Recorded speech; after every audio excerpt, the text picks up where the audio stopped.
Hello and welcome everyone. We are live with the first Gwent Open, Community Gwent Open in 2024, and I'm joined here with by Lemon. So, hello Lemon, glad to have you here, and let's have fun. Webcams are... Oh wait, I didn't do the thing, of course. So you are pleasure to be here. Looking forward to some amazing games today. We have some amazing players playing in this open, and quite spicy decks that they have brought. Yeah, so the entire event is happening today, so that we have semi-finals, and then we are moving to the finals after a short break. There is a couple of announcements as well, so let's go to the bracket and see what is happening. Yeah. So the first game we have today is going to be Nequiz vs Sanvanter, I believe. Yes. It will be a best of 5, so pretty standard format, a conquest best of 5. So each of the players is bringing 4 decks, and one of those decks will be banned. The second semi-final will be Myamon up against Lerio, and then the winner of each of the semi-finals will face off in the finals later today, and will be vying for the title of winner of the first Gwent Community Open of 2024. Yeah, you can see the prize money on the screen. They are also getting the crown points. So crown points are important for the entire Gwent 2024 Masters. So we can lead to that. So as you can see, we already had the qualifiers in February based on January results. Now we have March, and we have our first Open. Also this month's important in terms of qualifying for the April qualifiers. So yes, pay attention to that every second month basically, but rather ask if you are not certain, if you are trying for top 8 or top 32 position. There will be lots of events throughout this year, climaxing at the grand finals in December. So this is the roadmap of the events we wanted to talk about. There are some dates to announce as well. So you see the qualifier for top 8 is April 13th, 14th. Qualifier for top 32 qualifier in April as well, 21st. And main event will be based on those results. Same rules, same 4 players qualifying, so good luck for those competing in qualification, and on ladder will be fighting on May 18th. And also Gwent World Cup knockout stages. We still have tiebreakers starting from this Monday, but there are semi-finals and final in May, so pay attention. Follow Matol's Discord for closer information, but also just communicate in the community. That's why we're having them. So yeah, the May 18th will be... There are more announcements coming, but those will come later. Now I think it's a good time to return to our brackets. We had...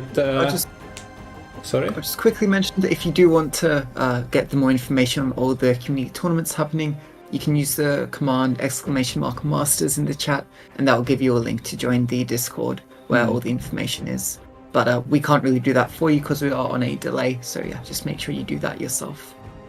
And if you want to use some other things in chat, just spam Matol Gwent in chat. Everyone will appreciate it. We all love Matol for his organizational skills and love for Gwent. Okay, so the bracket is on. Nequiz, Sanvanter, Myamon, Lerio, 2 semi-finals, and it's time to... We have like 13 minutes before the start of the matches, so we can talk about the decks. And first are Nequiz's decks on screen. We see Stockpile, Precision Strike, Patricidal Fury and Enslave. Have you got the chance to play this Siegeless Siege Onslaught? Stockpile? I have not, but it does look quite interesting, leaning more into making the most out of your stockpile leader ability, and maybe a bit less susceptible to bleeding when you don't have that scenario in your deck.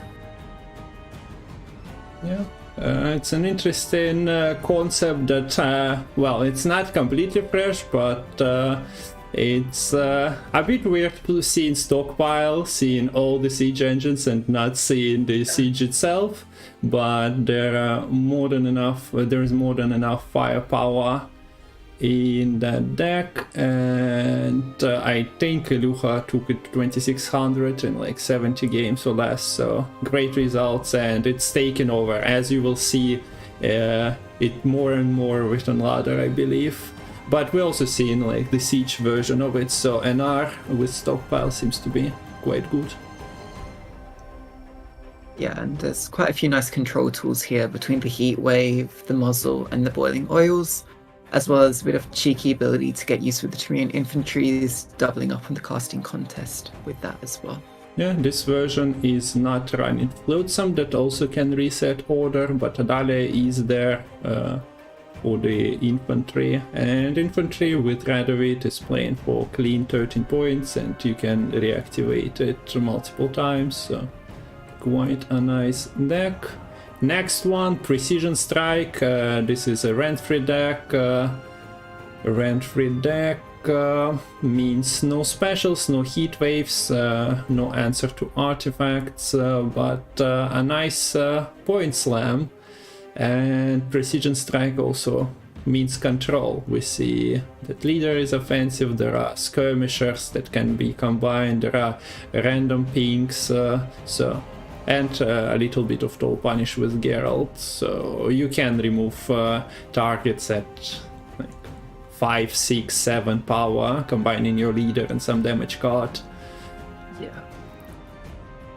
except the thing is, the leader is often used sort of earlier in the game in the round 1, so if you're able to keep some of your stronger threats till late in the game, you're able to maybe outlast some of their removal.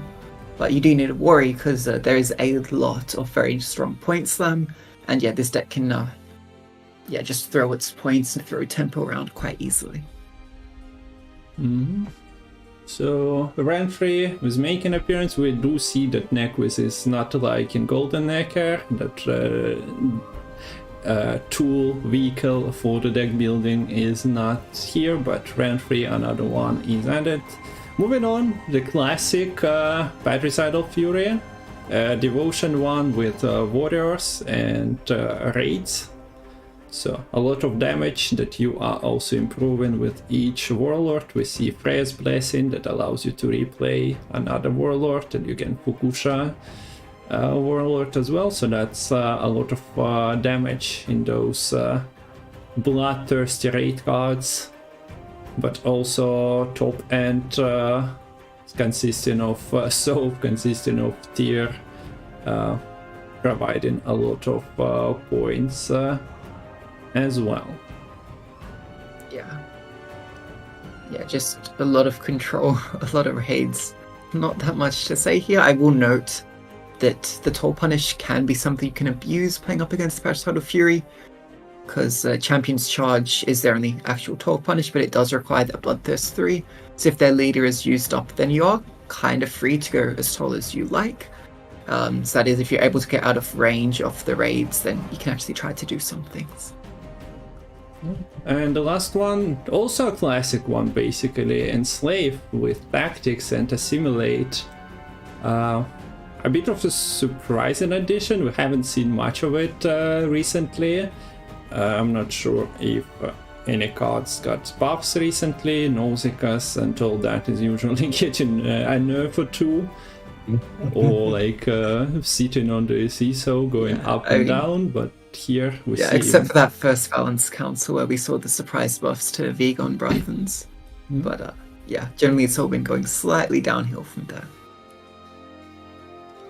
But if you can stick your Assimilate engines, you have Stefan Skellen proccing all of them 4 times. It is in Slave 6, so You can steal a clutch enemy piece from their side of the board. You have False City, although False City here is not combining with things like Abduction, with things like Sangreal. Is this a devotion list? It looks like it one. Looks devotion. Yeah.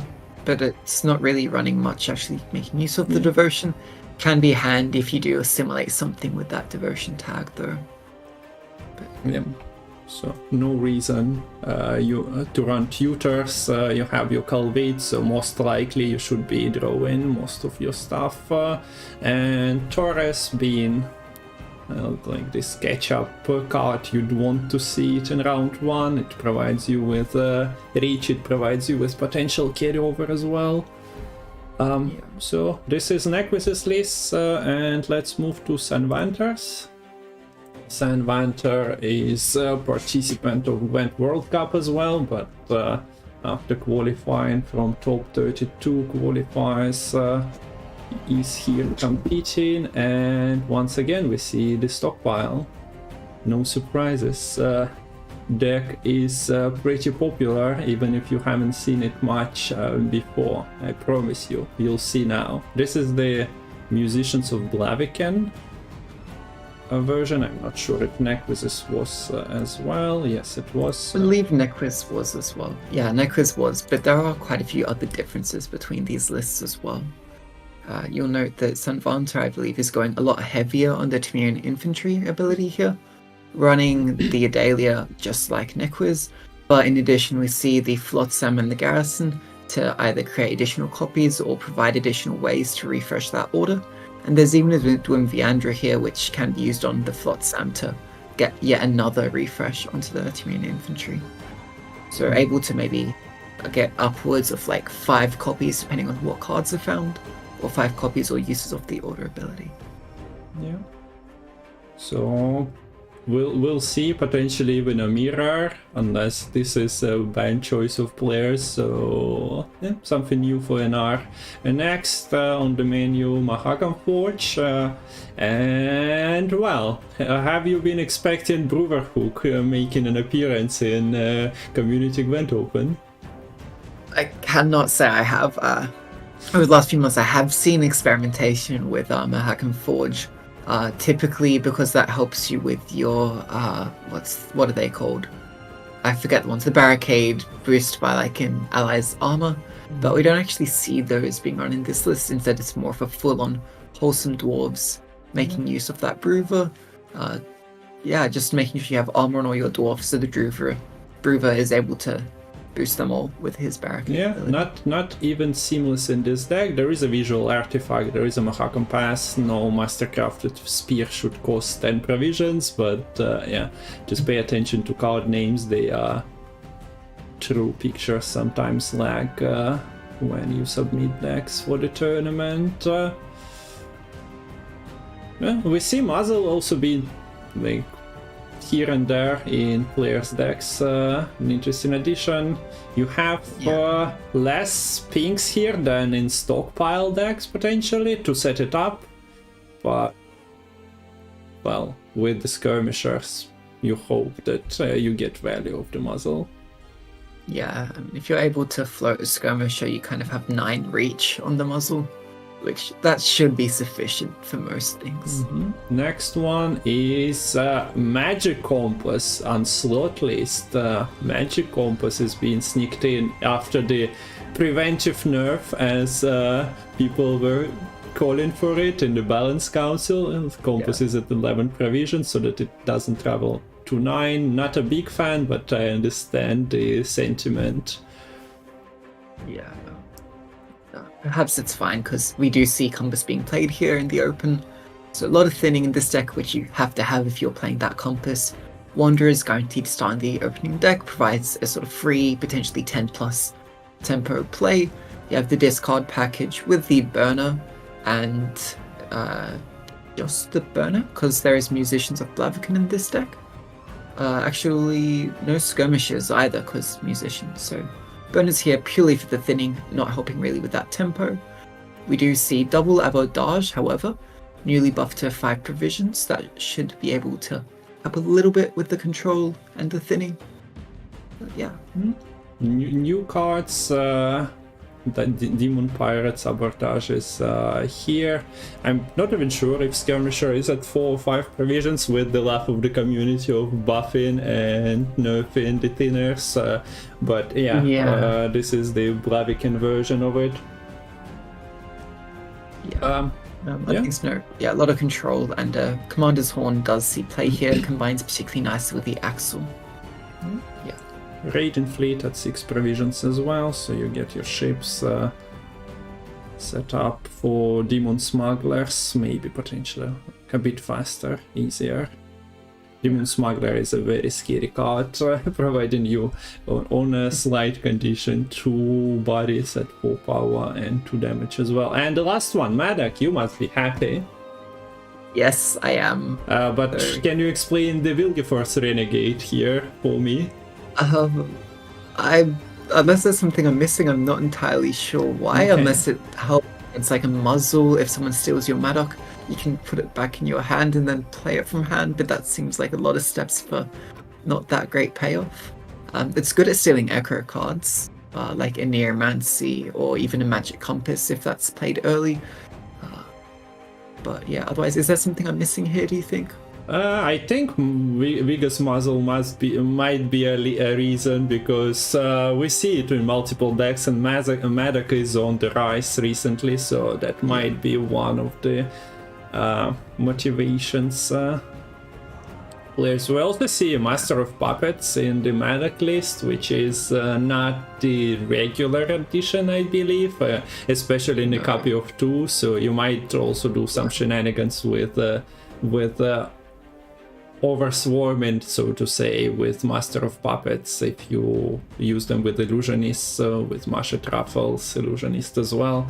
So you can maybe... Yeah. Oh, I guess what you can maybe use the Vilg Renegades, put Master of Puppets in the opponent's graveyard, your Illusionists get online that way, and you maybe get to play an extra gold from the enemy's graveyard.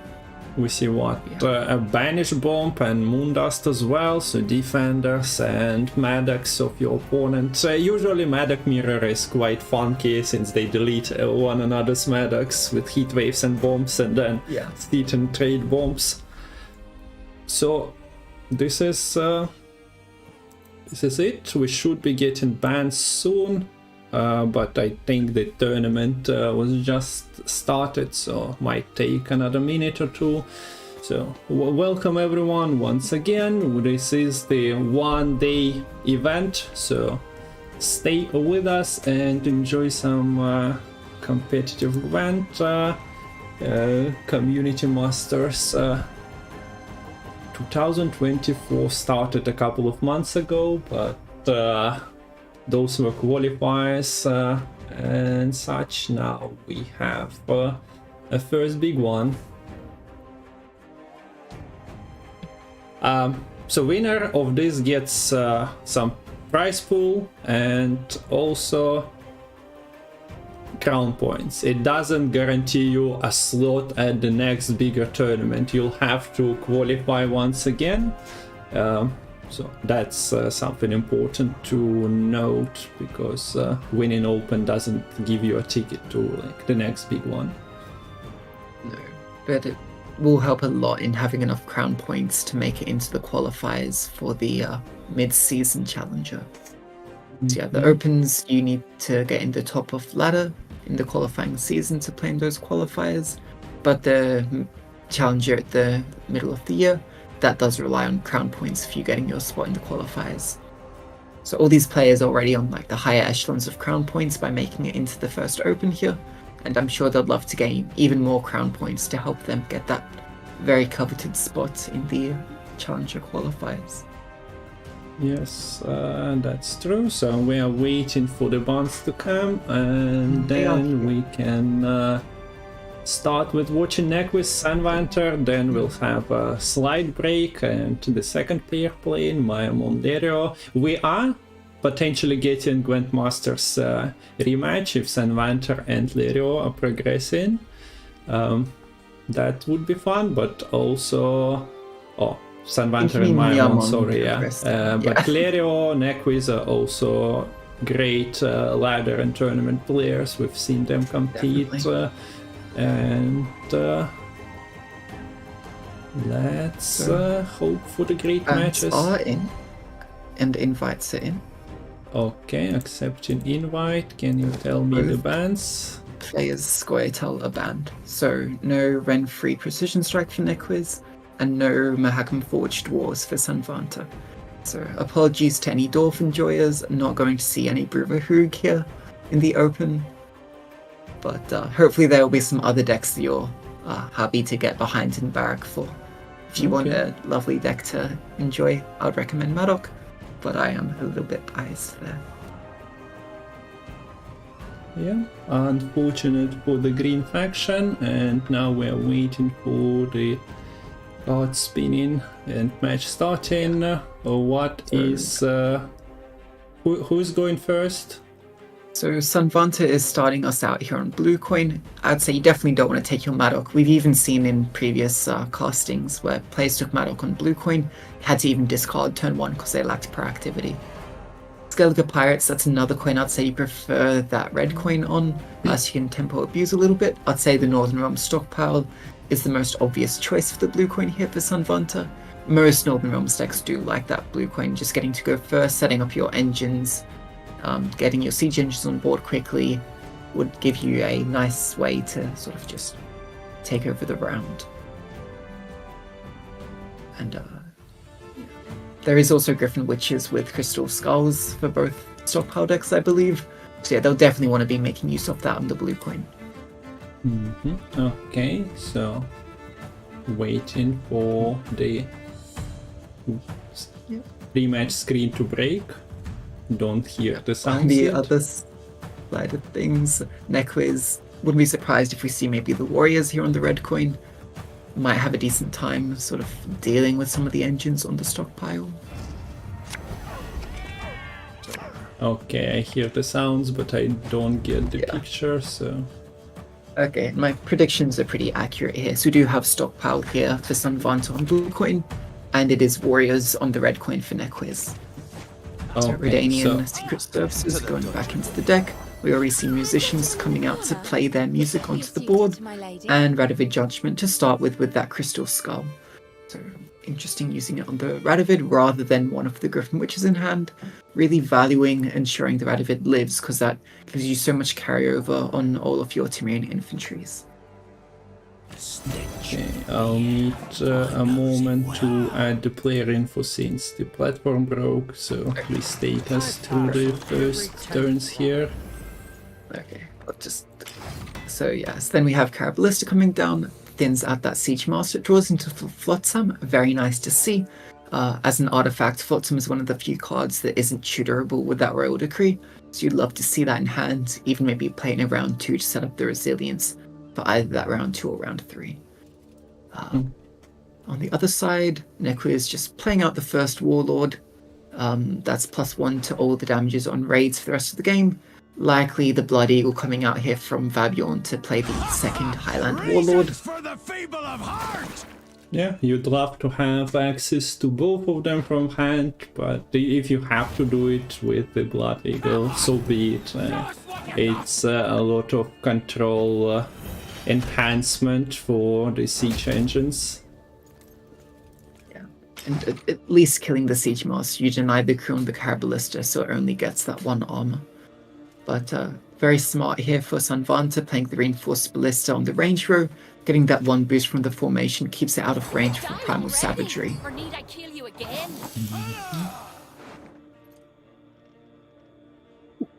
Early Flotsam. Yeah, decides that Flotsam is the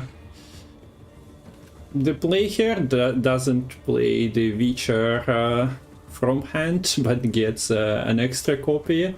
So they are prepared, there is a lot of them. So Flotsam round 1, what does it mean? Does it mean that he senses a round victory win and then plans to use Adalia with infantry in round 2? The bolt softens them up. Skellige doesn't have the tempo. So that might be... Yeah, the pass from Nequiz here. And... you get yourself a Flotsam carryover. I don't think you're risking going into a long round against a heaps of removal here. I also noticed that your camera is frozen. Are you with us, Lemon? Okay, hopefully. Okay, your camera is back. I'm not my sure. internet. Okay. So, Flotsam carryover is there. Adalia and Temerian infantry is in hand as well. So, read on dropping Flotsam round 1 was correct. Oh, we also see back row going for an extra point. There, you cannot break the shield and kill the unit, especially this early on with no location on board.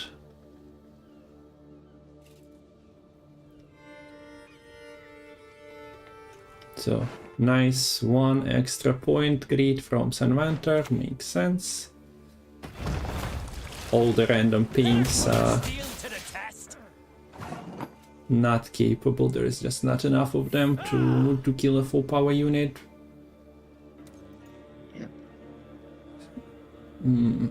You cannot go super tall, but Sanvanter doesn't know the champion's charge is in deck, and so is Fukusha, so there is no access, if I'm not mistaken, for the Wabjorn. Yeah, that is correct, yeah. Decides not to use the order of the Flotsam immediately. Yeah. But he has the second copy of infantry. And protecting an engine is quite good here. Yeah, so this will make it, yeah, just consistent 1 damage each turn. So as the round progresses, it'll help stay ahead here for the Northern Realms. Even, I guess, set up the bloodthirst on the opponent's board, not that that helps. So, ideally you'd want to play the casting contest immediately, so that your bronzes are not dying, but... yeah, there was only Adalia, and you don't want to double buff that lane into Champion's Charge, so we see instead Sanvanter is opting to protect his engines. That most likely means that the contest will be played on Carabalista or something, or just kept round 3 and mulliganed away. Oh wait, there is still one copy, right? Yeah, there is still Temerian infantry and garrison, so there are more of them. Also with Gwentfinity. Don't know if you'd take a Gwentfinity here. I'd expect the Temerian infantry to be killed off perhaps by this War of Clans. Because it's just, you don't want to leave it when you know your opponent's playing casting contests. It's just worth way too many points. Yeah. So Blood Eagle can play bronzes or brand. That's not too exciting. Instead we see War of Clans dropping. Yeah, the point gap is big. so that Skellige has to play either leader and soul or tier in the first form is damaging by the difference between boost and the base power, so that's like a 19-point play as well. For honor. Yeah, that wouldn't be enough alone to catch up, so yeah, it would require leader as well, and at that point your serve suddenly isn't so great. And also tier's a lot better in the round 3, generally speaking. So you'd probably prefer to save that. Here's the Griffin Witcher, just gets locked immediately because we are at adrenaline condition already. These gutting slashes aren't looking that great without the bloodthirst. I mean, they'll still play for 7 points. but that is sort of just struggling to keep up with the point slam here coming out from the siege engines, just doing their consistent bits of damage. I wonder if there's even an argument to just heat wave this round and push for a 2-0, or if you just save it and ensure you get last say against the tier. We'll see what Nequiz deciding to do, but Sanvanter decides to do, but yeah, Nequiz will have to play his golds most likely here. Yeah. Either way it goes. So for Sanvanter here, it's just about reading the situation, reading your opponent's hand, maybe deciding that 2-0 is on the cards. You see Blood Eagle into a bronze. Yeah. But yeah, there is no stopping by the looks of it. We get another Emirian infantry, and you have to play a 3-point Guardian Slash most likely. Or, okay, you can clash with location, but then you are wasting your location also on 3 damage. It's not exciting, it's just that you know that casting contest is there and it's playing for 15. I don't think in this situation Nequiz can risk it. Yeah, I don't agree either. And it sucks no matter what you do here, because let's say you play a Guiding Slash on it, the Temerian infantry trades up 10 points. That's just not what you want. But I don't know what the alternative is here. It's just something you have to bite the bullet with. And with the boost going through, there's also just all the bloodthirst being taken away here. So the Sov is only going to be able to take out, say, like the Savage Bear. Yeah. Unless you manage to save the clash, but I don't think that's really the correct play. Okay, so instead we do see Guardian Slash playing for full value, but so does play the casting contest. Okay. Yeah, I think it's so that's a risk that I don't think you can afford to take. 9 versus 15. That's +6 for casting contest.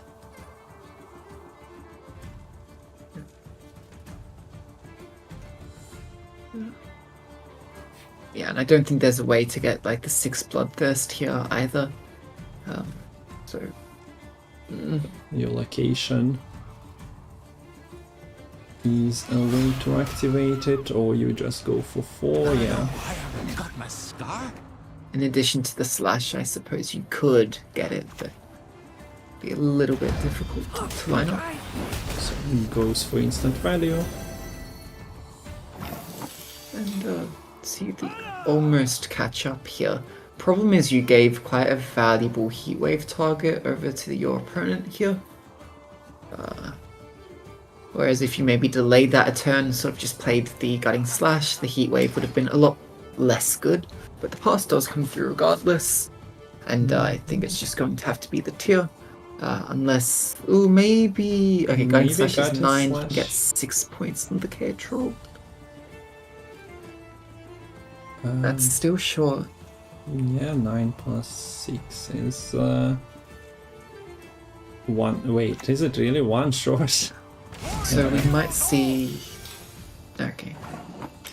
So location carryover travels, but you basically are only playing Fukusha and King Bran maybe, but King Bran is similar to Brockward Warrior, depending on the armor really status. Not great. Sanvanter needs units though to buff. Sanvanter needs to draw the King Henselt here basically. Yeah. Draw Sepulta's Pride, but that's your only King Henselt target right now, so do you mulligan that, hoping for the Henselt? Because otherwise you're kind of running into potential bricks. This last mulligan choice could be disastrous.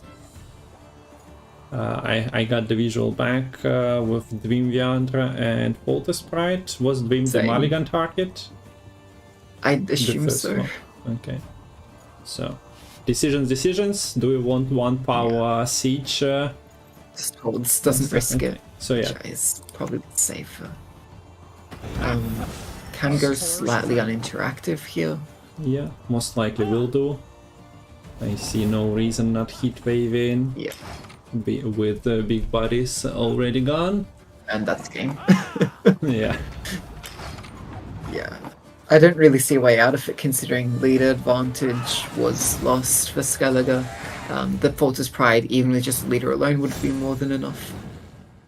So yeah, Sanvanter takes game 1. Okay, so Sanvanter wins game 1. Hopefully we don't need the player names anymore. And let's update the score as well. So Sanvanter is 1 up. Best of 5. So we are still having at least a couple of games. And this is a win for Sanvanter with this stockpile. Yes.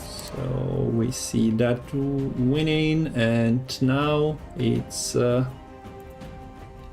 Nequiz playing stockpile most likely on blue, right? Probably should be. Yeah, I wouldn't be surprised The with same. So Sanvanter has 2 red coin decks, or at least they looked like red coin decks. Of course, pro players sometimes have different strategies for queuing.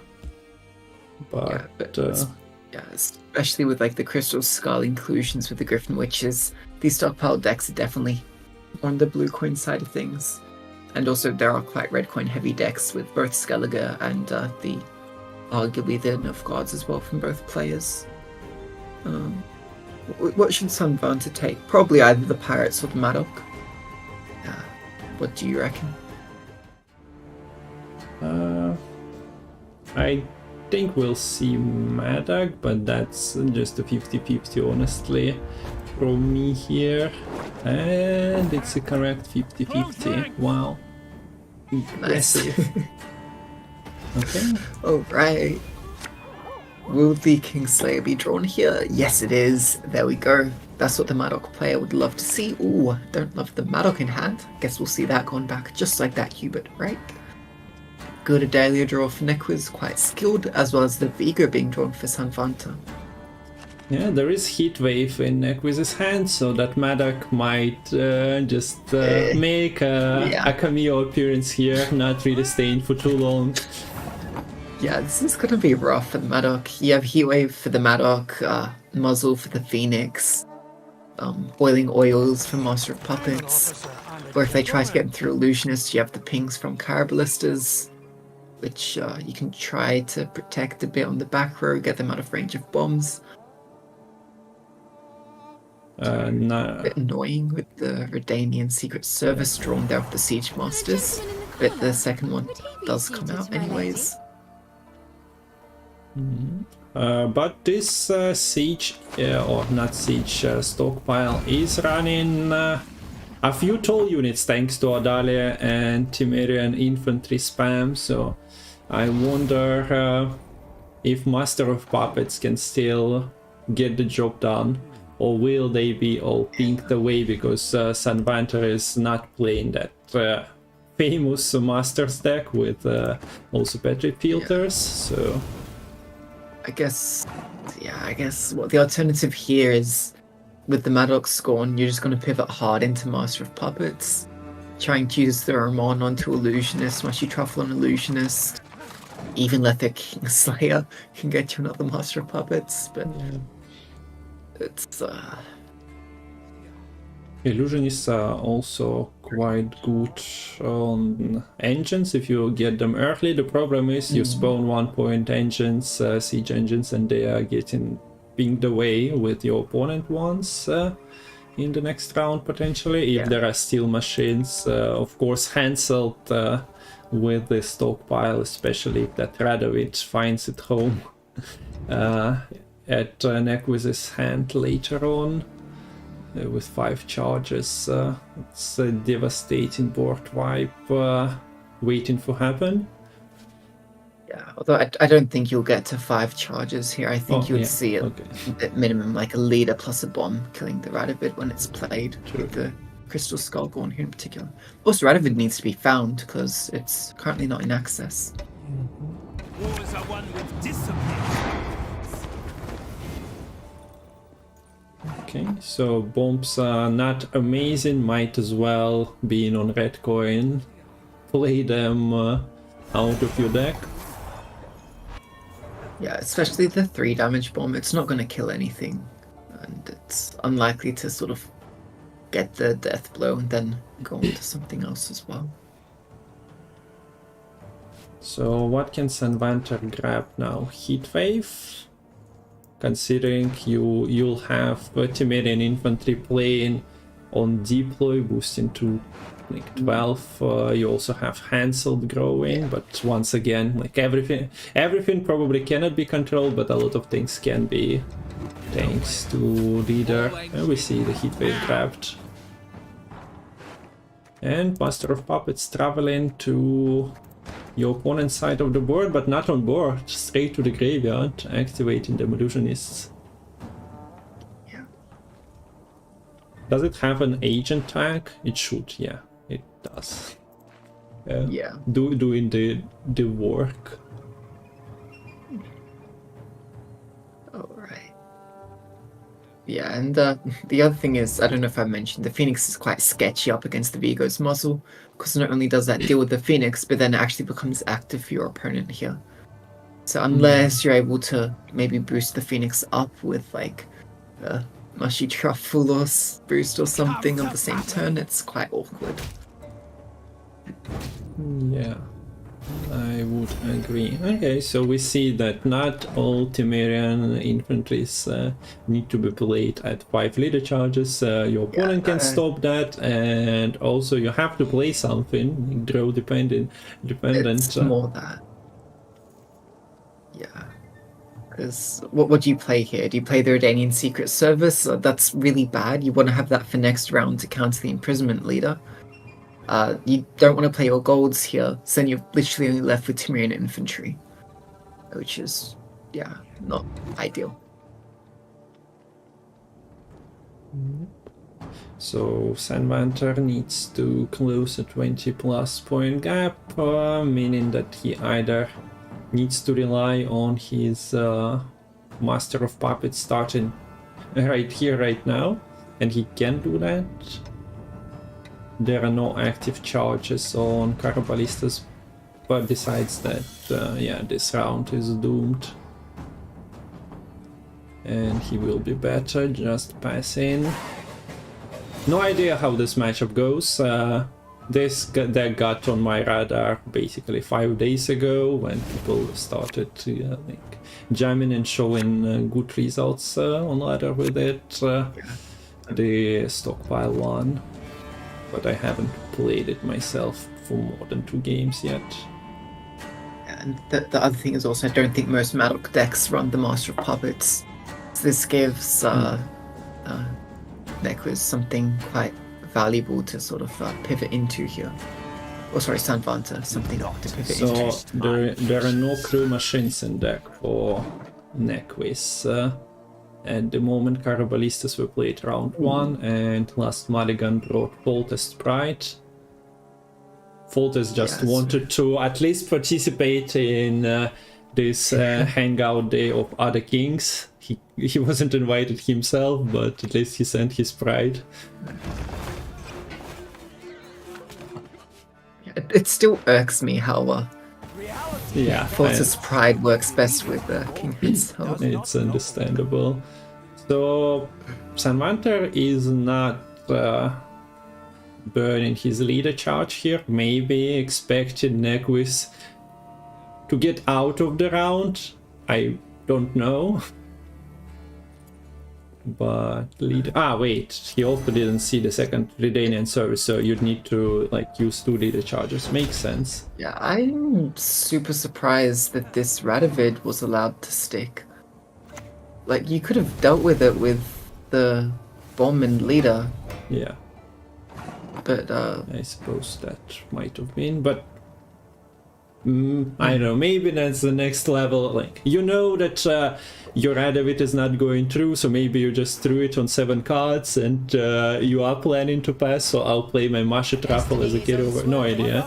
I'm just trying to speedball, but yeah, this extra leader charge is 2 points on the volunteer body. It is plus 2 points per every Temerian. Here as well. We do see Nequiz buffing golds, of course, here. No bronzes to buff anyway.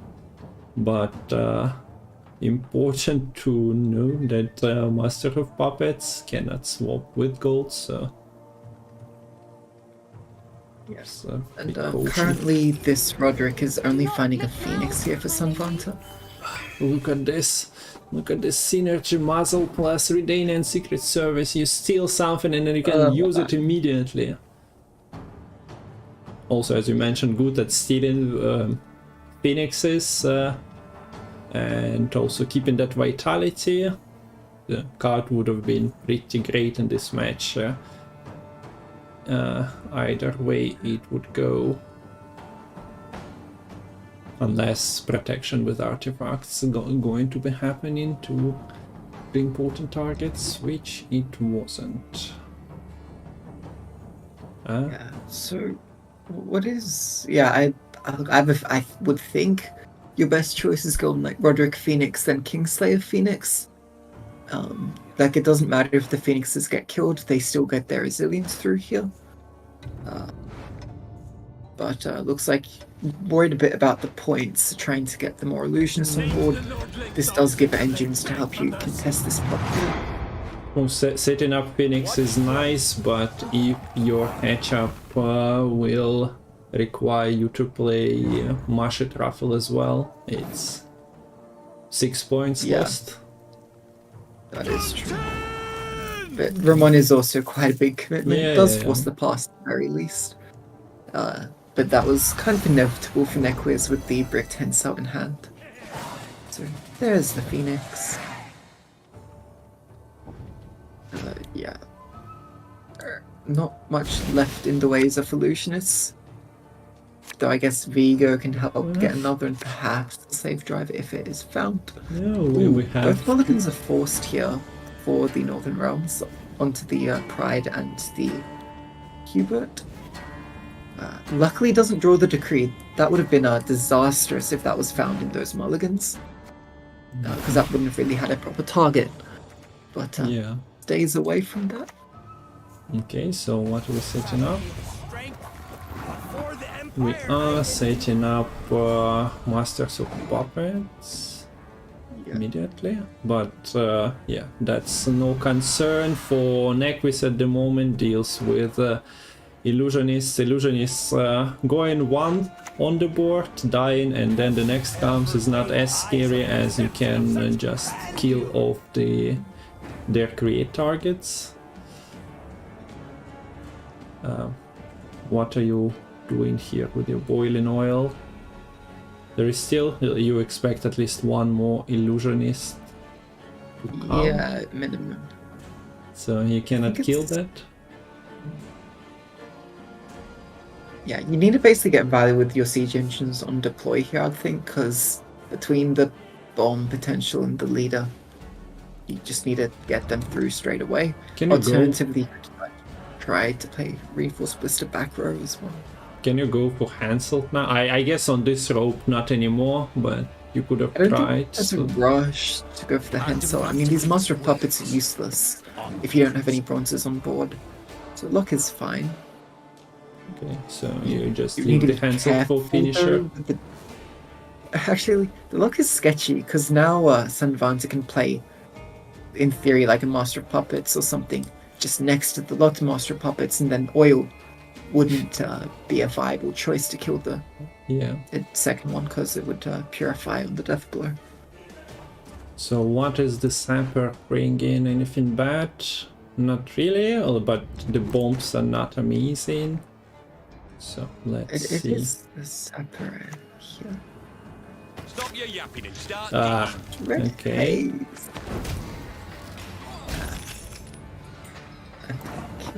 So, okay, trying to minimize units, basically just saying you're not going to get any targets for your Temerian infantry here.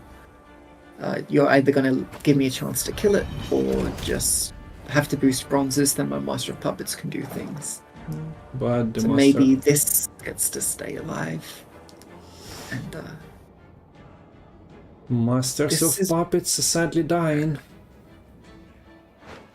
Yeah, I mean, The senses can be fooled easily. I am Okay, so the thing you were talking about, it's here. Yeah, so I'm not sure how Nequiz responds here. Oil is not great because you deal with one Master of Puppets and you re-enable another. You could go for like the Hensult here with Leader to chunk them down. Alternatively, sort of just slow play it a little bit, maybe play the Griffin Witcher. Yeah, it just expense the Oil. That's why I think Oil should have come before the Derogatory. Also, just playing uninteractive against the Matol is a bit better. Okay, so Kingslayer decides change of profession. Instead of being that horse, the dagger killing kings, he will be manipulating from the shadows. So. Yeah, but I don't think it's going to be enough here though, because Nequiz can just last say with this Temerian infantry. The Hensult and the Fortress Pride are both going to be golds. Sure, you'll slightly play into the Red Haze, perhaps the Heatwave, but it should be enough with the Fortress Pride doing so much damage. Yeah, you cannot really avoid stacking 3 units in a row when you are playing Illusionists here. Yeah. So, basically what it is.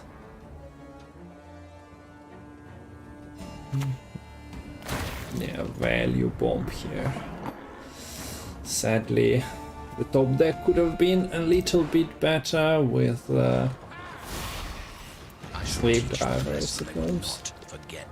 Additional. Ah, there we go. There is the answer. Hubert was hiding, and Hubert is the recipient of this buff. Yes, this is kind. Go. Yeah. I was just gonna say this is kind of like equivalent. You sort of lose value potentially on your Hensult, but instead you play around the Heat Wave, keeping your tall Hensult, and yeah, that's that. So, NR, pretty good, eh? Yeah. As expected, stockpiles doing things. So stockpile gets a win here. I think you'd call that thing they are doing is winning the game here. So Temerian infantry is just getting a lot of value, and the control-y decks not able to stand up to that sort of point slam that the Temerian infantries provide. So we have 2 Nilfgaardlists, 2 Skelligelis, Maddox, Pirates, Warriors, and Assimilate in play. Sanvanter is going first here. I didn't really memorize if Pirates have some. I suppose Pirates have a little better blue coin game plan. They have ships that can be played proactively. Like, sure, Maddox also has Phoenix, but beyond that... this Maddox list in particular really struggles for the proactivity compared to some of the older styles that I've played. Okay, so a minute for players to decide what they are queuing. We have 1-1. This is the first semi-final, and we are going into game 3 in a moment. Would be a battle between the Skellige. Okay, 2 Skellige leaders are chosen. Sanvanter indeed goes for the Pirates, and I'll need to update the score as well. Yeah, so Warriors can have a bit of a tough time against the Pirates if they get, like, a lot of armor, and then the raids just don't have a fun time getting through that armor. Yeah. On the other hand, if I remember correctly, the Pirates kinda struggled against the point slam of Warriors. Different version, of course, being played here. Extra points coming from Sunset Wanderers, for example, and you got more power, more provisions overall. Speaking of proactivity, no bronze ships. To play out, you don't want to risk discarding anything. No Yes, target. that is the thing with the musicians. You only have the uncrate long ships. You don't have your Dimion light long ships. I knows it well. Yeah, that's a good point. There are only red ships. No ranged row ships. Well, there are gold ones as well. We see See, naval supremacy. yeah, doesn't value the deploy of just finding a ship. Just gets it in the graveyard, so it's activated straight away. Probably wants to save the Raging Bear to get the biggest sove possible. In fact, I think that's the only beast in this deck, actually. So, yeah, not many options on the sove. Needs to kill something quite big. We shall do it my way. Okay, nice pickup of Commander's Horn, considering you already played Axel. You can, if needed, commit that.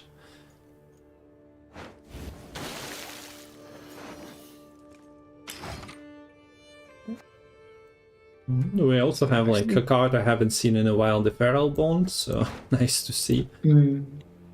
Just a nice little one-off there. Yeah, we do see Abordage discarded, so I'm sure Sanvanter has been counting their thinning here. Keeping in mind they will draw 6 more cards throughout the game, one just within another.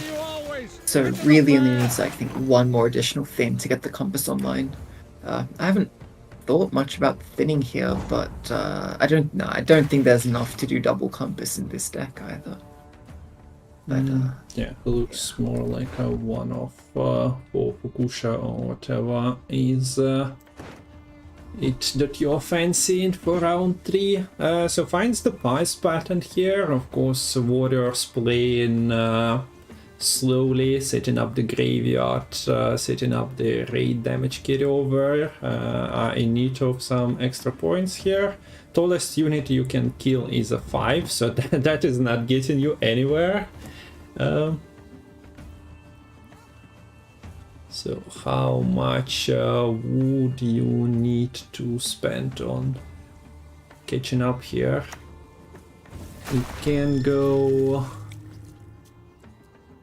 Bjorn, yeah, so that's roping, but we'll get there. Primal Savagery.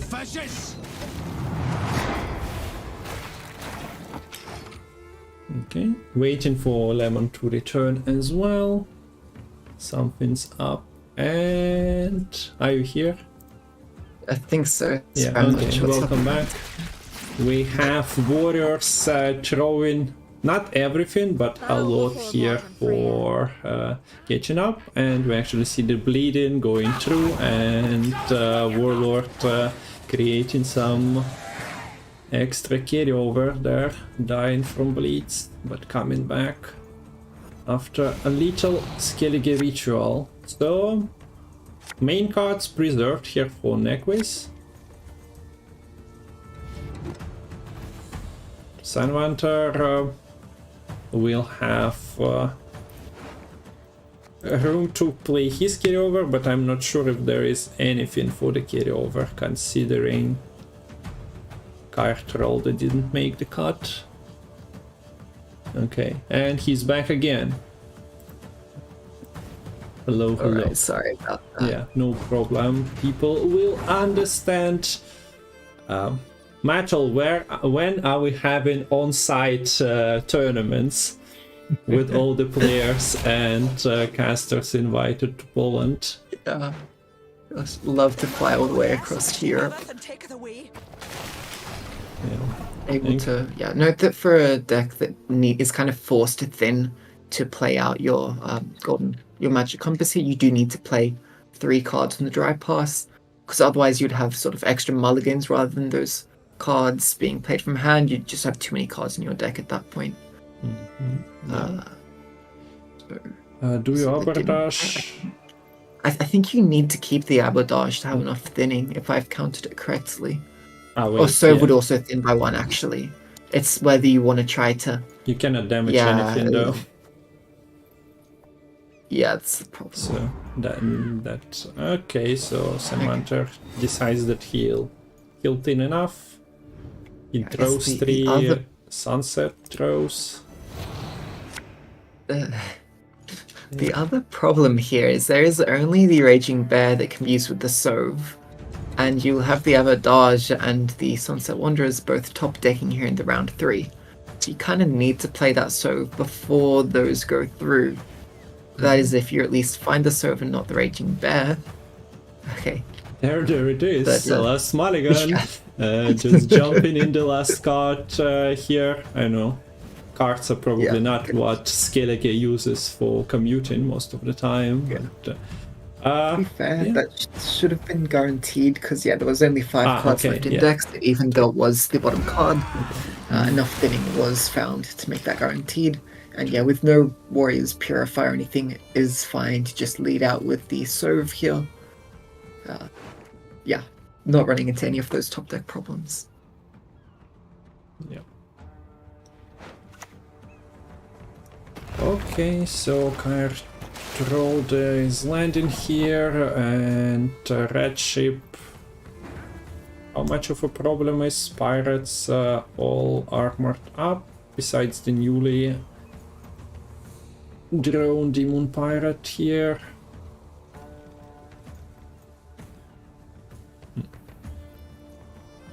So you're not really scared of this longship too much?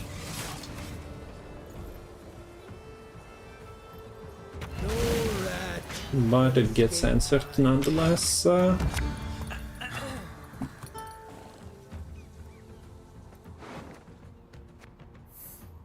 Only have what, 1 gold bolt here. So Demon Smuggler is a newly buffed card. If played next to ship, it spawns a base copy of self on this row. For that, we'll need to see the ship. Yeah, you don't really want to play that ship too early either.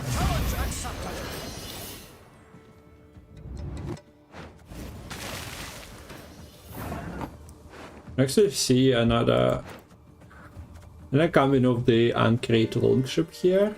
Feels like an onslaught card mostly, but he sees a lot of action in this warriors list played by Nequiz at the moment. There is only 2 warriors in bronze warriors in the graveyard. There is War of Clans. Fuku of course can pick up Vabjorn instead, so you don't need the second target there.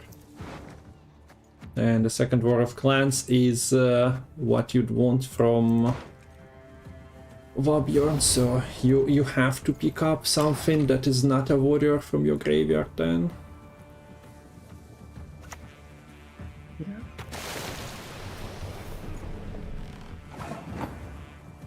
A lot of hidden points here for that soul stick in. Gonna get buffed by 16. Yeah. But yeah, it is contingent on that damage being done to the Raging Bear, which granted, there's not too much else you're worried about damaging against warriors except for shutting down that tier straight away. But that should be quite easy, whether you, I'm probably just what, like a leader and charge into beyond should be enough there.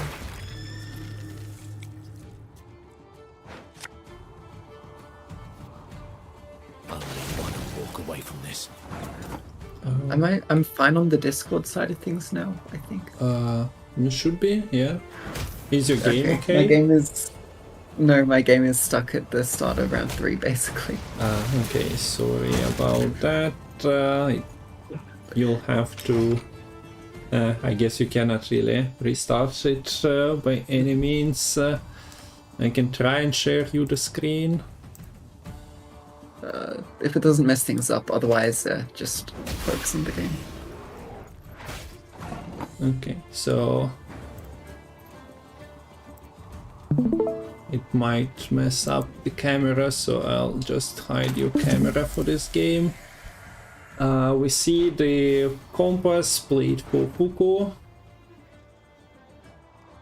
and you'd need axle bodies, I would assume, for although with the ship gone. Do you go for axle event? Did you get the screen, Lemon? Yes, I did. Okay, Thank you. nice. I feel like Axel's a good choice because you do need to get your Commander's Horn together. So it just goes for the maximum rain value, which there are 5 turns of rain, so you'll miss out on one of those turns. I guess, yeah, Sanvanter decided that he'll have enough units and warriors cannot kill all of them, but there is also a play for like protection of the bear. Nequiz more or less knows what Sanvanter has played. There are no leader charges, so yeah. But you're losing all the points at with doing that. If you're able to shut down the infusion, I mean, that's worth it. It could come very much down to RNG on what the rain is going to hit. But yeah, we're not playing into the rain. Okay. Yeah, strange going for that, but at the same time not going for that. With rain blockade. Can Sanvanter deal 8? He can pick up Bjorn, as he doesn't need that maxi, and I think that's pretty straightforward here. Yeah, you have to do that, I think, if you want the kill, which would be worth it. But it does feel bad having to lose the 6 points on board. But you will gain quite a few back on the infusion going through. Don't think any more armor can be amassed. Warriors are not known for providing for their beasts and for their warriors. They just go into the battle. Yeah, unless there's like some tier, but that's only with graveyard shenanigans with other warriors. Not going to help a raging bear. So that should be the Bjorn basically tied up. I don't think there's going to be much of a way to get more bloodthirst for the Bjorn. I guess the smuggler can help a little bit with that. We'll tend your ankle biters too. Yeah, I do see the front row finally getting the 5 units for the Commander's Horn. Still haven't seen Fukusha for Nequiz. Wonder what the choice is going to be from that. Will it be able to help? Should be Wabjorn. There is a Wabjorn into War of Clans, into Uncrate Warrior. Yeah, so you can. So you can kill some of those. War of Clans is dealing 5 damage. You'll get Rain, RNG. No, it's not mattering much. You cannot kill 2 units here cleanly.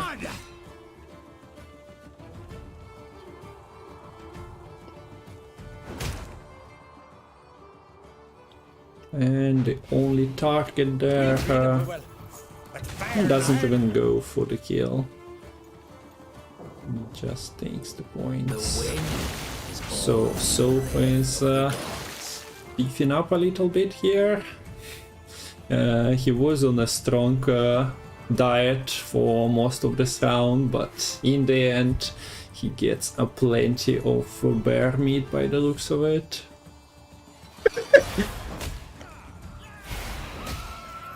So Commander's Horn is fine. You'll definitely get value out of that. You even have a gold on the front row that opponent cannot interact with. You are met with your opponent's soul, so point-wise, it's as close as it gets. Question is the horn bigger or is the brand bigger? Which is better at commanding the army? It's only 12. And nice 69 points for Sanvanter to take a victory here. Was, deceptively apart point-wise for the players before the bear kill, and also Nequiz was basically hiding. So I don't know. Did you restart your game? Yeah. Okay, so I might just I'll drop the stream on and off. See if that helps. So I'll stop the stream. Your camera is on. Let's update Discord. Sanvanter is on too. Invite arrived, hopefully for you as well. So let's accept that. And hopefully your internet prevails. Hopefully. Yeah, it's been fine basically all of today. It's just started playing up now, which is extremely unfortunate. Okay, so the ban and victory list is on screen. We have Sanvanter winning with NR and Skellige. Now Madoc list is the last one he needs to go through with. He has it on red coin first, which is what you'd want. And now we are going into game number 4 of this first semi-final of Community Gwent Open. Nilfgaard mirror now. Not a virtue I am known to have.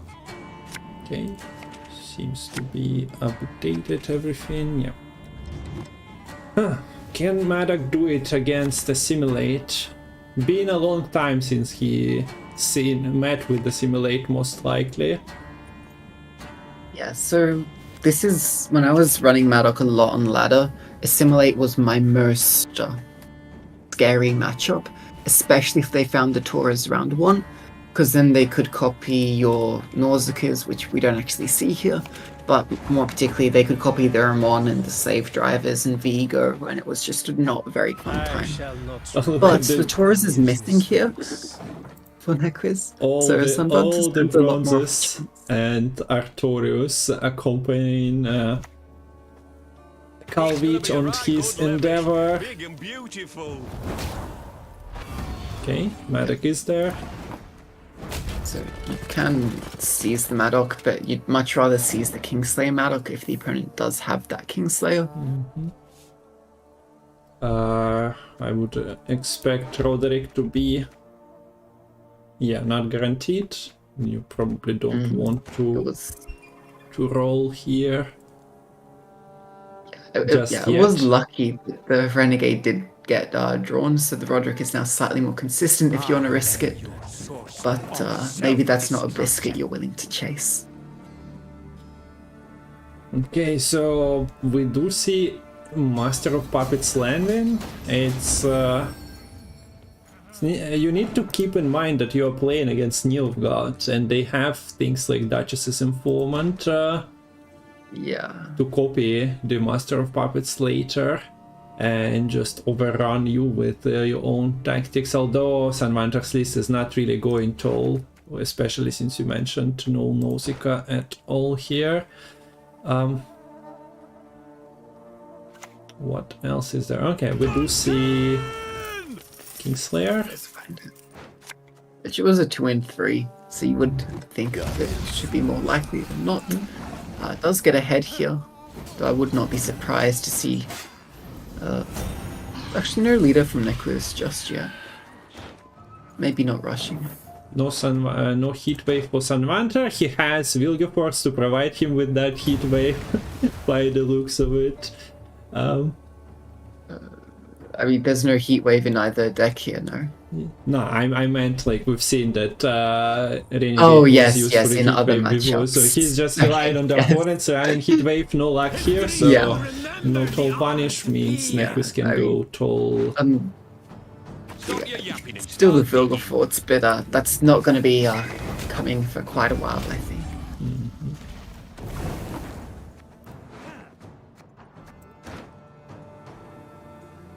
You can pick up your own Roderick if you are afraid that you are not getting to one of your goals naturally, but shouldn't be the case, honestly. Suffering ennobles friend. Yeah, I'm really curious what Nequiz is going to use their Enslaved Leader on here. You could use it on a Madoc. Phoenix is also another very good target. Even if you're able to give Spying to a Phoenix, you know, cool it. Seize it when the Vitality is done a bit more.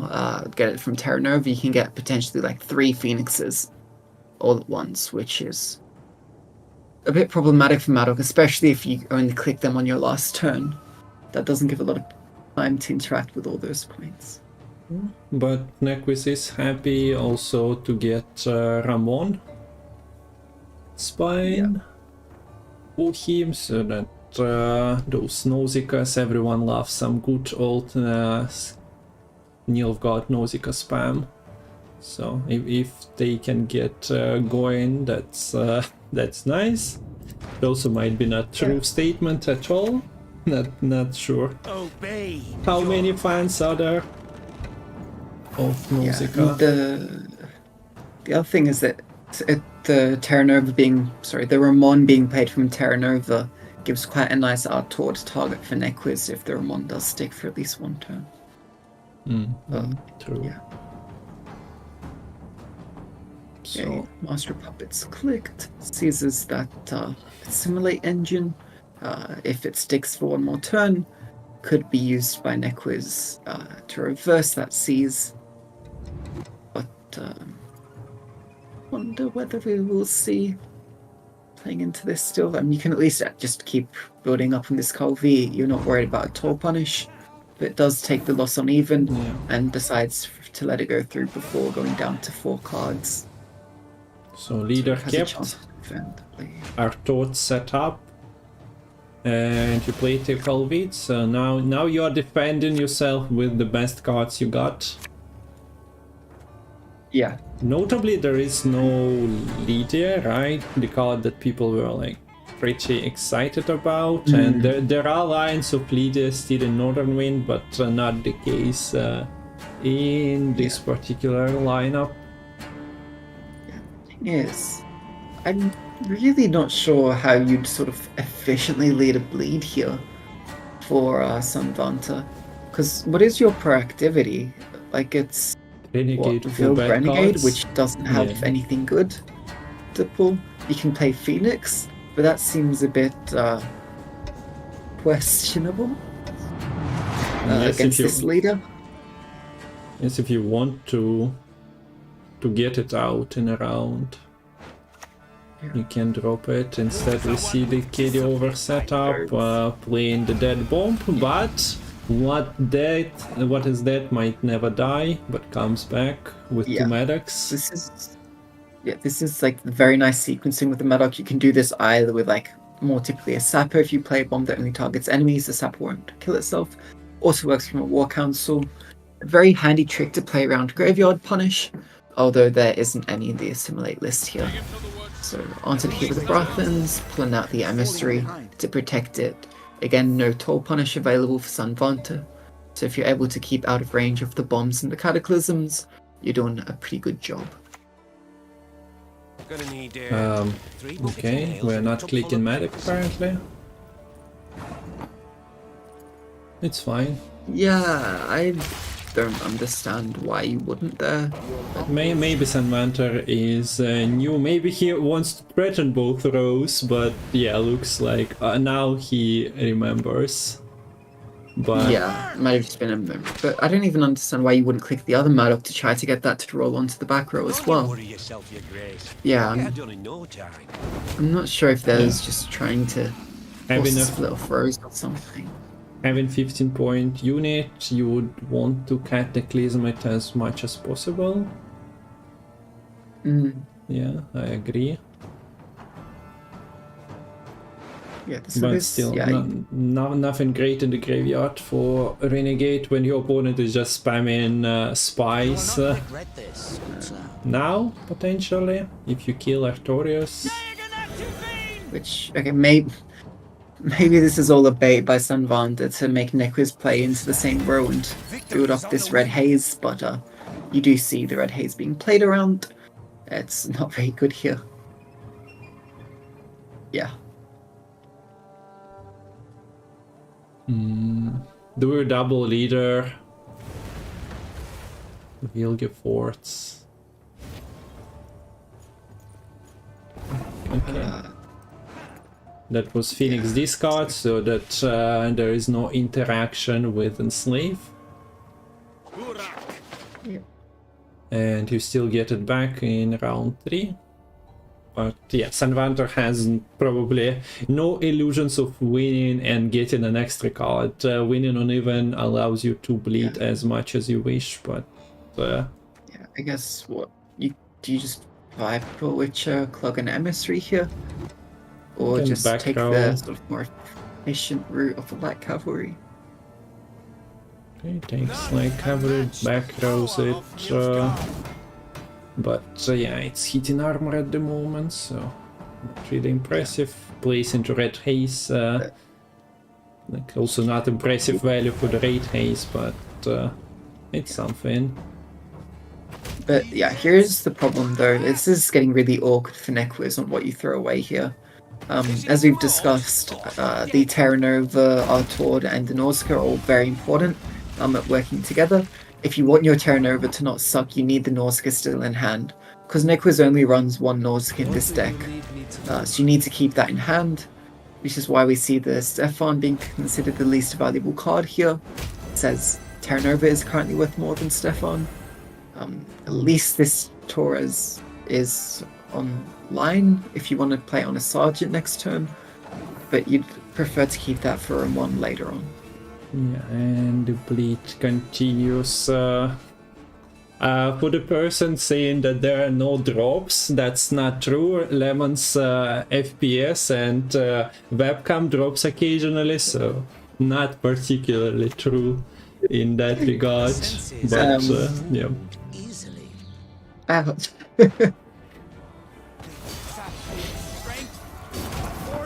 Lemon is trying here, okay? Yeah, well, more like my internet is trying and failing. Is this... Wait. What is... Is Nequiz using leader here? Actually, yes. Okay. Is this just to get Terra Nova carryover? Like to allow you to... Yeah, okay. Because yeah, Terra Nova was gonna suck without the... Okay, I see, yeah. Only Ramon and Ramon. You play Nausicaa already. There are no soldiers. Yeah, this is interesting. It can cause problems with, like, you're not really able to answer Master of Puppets as much now. So intense math is happening here. Was Sanvanter. Can he continue the bleed? Still nothing for the Renegade. Will Bomb plus Renegade catch up? There are Maddox coming out. To leader charges, War Council points. I don't see it really happening. I think you'll be short by at least 4 points. If the Sappers will ping in as well, potentially. Yeah. Okay, and actually I forgot the Maddox coming back. Yeah, okay. that's what I meant. Okay, if you did the math without Maddox, they are covering those 4. Okay. What is the scariest card? You know that Masha Truffle is there, but it's not playing for much. But I would assume that 12, 20... Wait, 21, right? So did Nequiz forget about the light cavalry ping? It is pinging, right? Will collapse like sand castles. Yeah. Last played unit was the Nausicaa. I believe it is pinging. Or did the Nausicaa die? Oh no, it's not. Wait, what? Okay, so Was there were 2 Nausicaas. Yeah, okay, it was a different Nausicaa, so... Wow. Okay. Yeah. Those of you watching it now, pay attention to your Nausicaas. Would be my message. So that's 2-2 and an unexpected turn, but I guess Sanvanter would struggle in round 3. Yeah, I don't know if Master of Puppets would have been enough. Would have been very gold hand from the Assimilate anyways. But yes, that does take us to game 5 then. So yeah, it might be in the end the case of mistaken identity between 2 Nausicaa twins, but I think Sanvanter, well, he didn't have to do that, but he was not really getting anywhere in round 3 against Artorius Torres. So, So we are on a decider. I'm gonna make a prediction here. Madoc. Yeah, I predict we're going to see Madoc up against Warriors. Okay, We'll see if I'm right. But brave of the you. thing to know is both players have lost twice in this series so far with both of these lists. So the loser of the series will have lost all their games with their losing list. So let's see if either Madoc or Warriors will be the biggest loser here. Yeah. Okay, so what do we have? We first time seeing Madoc on blue. Maybe that was a secret ingredient. I don't know how we would go about it. At least we see the Phoenix early, and in particular, this is a matchup where there isn't any way to kind of steal or banish the Phoenix. I guess in particular, no Enslave, no Muzzle. The Phoenix is a lot safer to just play out. So very lucky to have that. With that, you honestly might not even mind as much going first if you're able to enable that, and lovely draw with the Kingslayer. That gives a lot of options. If you're lacking proactivity, you could even play that here, but you really would like to get that on a second Madoc. Look away from this.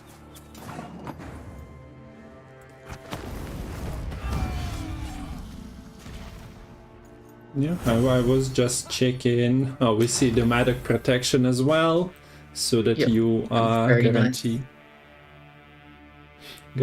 yourself the target for this Kingslayer. No access for second Warlord this time around for Nequiz. No Wabjorn, no Blood Eagle. Yeah, so Sanvanter is already set up maximal carryover at this point. 2 Madocs and a Phoenix going into the graveyard, whereas Nequiz only able to play that one Warlord. Now, Sanvanter doesn't really want to kill that Warlord, because then the phrase Blessing would be online. And doesn't have the Northern Wind either in hand to get that banish. The other thing is in Nequiz's graveyard right now, there's only one sort of veteran bronze, so the tier is looking a little bit awkward. Gonna need 3 buckets of nails and a tub full of pegs. Okay, we see no clicks on the Madocs to prevent the Warlord dying, as you pointed out. Yeah, but here's the thing, like, as we go through this round, both players are going to be putting not many points on their side of the board, particularly with that Phoenix now being killed off on the side of Sanvanter.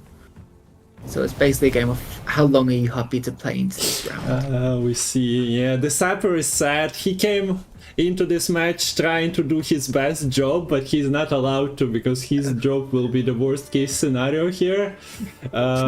Activating the Freya's Blessing, and we see the bombs from hand instead. Sanvanter decided, I'll do it myself. Sapper, you take a leave today.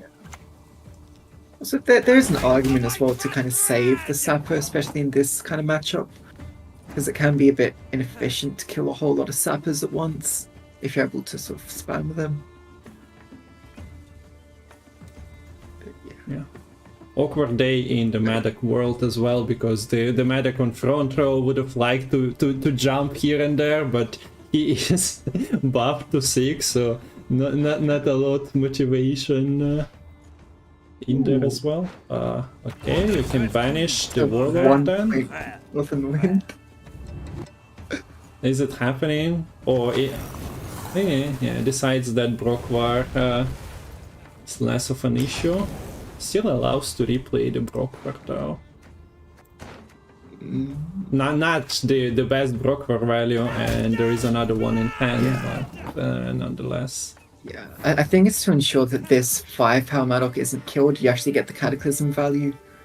Kind of trades up by 1, but if the opponent killed that Madoc, you could still bring it back with the bomb, and I think you kind of trade up regardless. I don't know if that click was really 12 cards played, score 3-2. Gwent is Gwent is somewhere. This is just Madoc doing Madoc things. So here you really only have the opportunity of playing either the bomb or the Sapper. I don't think you really want to do much with your Roderick right now. You don't want to give the round up. Last say is quite important, although perhaps less so, considering there's no Toll Punish here for Sanvanter. Although you do have Master of Puppets to maybe seize whatever the tier brings back, but that kind of relies on the Master of Puppets living, which I don't think is super likely. What an awkward game number 5, the decider for who goes into the final of this Gwent Open. Yeah. Unbelievably gnarly match with nothing sticking. At least Maddox have this immunity and they are coming back. Everything else that is dying is becoming doomed. Yeah, and that's why like Maddox is eventually able to win out here, because they're sort of always having at least these 8 points on the board, whereas the Warriors just have not been sticking, particularly with like not even any like invaders or whatnot. It's just not really possible. So there's the round control and the potential last save for the Maddox. The War Council on board maybe incentivizes a bit of a bleed, but it's going to be quite awkward to lead the bleed here. The Phoenix is gone, though you do need to kind of play into this round here as well to enable the Phoenix. Actually, Smuggling on the Vilg Renegade, that could have been your chance to play something proactive, but there really isn't much in the graveyard to kind of swap for. What, are you going to pull a Slasher or Warrior? That's Brookfire Warrior, not so hot. You know what is hot though? No. A Phoenix Egg. There's just so much fire around it. And we're gonna see that clicks quite soon. And what are you combining it with? What is the play? Okay, so there is a Masha Truffle guaranteed from Roderick. Yeah. Still not much on Renegade. We've seen a Renegade getting that heat wave, but it wasn't enough in a match against Stockpile. So far Renegade not so good. Yeah. Do we see a swap already? Like this bleeds, it's basically a 0, but yeah. So yeah, if you let the bleed take one more turn, you can give the Master of Puppets over, and by the time it would have had its cooldown refresh, it succumbs to that bleeding. Yeah, I'm not sure when Sanvanter clicks the Phoenix. Like, you need to click the Phoenix before you pass, otherwise it's not coming back for round 3. But I think we do see Masha Truffle played in this round, so when Roderick flies, I agree. Phoenix might spread its wings as well. Quite poetic there. Yeah. This is all there is in Gwent, the poetry. No new cards, so we need to fill it with other things. Yes.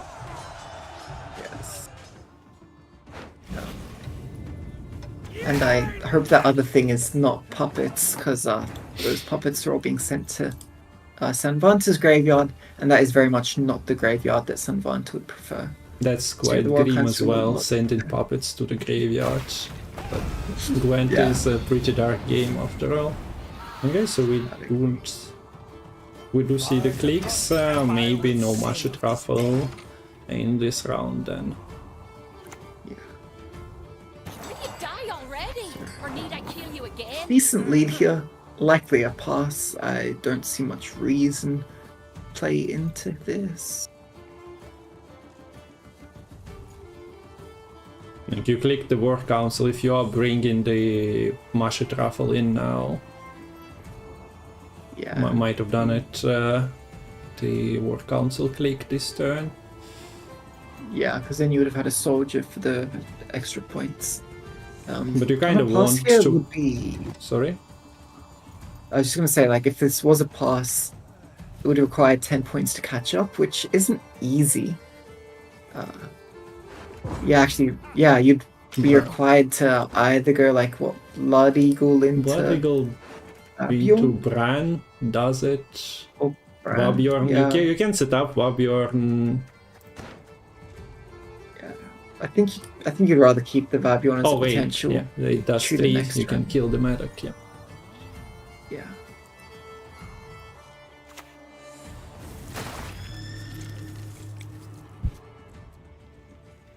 Or also just play the Invader. That's probably the better decision. That's enough here. Yeah. That is enough indeed. Take it off on my courageous mother. So, nice for Nequiz. 2 veteran invaders in the graveyard. But that does maybe give an illusionist target over to the Madoc list now. Because one of them gets brought back with the tier, whereas the other will remain as a pretty nice target if the bonded is able to go through there on the illusionists. And there's kind of limited raids here. Also not many warlords played. The primal savagery is only at 3 damage. So kind of not a huge scope of what that's able to scope out and take out. Man, this Wilgefortz Renegade is not doing its job so far. Not delivering. There could have been some cute lines, like if you played out the Fukusha, you could kill the Fukusha, then like bring her back and replay something. But yeah, it's. Is there with something that you'd want? You still haven't played your Artorios, and then your graveyard is also not that hot. Yeah, we see the Savagery go into the graveyard, dealing only 3 damage if I'm not mistaken. That is potentially risky against Masha Truffle. Although you have your leader, so you could have provided that value, but all the other cards seem to be better. War of Clans is dealing 3 as well, and you can use like Brockwar. Yeah, there's slight. Sanvanter can't even bring the Maddox out of the graveyard here, which is quite less than ideal. Because you want at least 1 bomb, because that's 8 points coming back from your graveyard. Otherwise, it's literally just illusionist spam. The Wilgefortz Renegade, I don't think is. Yeah. Hurting you more than helping. Should we talk about Nequiz's deck? Leftovers? Yeah, it's kind of grim for that as well. Execution missing, Chaotrold missing, and also the Vabion and Champions charge, which might have liked Vabion earlier, would have helped you get like a second Warlord, which is again still stuck in the deck, as well as the Phrase Blessing. Yeah. So not the greatest showing from both decks in terms of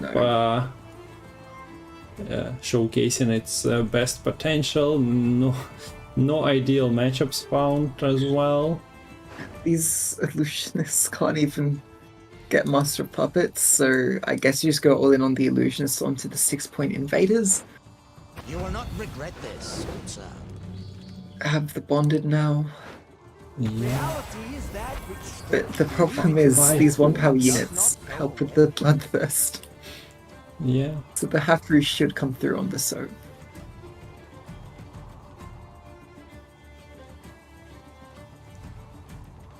Do you hit a 1-power illusionist with the Slave Driver?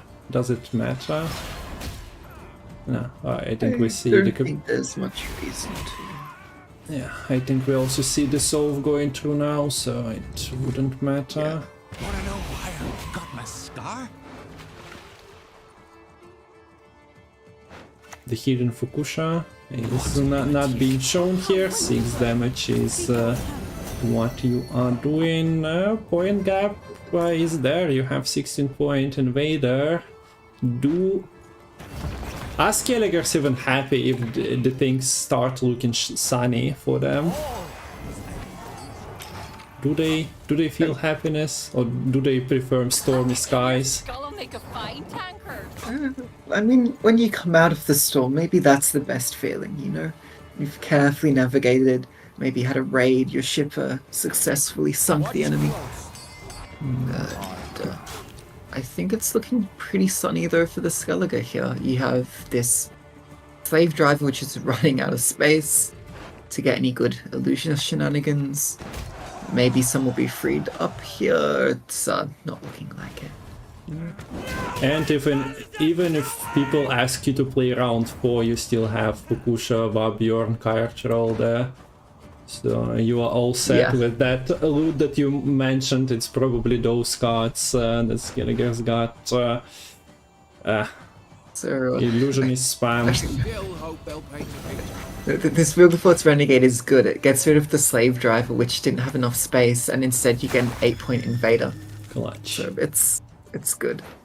Okay, so Vabjorn into Champions Charge. There is more than enough Bloodthirst and a final act of Wilgefortz. And we have our first finalist. Red wins the game, Sanvanter forfeits, and Nequiz gets the job done with Warriors. Warriors confirmed a strong deck can win in the semi-final. So there we have it. Fury getting the golden border here, and Nequiz wins with his stockpile and slave. And Warriors, congratulations. Sanvanter is out. This is a single elimination event, so he cannot play anymore. I'll show, where is it, the bracket. So into the final it goes. Sanvanter leaves the tournament with $75 and 10 crown points. You can use the commands for masters in chat to get more information from Discord. We will talk about it later today, but now we take a small break. Or do you want to do a summary maybe of the meeting? A summary of the match that we've just witnessed. And sure. How would you like predict Nequiz's lineup before and later? Does he like? Can you even do any adjustments with the Warriors? The list is pretty straightforward. Yeah, he basically are forced, I think, to run the Warriors on red coin. It's has certain weaknesses by virtue of being a devotion deck. You saw the other lists had sort of more consistent toll punishers or graveyard removals, or I mean, I guess the enslaved, despite I guess also being despite also being devotion, had a bit more options to do things. A bit more consistent point slam. The Warriors, I think, just get better matchups basically. The NR looked not great with all those intermune infantries. So just get something control-y that you're able to, something engineer that you're able to just shut out. Well, it's very lineup dependent, I think. Yeah. So we take a small break, and then we get back and cast the second semi-final. So I'll leave you at what? The bracket probably is the best thing to leave as a screen. So see ya in 5-10 minutes, depending on the Matol's commands, so to say. See you very soon.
Me too.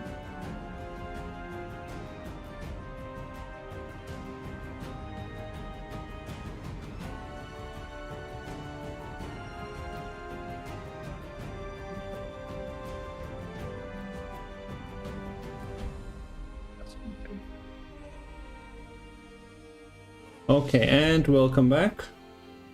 Are you here, Lemon? I am here. Okay, sounds should be going through now, and we have the second semi-final, Myamon versus Lerio. Exciting pairing. So for those who missed the first semi-final, it will be on YouTube later. It is on YouTube at the moment as I'm streaming there. Hello YouTube. And if you are not, exclamation mark YouTube and go there. But second semi-final, and it's between two great players. Let's look at the decks now. Yeah. So We might need to go slightly quickly, which is possibly a problem because some of these decks are quite interesting. yeah, but Matol is having no mercy. Go immediately. It's okay. So Myamon's list are the first on my screen at the moment, and starting with pincer maneuver, Archgriffin, if I'm not mistaken, is the main star of the deck. We've seen Imagawa play that, and now Myamon wants to give it a fair shot as well. Imagawa with his lineup was one step away from qualifying to the event as well, so this is a tribute.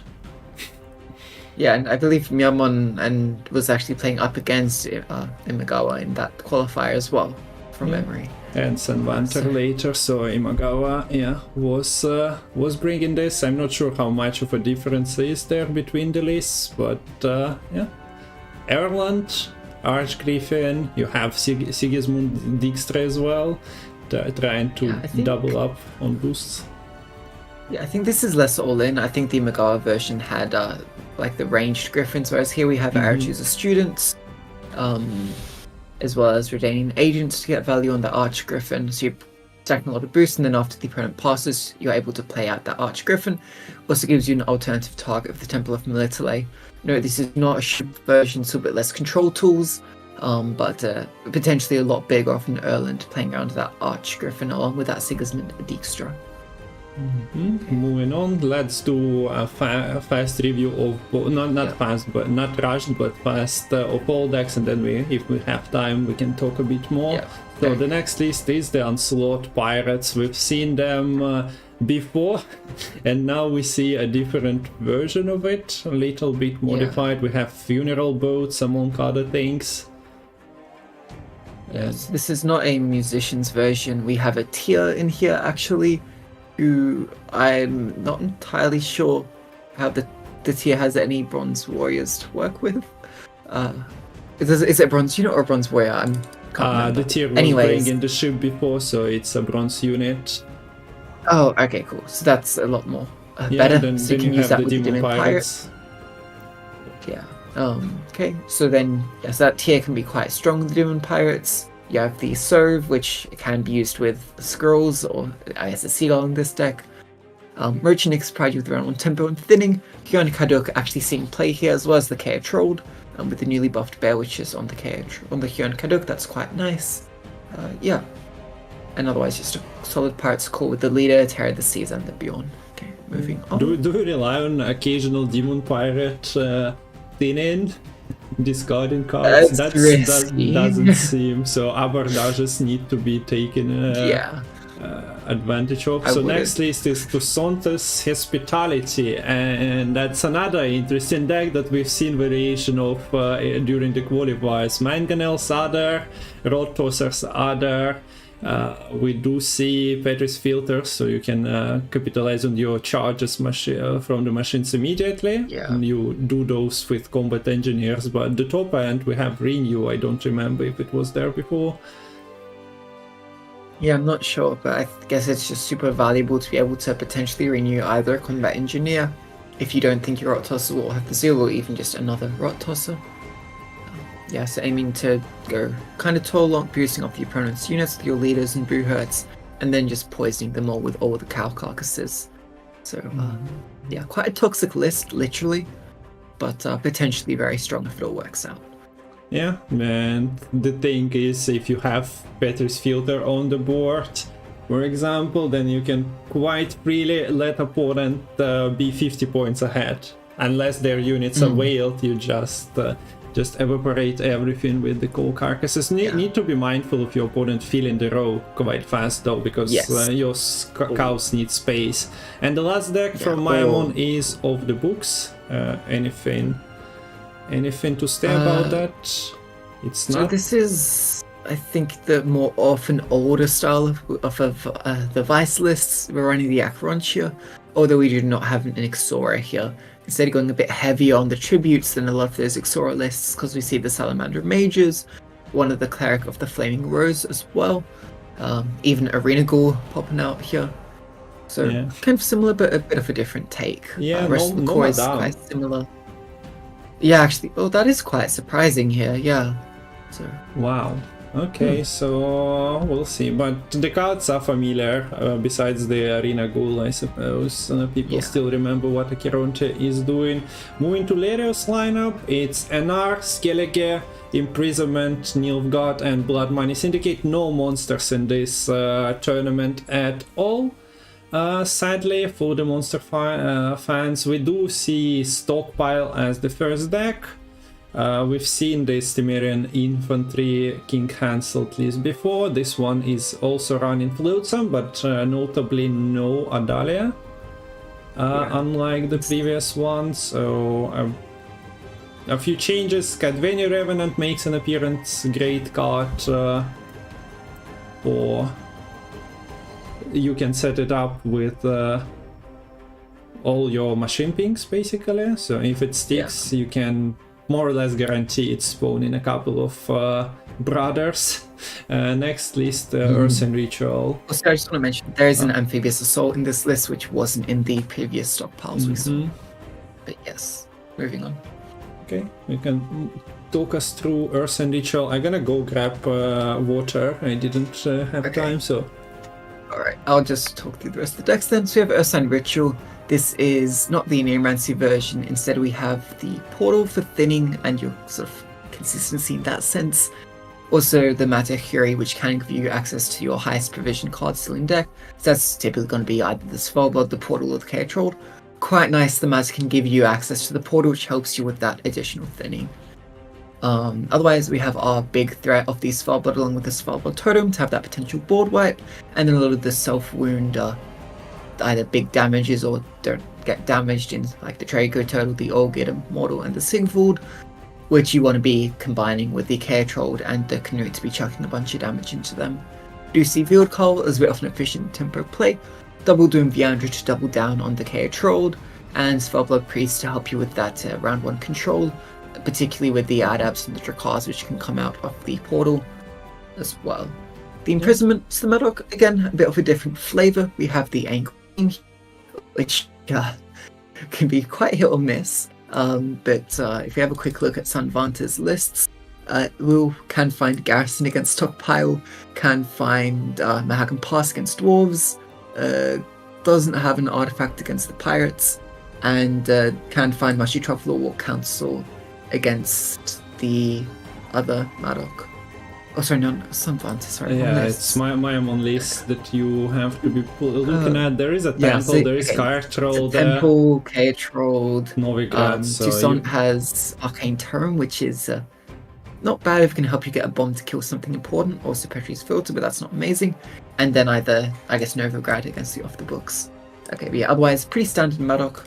Of note here, we do actually have the Fisher King to help here instead of the Roderick. No Nausicaas, but there is Hunting Pack.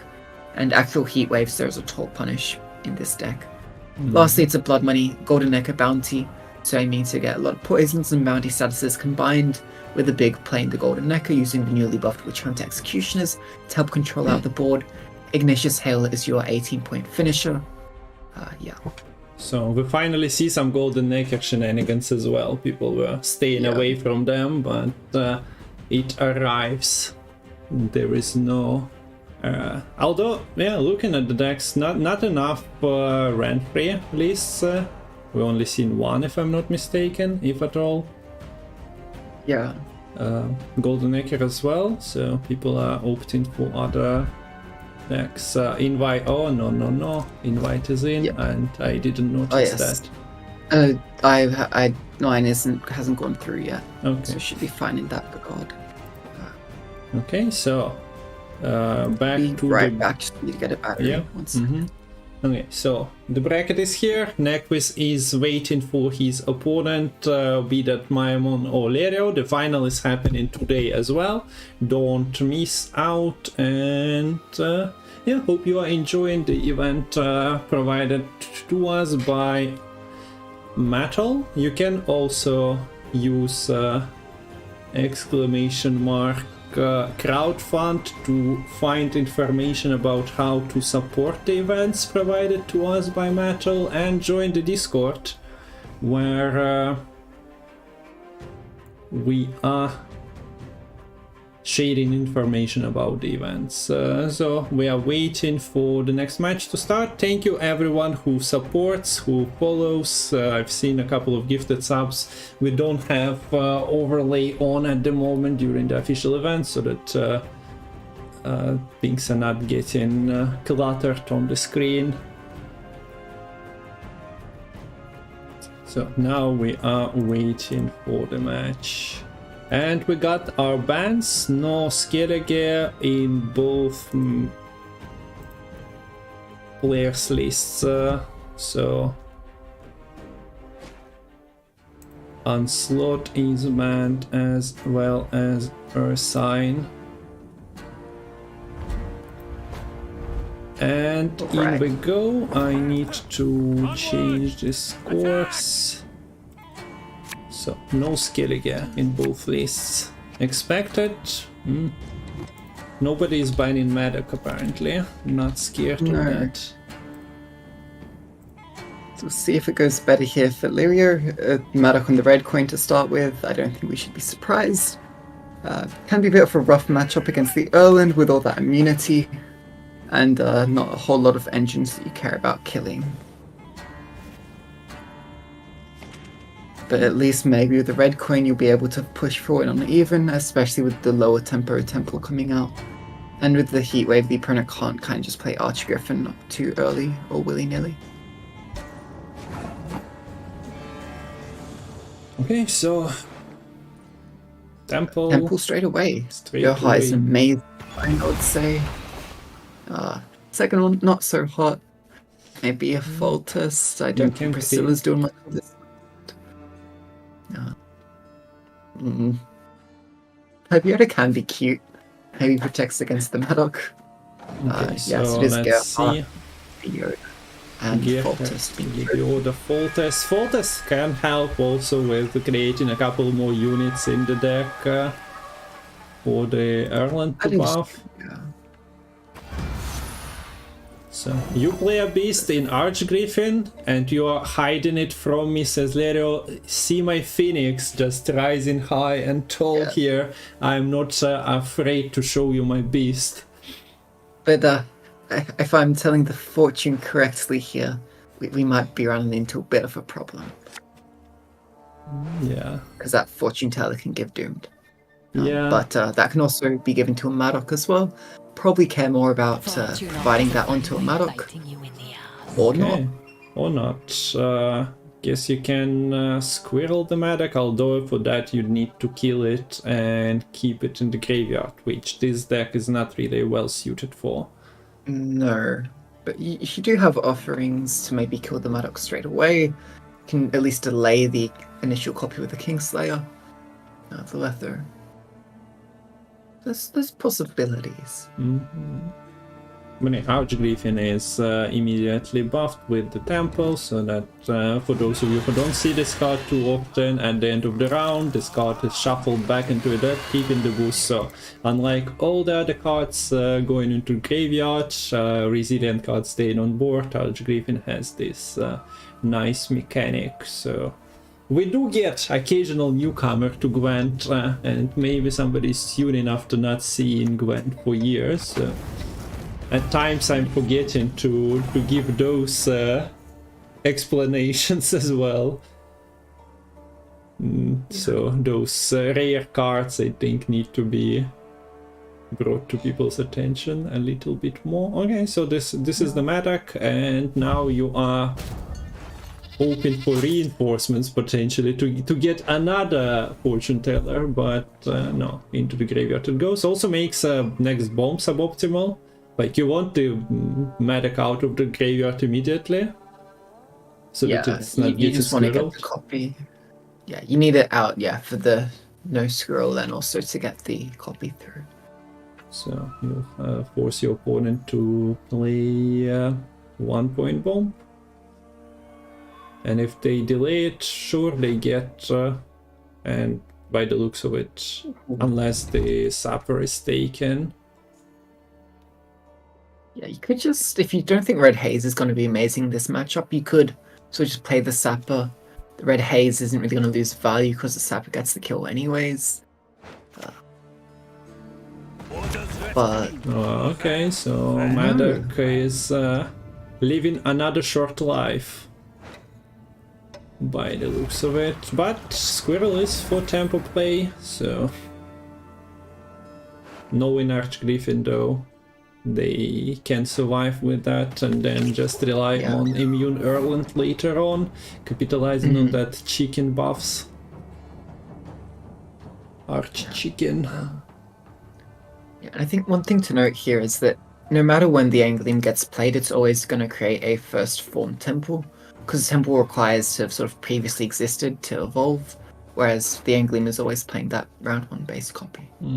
So that gives you a tutor for Ramon if you miss out on that, for example, but also you potentially are creating something great. Not sure what would be a great tool for this match, but surely.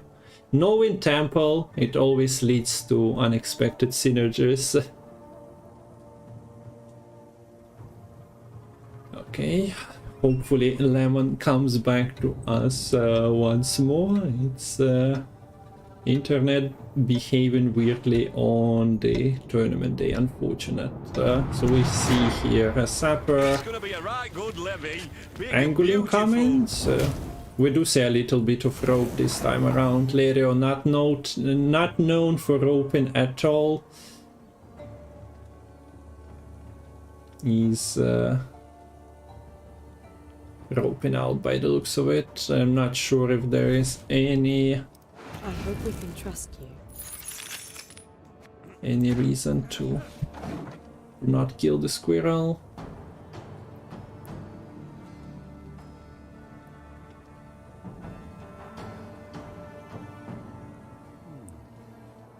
There is Leto having an alternative target. Uh-oh.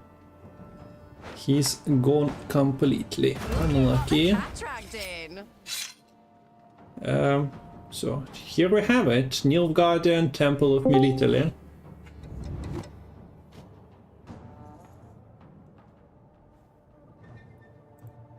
Are you back, Lemon? I think so. Okay, Sorry. yeah. I got kicked from the game as well.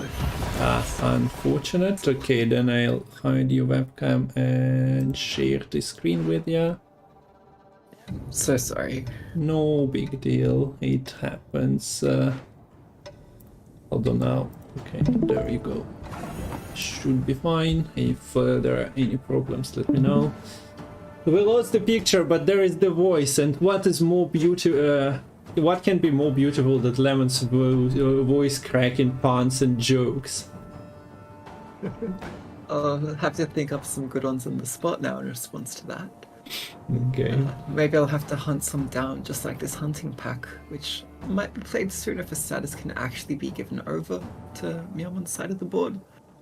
There's the Veil on that Redanian agent, but curious if it will be played before either the Old God or the Radovid here. Yeah. Still a bunch of carryover to play. Leader charges All got buffs. We do witness Radovid first. Is it also a leader charge? Oh no, no, no. We've seen Lerio, I think, rope out on the previous turn. The bomb hit the lower unit. 1 power. I might be missing, but I don't think there are reinforcements and necromants in this list, so there was no reason not to kill the squirrel, so might be a case of rope in here.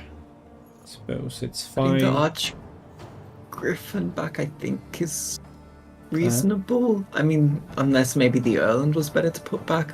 If you're aiming to maybe play the Arch Griffin if this round went all the way 10 cards in. Yeah, we do see Myamon float the 5 power of tactical advantage that is synergizing with Arch Griffin quite nicely. Yeah.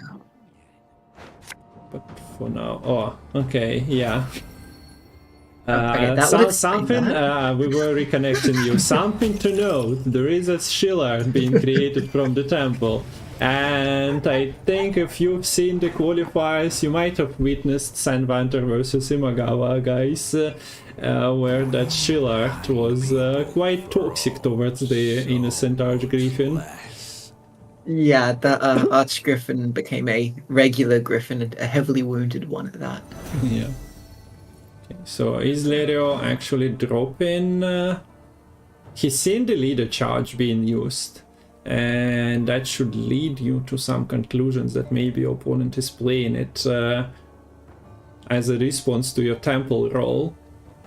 So yeah, he grabbed it immediately because that's a very short way to your victory created from the temple. As I said, temple is just Goddamn fools. it's just like this. You never know where the next prayer will lead you. Yeah, so we do see the Kingslayer turning into a phoenix. Quite amazing disguise there. But finally one of the Maddoxel Phoenixes will be retained for a future round. Very nice draws with the Mentor, finding the Iris and the Iris's companions. Okay, so everyone travels back with the Archgriffin.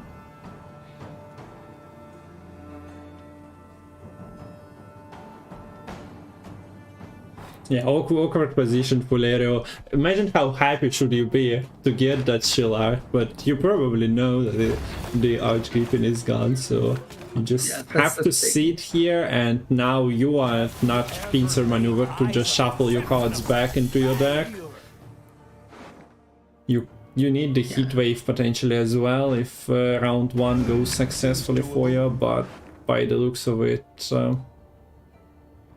yeah, I mean, he'll have to play Schiller. The heatwave itself doesn't do that much in this matchup. It does though mean the opponent can't play the Archgriffin early and do shenanigans that way. That's what I meant. Like you can bleed till the end and then. Oh, okay, yeah. Although it can be locked and it won't do its ability at that point as well. However. Yeah, true. Is there a purify? Yeah, that's should be what I started thinking about. Not really. Not seeing any. It's just fortune tellers. Okay, so decision point for Lerio. Do you want to throw away your Shillart? And he does. That should be the round unless we see another leader charge. The Archgriffin is at 20 power after the Carceran click. So yeah, so not risking that. Your potential win con. Yeah, Myamon is losing on even here. So Leo's gonna have to go for a real hard bleed here to make use of the Phoenix and the resiliences on the locations. The problem with that is your Maddox list, so you don't have the push potential here. Yeah. That's the big weakness of the Maddox list, and this hand is largely unplayable. I guess you'll The have to Shellmod play does nothing, Artorius. Ramon does nothing, Vigor is your only play to lead here, really. And you have to what? It doesn't matter, you get 3 units, but the Illusionist is alright. Yeah, the illusionist is fine. You can get what a Redanian agent that does carry over. Reality is that which, though you believe it, Have to click it here as well, most likely, to threaten the pass. I think you surely just click everything here and then Yeah. just try to temper a pass. Yeah, but even if you are not playing, okay.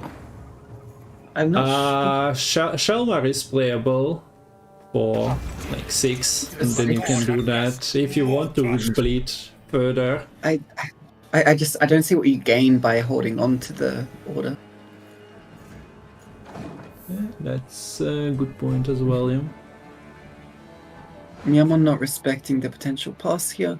Just plays a 1-point awkward. Yeah. She left his gun, so he's happier. Now, yeah. We found the next play, but now I think you have to click no Igni alert. Wait, sorry. No Igni alert, I mean. Yeah, the Shelmar was worth 1 more point than I thought, because they triggered the assimilate on the Vigo. So it was more like a 7-point. do not fear. Find strength in faith. Yeah, yeah. Thing is, this is like almost a 2-0 even, if there was actually a good hand here for Lerio. I don't think you can... Do you just burn the heat wave here on the Leviota? Trying to actually force something of value out? I think does anything beyond Turland catch up? I mean, right now, an Archgriffin and something else would do it if you passed.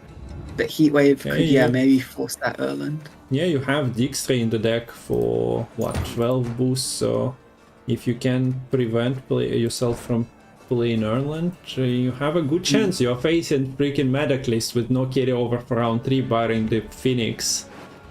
Yeah. Yeah, they'll have a Taurus Evolve. Not today.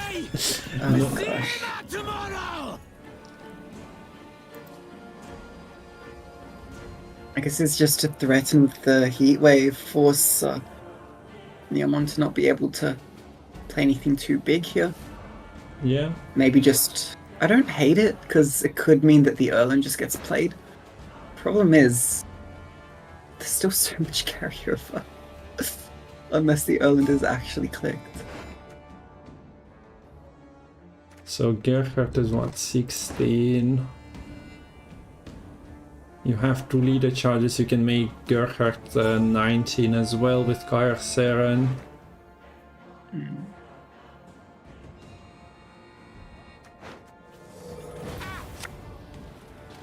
Doesn't go for... I guess that gives a bigger heat wave. You'll still have to play another unit. Delicate as if woven from the morning mist. And yeah, this is an 8-point gap that you can close with grabbing something outside of Erland. There is a Priest and Sace playing for like 13 quite easily. Even more if you click the Kair Seren. Is this a 2-0? Is Heatwave enough here? Like, I think the correct play here for Leo is just to hope that the Heatwave and leader is enough here. You have an 8-point lead right now. You can turn that into a... how do I do maths? 21-point lead, force 22 points to catch up. That's not easy. Okay, maybe, and this is the only line. I mean, your round 3 is useless if the Erland goes through, so you have to play this, I think, anyways. You're dead in the next round, so just go for it. So Ansace is what, 10, 19, 13, 21? 15. Sure, right? Ansace is a tie? Oh no, actually no, it might be enough with the added dual potential. No. There was not enough. It would be tying. So instead, we see 22-point Dijkstra, which is taking you, especially with 2 extra points from Volunteer. And now the Lerio is in a situation where there are no Nausicaas to spam. Actually, but the drone. all the leaders are gone. Yeah. It's down to top decks. If the Erland is not found, the Archgriffin is found. That should be game.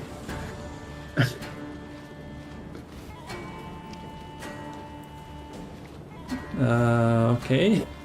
There is a 17-point bird you have to fight with, and you have 2 slave drivers. This is a disaster for Nilfgaard.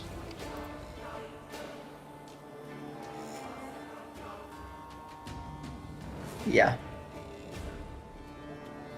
Yeah, not sure what to say here. Like, yeah, well, there is no way to lose this, I suppose, unless you are discarding cards. We need sleep.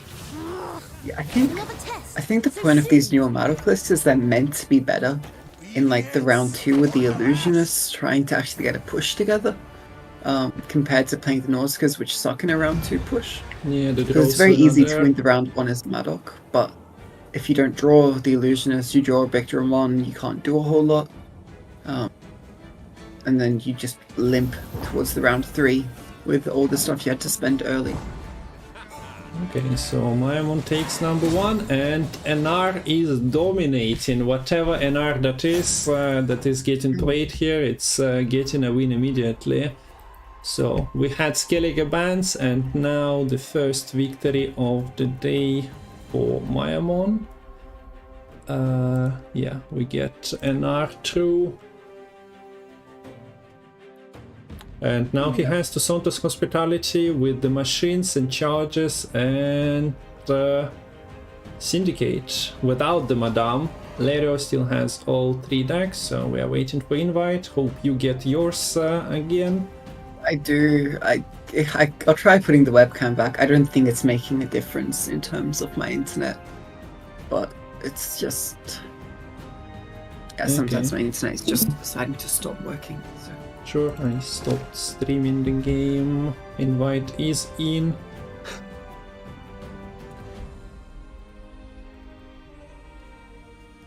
And let's go. Hopefully you got yours. Let's go. So Myamon was on blue coin. Now probably Nilfgaard time. Syndicate should be more flexible. Lerio probably leads with stockpile. And stockpile is great because you can also try to ping some cows away if your opponent is forced to play to put them on the board during the round. Yeah, your reinforced ballistas, can be quite nice. And also use your leaders, even if your row is like full, the leaders will still reduce the cooldown. So if you can get like that double reinforced ballista on the same row, you can protect against a lot of the cows. And it is exactly as you predicted. Nice work on that. Yeah, so we got the war of the machines basically here. We have quite a few on both sides.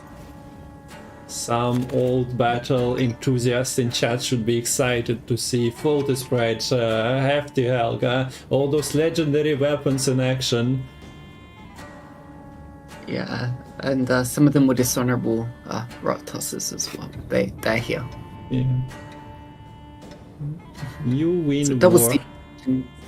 It's a double. Sorry, combat engineer is here for Myamon in the starting hand. On red coin, that's pretty amazing.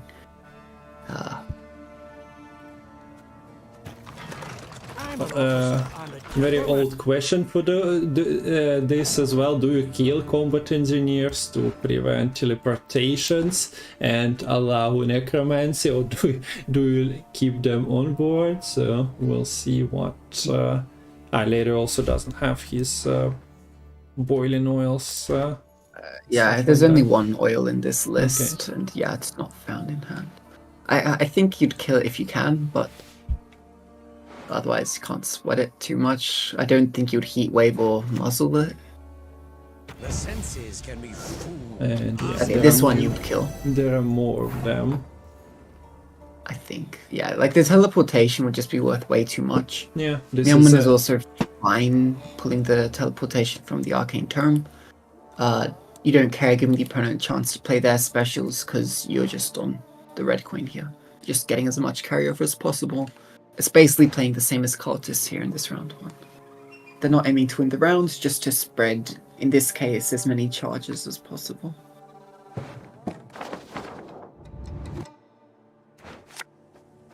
Okay, so we actually do see a royal decree for a bronze. Not using the Carabalista though. Yeah.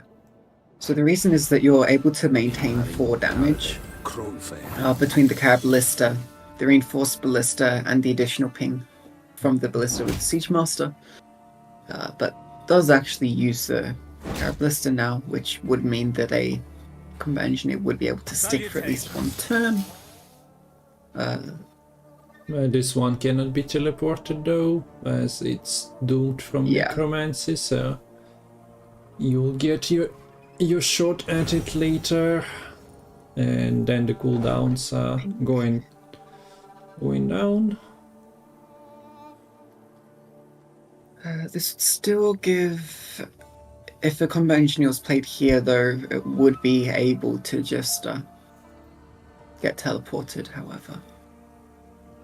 There is 2 damage from reinforced ballista. Well, there is always a leader charge in play if necessary, if you're trying to make your opponent's plays as awkward as possible. So Hefty Helga sucks up some charges in hand, but a lot of those charges are going into the deck. Mangonel started with 2, now there are 5 of them. Same goes for +3 extra cows coming from Road Tossers. That's already like half your opponent's board field. Yeah, it's quite scary. But as I mentioned, yeah, you need to be fast. Like you should be alert to your opponent feeling the row, and what better leader to feel the row and protect stuff from getting poisoned by cows than the stockpile that can spawn 5 extra units. Of course, that's not as simple as I'm talking about it, since you'd want to capitalize on your machine's charges, but yeah, something like that can happen. Yeah. It's also probably not as simple because I don't know how you actually poison a machine. Yeah. But it somehow will happen. So Radivik played no Zeal. I assume that was just another rope. Yeah, and the damage was done to a card that is getting teleported here. Lerio kinda saying, I either saying please do it, baiting, but there is no like tempo pass situation. Yeah, I don't think you click term here because you'd just be expecting the opponent would get another chance to teleportation immediately. So a bit that turn did not make much sense from Lerio, but I think it was just a huge row. And he keeps damaging them combat engineers. He's seen, like, you probably expect no teleportation in hand since Arcane Tome was played first. Yes, I think you just, depending on... Can you afford to play Flotsam? Because I don't think you can really play into this round that much longer. You don't really want to play Temerian Infantry either. Okay, you do go see the for click and not even AA. Okay, and this time the combat engineer is dying, so Lerio had a plan, but... Okay, maybe now the argument is if the combat engineer comes out here for 4 points, this is just a pass. Because how are you going to do 32 points here? Is there a... Yeah, I don't know, like you can just play the Road Tosser now from the Arcane Tome and Combat Engineer from hand, and then next turn you'll have to play another card, but you get the round secured. But yeah, but then that's kind of if you do play the Road Tosser here, which maybe is fine.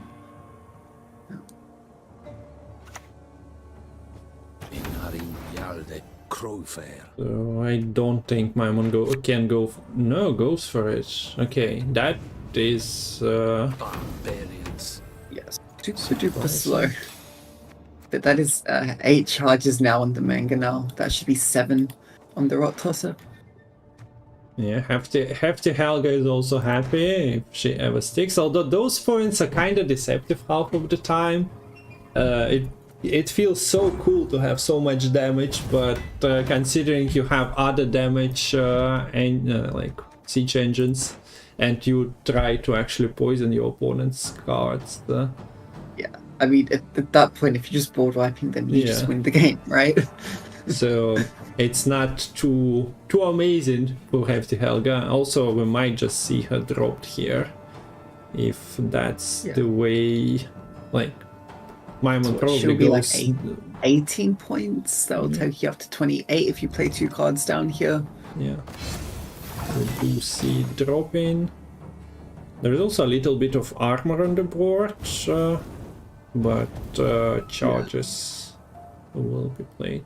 Wait, is Q even enough?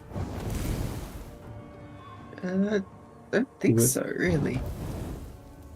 To me, an infantry is only like 5 points. I guess kind of Leader? 2 on the Helg. Yeah. So Lerio definitely achieved what he was trying to achieve with that pass. It would have been nice if Radovid was kind enough to give you the charges for the leader. For the leaders that are one single shot. It would be broken, I know, but in this situation, Myamon would have been pretty happy. Yeah, I mean, there is a card called Damien, but yes. Yeah. Okay, Sadly, so... Damien sees no play, but Radovid does. So Myamon wanted to win a round, he did, and I don't think he should be too sad about Hefty Helga. Now the question is about the muzzles effect on this game as well. Sadly, there is no Redanian Secret Service, and I think if there was, it would have come out. Not necessarily.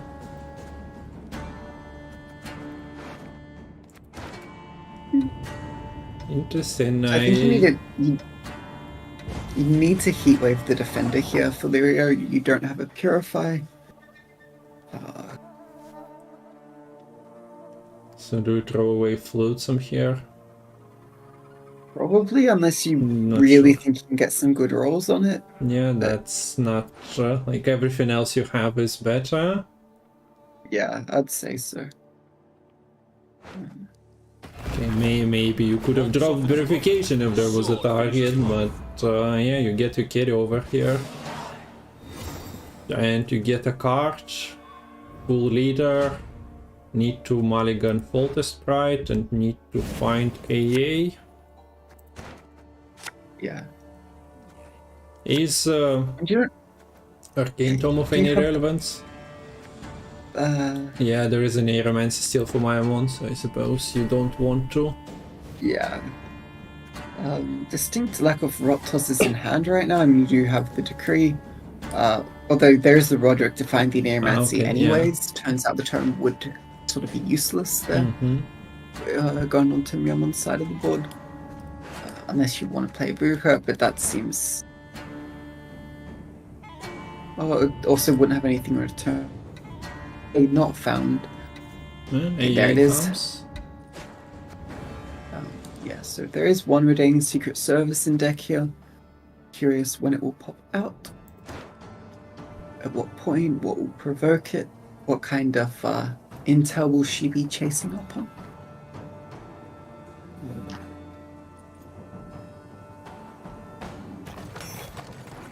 Okay, so you just start with setting up machine of your own and expect a rage against it from Nilfgaard. There is quite a few machines on the other side. So I was counting units. Joachim brings 2 out if the coup is used on the Joachim. There goes your Secret Service. You have Royal Decree. And from an Aeromancy, you might be interested in Petri's Filter, I suppose. Actually, oh yeah, this is... How do you get your rot tosses through right now? Well, not this one. This one you don't get through, Yeah. but now the defender is there. So you kind of need to what? Muzzle defender? Yeah, but how? Do you hit it with the oil, hope it doesn't get brew hurted up, and then muzzle it? And there is False City for Buchurt, as you point out, so... Hits the second rot tosser as well. Ooh. No defender. There is the Margarita, and there is the Purify on the Cupbearer, so Okay, Margarita maybe not that meaningful here. But it does kind of force the Cupbearer to be found. The alternative from the A is in like the Siege Tower, which is probably not as amazing, especially if you'd expect it to get poisoned down to death. So yeah, there is definitely someone, some expert in chat who played this match like 100 times, but other than that, I don't think many people seen this match in action. So I hope you guys are excited about this happening. So yeah, but now there are like defenders. I think you could have technically killed it if you went Fike Hensel full leader here. But there is of course Renew. You can use it on the rot tosser or on a machine, but they don't remain with the charges given to them, so yeah, those lines are sadly dead. Isn't super scary. Actually, yeah, then I think the correct play would have been to just go for that Hensel into the Fortress Pride leader to kill this rot tosser, and suddenly you don't have really any rot tossers to worry about anymore. Because otherwise, how do you get through this defender? How do you deal with this rot tosser? Let their blood break their bones. So now you'll have to damage it with okay. So I guess players the are logic going here for is, lines.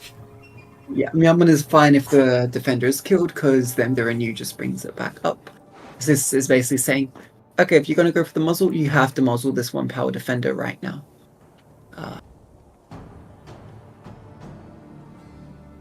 Which feels bad, but I don't think there's a choice here.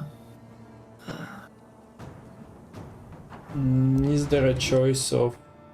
Nah, you cannot fill the row because mangonels are waiting. And it is available, so something can be killed to free up the space, but it's awkward. Like if Lerio drops the Hanselto with leader charges on the back row, will be wasting. Yes, the other thing here is that Lerio does have the last say. So if they are able to use like the Henselt leader and like Tamarian infantry with the Flotsam in like their final 2 turns, that can be a lot of points that Myamon isn't given a chance to really interact with. Just all coming down onto the board all at once. Yeah, that's a good point on this Nilfgaard deck not having too many points on its own. Especially with like the Joachim boosts kind of disappearing already. But okay, no suggestions anymore. That's the best mangonel you've probably seen this month, guys. Not many of those. 4 provision card, by the way, which was enabled by other 4 provision combat engineers and 4 provision teleportation. Yeah, but if we go to the game history, let's see how many turns was spent for this setup. Artorius, Necromancy, Combat Engineer, Teleportation, another Combat Engineer and Teleportation. Yeah, that's half the round. That's kind of destroying my point here, okay? I'm saying this is what I meant is to highlight the beauty of this creation, as you can spend first round doing absolutely nothing by the looks of it, but it builds up to potentially contest 2 rounds. But yeah, unlucky for Myamon to be forced a card down. I think he might have been a bit too invested into doing this. in round Yeah, one. that is the power of the red coin, though. It would be potentially catastrophic if Myamon loses with this deck a couple of times and is forced to play on blue coins. How do we feel about the Volta Sprite coming in like this? That was Okay. from just the decree. I Yeah. think the logic is that it's easier to just maximize the value on the siege tower, just going sort of all toll, not needing to damage opponents' stuff. I think that's why. They're not even playing for the crew. Like, I guess it's more playing around the cows in that sense. Also, this verification is super awkward now. Okay, and yeah, we cannot do that. Cannot really finish it. If only you had the stockpile to give you charges on the mangonels, would have been amazing. But yeah, this Volta Sprite, I guess Hansel didn't read the manual, so the machine is kind of falling apart turn by turn. No, Hensel didn't understand because it was Voltist's pride after all. Okay. Revenant could have been good if it was down already here. Then again, the decree from Myamon is able to fetch the second mangonel with so many charges. Also, it's kind of impossible not to be playing adjacent to a spying unit right now.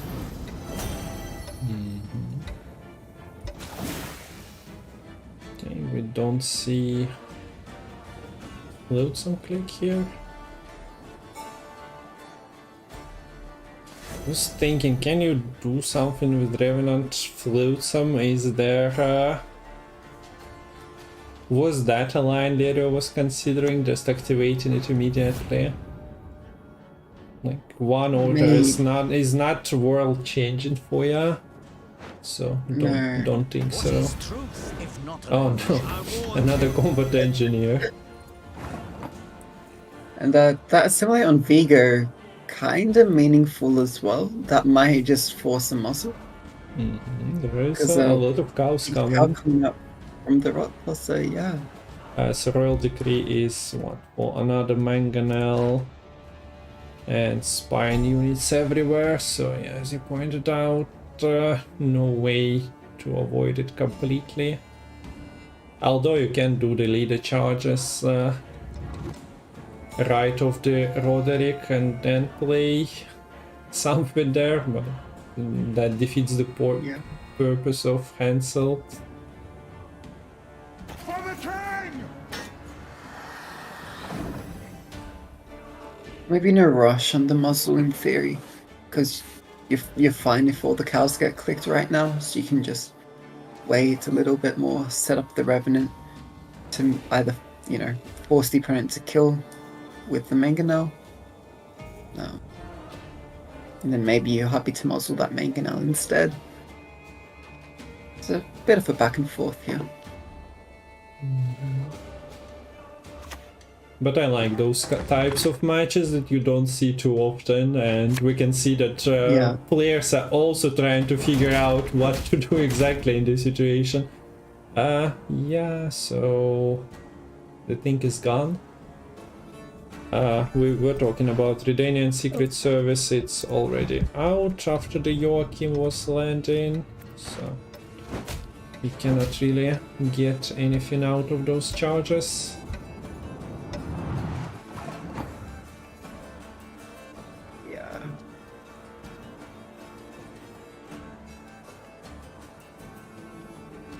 And keep in mind that whilst it looks like Myamon is ahead by a decent amount here, it's effectively, like, arguably even a 12 or more like a 16-point difference, because this false series is going to be returning. Even more when it gets boosted by the opposing Bruja. So, Mangonel seized opts to not really care about the assimilate on that Vigo. This, I think, is just the Bruja turn onto that false series. Should be you're not getting anything from that assimilate on the cupbearer anyway, so might as well finish with it.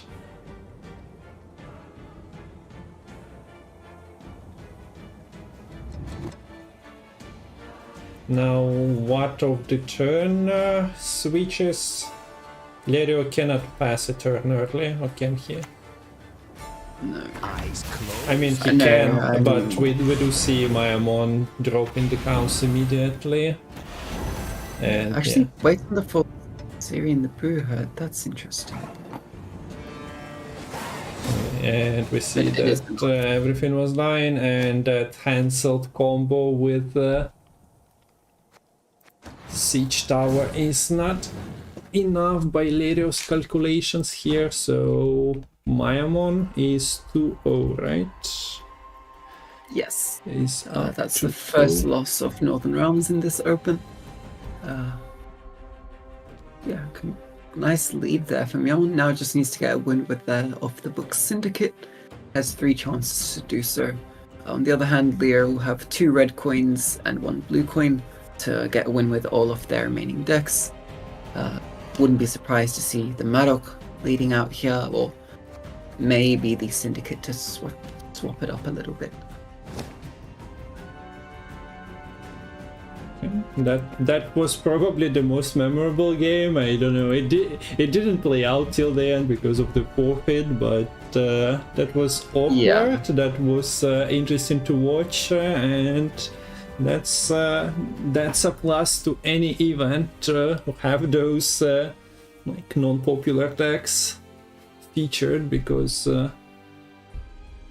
you don't really know the lines. You don't even know what players will be focused on during the round occasionally. Like here, you should be mindful of your opponent feeling the row, but at the same time they have their spies and they can clear it with mangonels. So pretty exciting stuff.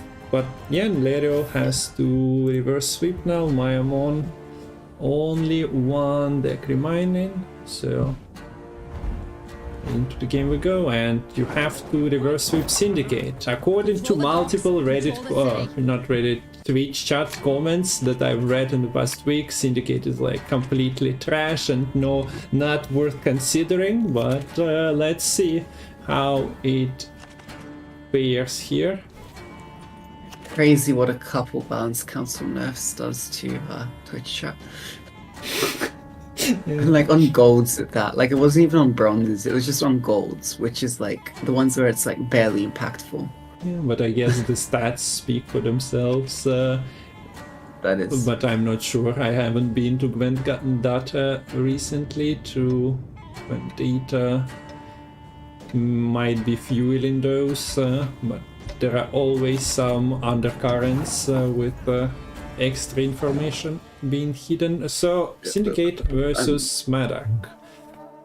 And we did see some Syndicate having troubles in like previous qualifiers and series, particularly that was the Jackpot Yago version, getting sort of 3 losses a couple of times. And I think they were actually kind of used that one a lot against Syndicate in their path to qualification here in this open. So will he be able to repeat that, leading out here with the Fisher King? Nice thing with Fisher King is that is sort of a secondary proactive play for the Matol. Particularly important if you're up against this Syndicate, which leads with that Open Sesame. Okay, so being an experienced Madak player yourself, how would you rate Lerio's hand here? Doesn't get a sapper from Artorius as well? Yeah, that's probably... that's- If you found a sapper, it would have been fine, I'd say, but without the sapper, it's quite awkward. No Letho, no Phoenix. That just sucks. Particularly because you're against a deck where Phoenix would have just smurfed. You will not regret this. Reality is that So Vigo plays for no value here because you missed a sapper.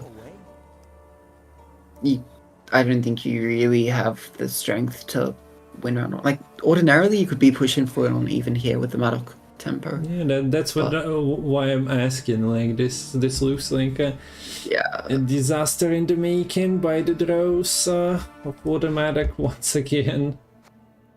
I should have taken But my easy let's road. see. And yeah, I suppose Myamon having the Tiger's Eye, having the Sesame to work on.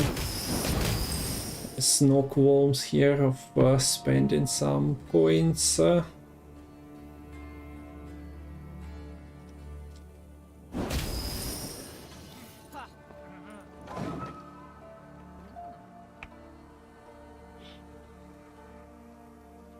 No, didn't snipe the illusionist, but it doesn't matter as this is round 1. Yeah. Yeah, I think you at least want to thin out the Maddox so your draws next round don't suck, but I'm not entirely sure how long you can play into this round. Ideally, probably you also want to drop the dogs, but that costs you leader charge most likely, unless the Cleric is the next play. It might be. It might be. Or there's a Thunder, tall though. enough unit that you can use your D-bomb on. Yeah, that's also. Without investing a Salamage. So at the moment, like, Medic can just be clicked. Okay, never mind. Okay. Not at the moment, but what I meant is that you still can play your bombs, even if it's not for the double Medic. So it's in your reach at the moment, so no need to be. So it looks like, Myamon is scared of the Letho Kingslayer, so just kill the Maddock off here with that Horse and Junior. Sometimes it can be better to delay the Horse and to be able to kill off Sappers or light cavalries. Instead we just see it coming out. Now this means that Lerio maybe could just play a second bomb out, maybe kill the Horse and Junior, and Myamon might kind of overcommit on like one of these blind shady vendors to try and kill that Maddock. Alternatively, pulling the strings is a thing. Yeah. Which if there's 3 tags, you kind of need to be a bit worried of that being a potential create. So, okay. That Maddock might be just dead once again. I was thinking maybe there is enough motivation for you to use the leader charge lock either Junior or the Brawler. Okay. This is the problem with pulling the strings now. If you don't kill the horse and there's the 3 tags, Cut-ups, Maddock is tight just cloaks, seized, no? crown splitters, and a human. Shady Vendor, not a gangster anymore, but no. he has... Maddock is having all sorts of troubles today. This time he joined Syndicate. No, Not sure if by mistake or design. Well, there is a status for your dogs now. Yeah, that's the silver lining, right? Sun behind the clouds. Light at the end of the tunnel. Yeah, I think That tunnel is behind the looking very, clouds very there is far. an eternal sun. I don't know. Whatever the crown splitters I guess- and tight cloaks god is. I guess Lerio just wasn't aware or expecting the pulling the strings. Because that's a 50-50 on just losing all your Maddock value, which is kind of essential in contesting a long round, I'd say. Because, no Maddock. Like, this deck runs severely less engine value than sort of the Maddock versions that I played, like, last year. It doesn't have, like, cavalries, anything of that kind. It has illusionists, which are playing 4-point units here if you get the bonded. There's angling to play Novograd. It's not hot. Okay, so that was a bank searching exactly for Novigrad, or were there other angles? What else do we need?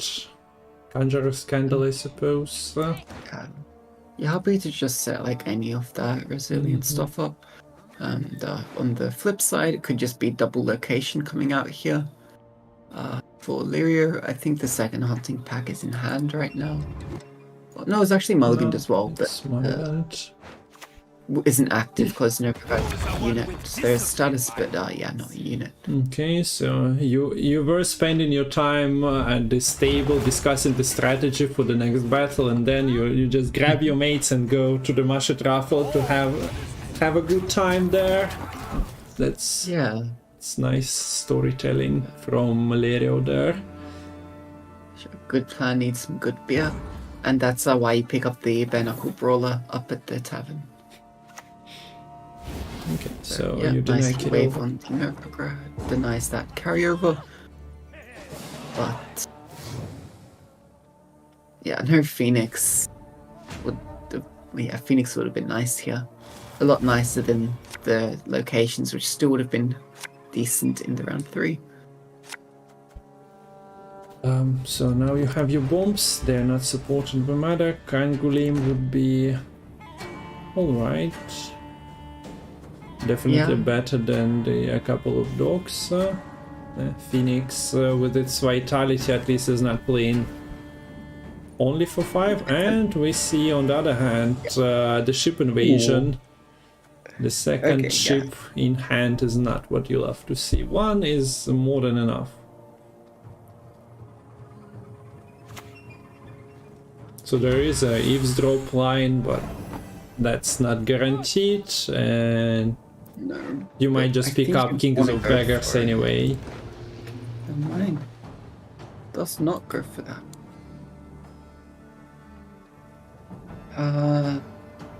Okay, Akronchi is gonna get locked, I suppose, to be dealt with. Is there isn't really Purify in this list. Oh, actually, no Candle is quite important. The defender is struggling. Vulnerable to Dancing Star.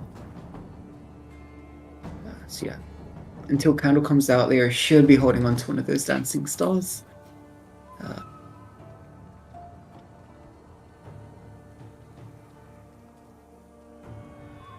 I should probably just be using Ramon on a sap, I would say here. That's kind of the best play. Oh, okay, opts to go for the illusions from Ramon instead. Maybe he's thinking I'm going to be struggling with a bit of my proactivity here. So, yeah, but these Ramons are just not it. Yeah. So Dancing Star is alright, so you get to Acherontia. You cannot control everything, so even the Salamander mages will be quite scary. Yeah, they'll get a lot of value with all the tributes in hand. I mean, literally every card in hand is a tribute except for the Oxenfurt Guard and the Acherontia. So that's 6 tribute cards in hand for Myamon. King of Beggars will come out quite early, but that is a lot of refunds if those Salamages are allowed to stick and handle their business. Okay, angling top deck is better than a lot of stuff in your deck. Yeah. Misses the Dancing Star 50-50 to kill the Savvy Huckster. Unfortunately, the Sapper is not very accurate.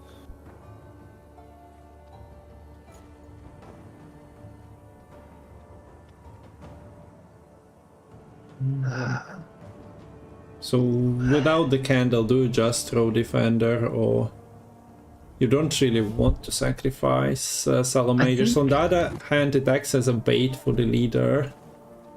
Yeah, I think a better play would be to try to get the Oxenfurt Guard down first. Because then you either force a leader onto the Oxenfurt Guard, or yeah, that's a good point. Something a bit more substantial. And now we see a tribute here, so but this is a different kind of tribute card that is dropping here. So Salamander Mages go down.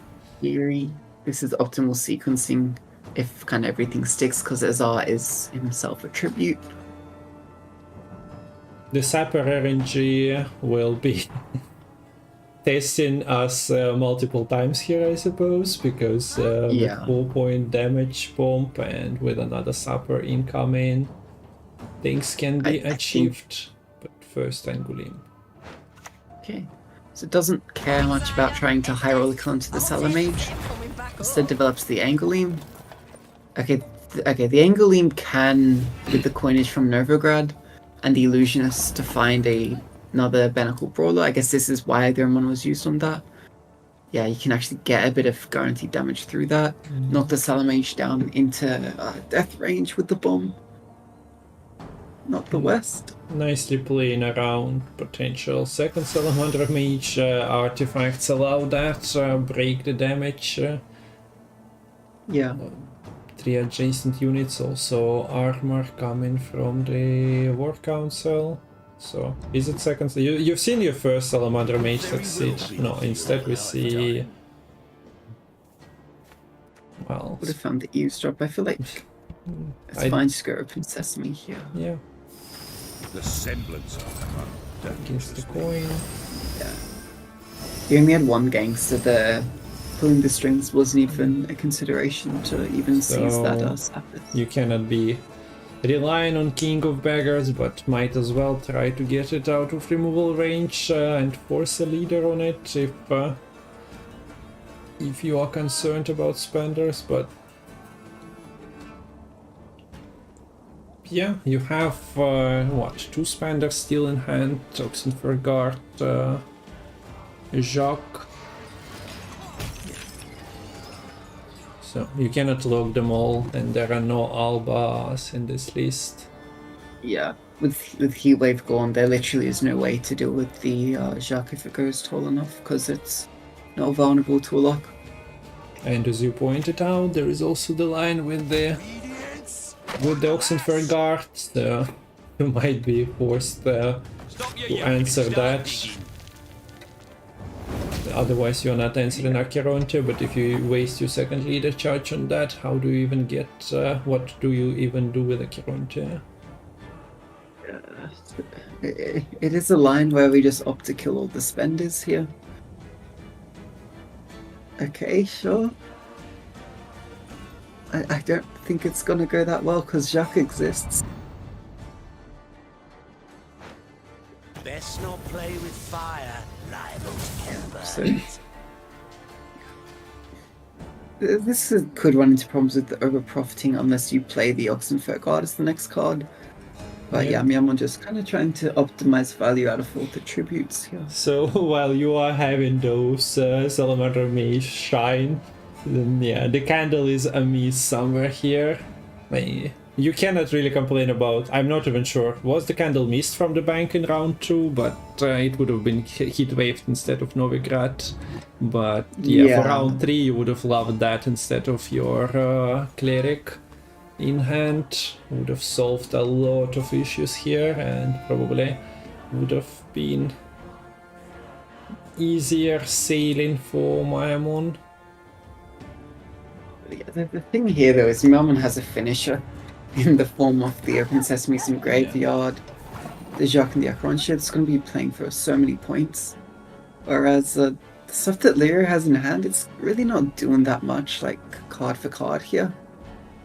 Kind of just running out of steam, I'd say. And the Sapper and the Bomb are getting awkward because you want to be keeping those for the potential Azar Javed. So then what, do you go Illusionist here? Or do you use your Leopard Kingslayer? What does that get used on? Okay, so we have a full spend. The Sesames are 1 empty, 1 at 4. This placement doesn't help with boosting up any of the Scarabs from the Azar. True. Wait. On this row, so they go to the right, right? Yeah, they just spawn at the end of the row, I believe, right? So Actually, yeah, even if it was just to the right of Azar, I guess you could play to the left, but no, it does just go to the end of the row, I think. Don't ask the casters to know the cards, okay? The casters can react to players' plays. Easy. Yeah. Yeah, sorry, I'm trying too hard to be an analyst here. We should just be casting. So yeah, here's Illusionist into Banacle Brawler. Doesn't spend on it. It's holding on to all those coins in the bank.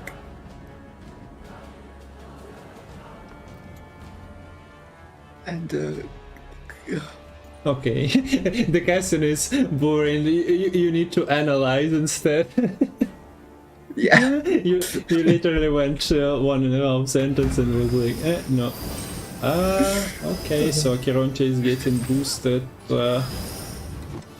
And it actually is pulling another card here, maybe. Ooh, not a bad pull.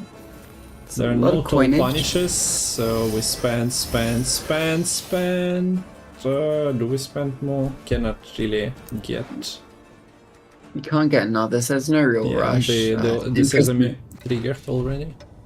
Yeah, imprisonment should come through on the Acherontia. But now Letho can be used on the Acherontia. If we get enough coins from the Novigrad, Lerio could play it. Yeah, okay, sure. Is it too good? The leftovers in deck are kind of questionable, but at least it's a couple extra coins. But yeah, the problem is that there is a little bit of hidden points here and there for Lerio, but on the grand scale, I'm not certain. Yeah, there's one open sesame right now at 6 charges in the graveyard here from Myamon. I don't think there's really a way to trigger it. Yeah, I think the same, so 3 buckets of nails and a tub full we of pick pegs. up an 8-point card. Is it 8? Yeah, nothing higher dropped. Never mind, defender's in the way. Can't go for the fun Kingslayer play anymore.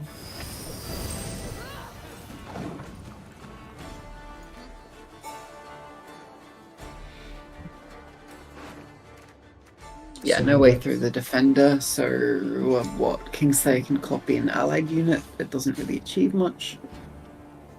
This illusionist can get another Binacle Brawler. Sure. But that's 8 points, 5-point Kingslayer. Probably not achieving much. And then coins plus Smash It Raffle buffs. That's probably getting you to what Myamon has at the moment.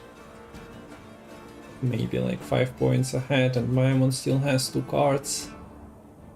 Yeah, okay, yeah, there is still the artifact clicks here for Lerio, but even running out of space, since the Novigrad's gonna create a unit. Goes for potential tribute create from Novigrad. All non-humans must die. So rechecking the Sesame, it's at 3, yeah, and that's it. Probably last hope for you was that the last 2 cards are playing for minus 5 points each. Quite unfortunate there. It was super rough with the high roll onto the pulling the strings round 1 for Myamon. Pulls the graveyard punish out of nowhere. It was still could have been played around by Lerio, but I mean, it was still lucky to roll it because it's not guaranteed. It's at worst a 50-50. And then, yeah, with no Madok, it was just super tough trying to hang in there. Okay, thank you for the raid, Rashid, and we are done with the second semi-final, so we'll take a longer break here, but we have a thing to announce. It might be happening tomorrow, so be here after the break. We'll return, talk about the decks once again, and we have a final today. Myamon versus Nequiz are playing next. I think it was scheduled to be like 30-minute break together with the deck discussion, so probably gonna be away for probably 10 minutes and then we can come back. Yep. So yeah, hope you enjoyed the series. Now back to the bracket we go, and this will be our be right back screen. final happening today in like half an hour. Be here, don't miss out. Winner gets some money, gets crown points. Lerio is out of the contention and he gets $75 and 10 crown points as well.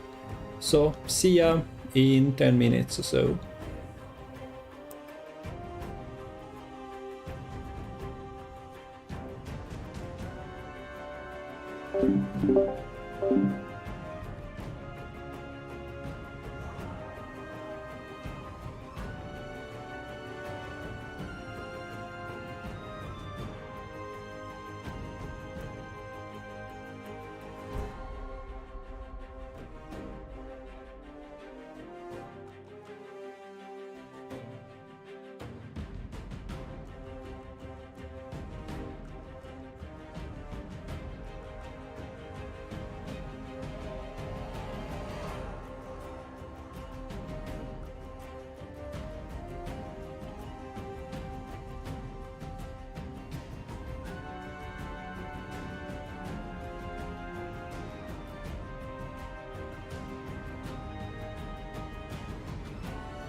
Okay, so I'm back. Hello, Lemon. Okay, I'm back. Hello, Lemon. Hello, hello. There is a little bit of disaster with the ban screen, so we'll just keep it as is. Nequiz versus Myamon will be the final. I won't be showing bans, it will be on screen during the matches. But this is the final. Copying in OBS doesn't work as expected, but now we have things to look for as well. We have the final. We of course talked about the upcoming dates. We have World Cup starting from actually this Monday for the tiebreakers between Poland, Ukraine and Team Citizens of Russia, but semi-finals are set for the end of April. May 11th is the final of Gwent World Cup. We have Community, Gwent Open number 2, qualify in this month, play in the next month, so you can be participant as well, everyone in chat. But what we have to announce now beyond the Gwent Community Open number 2 is the thing that's happening tomorrow, 12 p.m. CET, is the Chongo tournament. It's on screen. Exclamation mark Chongo as well. Matol, you asked me to make the command is in, so use it when the time comes. Create 3 golden necker decks, win the tournament, get I think the price for the winning was $50. Read the rules, they are in the command, but we have the lack of golden necker in this tournament.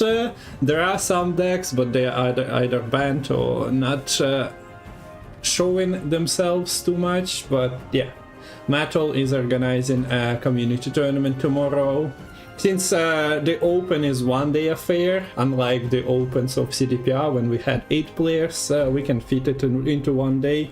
But the more the merrier. Tournament is happening, and now we have what we can show the roadmap again. So a plethora of tournaments happening. There is a structure. You can see that we are in March. There is an Open only. Next season there won't be qualification, so this matters for qualification for April. If you want to compete now, so to say, next month you are competing for the crown points on ladder instead. Which, keep in mind, it is, I believe, double crown points with the seasons which don't into a qualifier, so it can help to a bigger degree if you're trying to get into the charge qualifiers that way. So yeah, the Chongo tournament happening tomorrow, March 17th, 12 p.m. CET, so you have less than 24 hours to prepare, but hopefully there will be enough participants and we'll get them fight. Maybe even some participants of today's tournament can compete in that one. And now I think it's time. Anything else we needed to plug? You can always crowdfund the events organized by Matol, exclamation mark crowdfund. In chat when you hear it, we won't be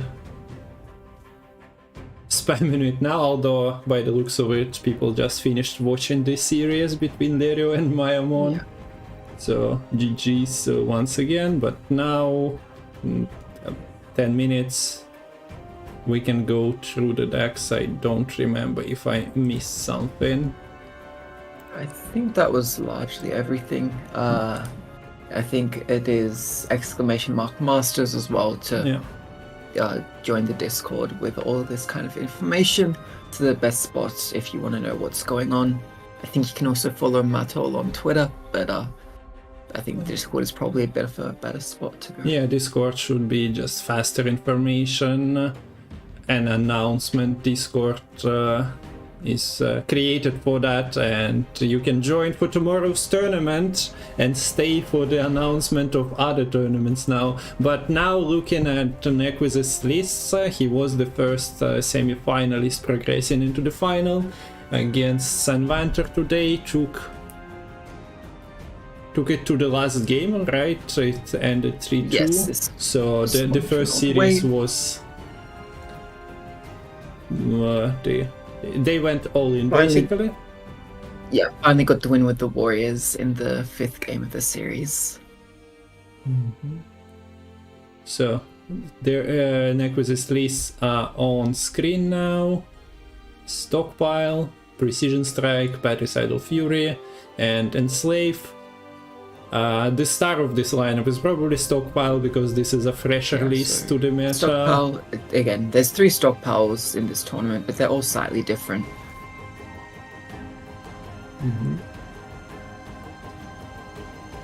And by the looks of it, Lemon froze again, unlucky, so different stockpiles. The idea is mostly the same. You use your demo event with the machines, and then you have Adalia or you have Flotsam to combine with Temerian Infantry as another win con. Those Temerian Infantries are playing for 13 points if you have 5 leader charges, and then later you can capitalize on Hansel the Machines. Welcome back, Lemon. Oh, didn't know it. Yeah, I also don't have... Oh, okay, I could type to you, but we probably are connecting while I'm doing it anyway. So yeah, I talked about this stockpile, different versions. Yeah, as you mentioned, Flotsam is not here, and we have Muzzle here. Maybe factored in by many players for the Madoc matchup. Wait, he comes and he goes. I'm not sure if it's camera frozen or your internet continues to play tricks. And he's back again. Look who's back. And hopefully not gone anymore. Hopefully. So yeah, still have 6 minutes. Moving on to Precision Strike, a rent-free deck. A rent-free deck with the Unicorn and Chironex combo might be slightly different from what you've been facing on ladder, but this version is also quite viable. Once again, if we look, first deck, Muzzle for potential Madoc anti-synergy, so to say, for your opponent. This list has Cyprian Wiley, so the Madoc can be banished. Although all the Madocs have been eliminated from the tournament right now, so that's not really much of a worry anymore for these players. What else is there? You have your Iris's Companion as an additional tutor if you found Iris in hand. If you didn't, well, that's a carryover. You have Thinners from Leader, you have Dwarf Thinners, Rent-free Gang, so, and the cards you draw from Chironex and Naturally, so... Yeah, there is also the Curse Scroll to, in theory, guarantee like the Iris's Companions earlier, if that's kind of what you're going for. Yeah, because this deck has a lot of tempo. It says, I don't need the tactical advantage to help me in the round 1. I'd rather just get this extra consistency as a form of carryover that way. Then we have Warriors, who struggled a little bit, but prevailed in the end from the 3rd attempt against Sanvanter. So Warriors, Devotion, Raids list.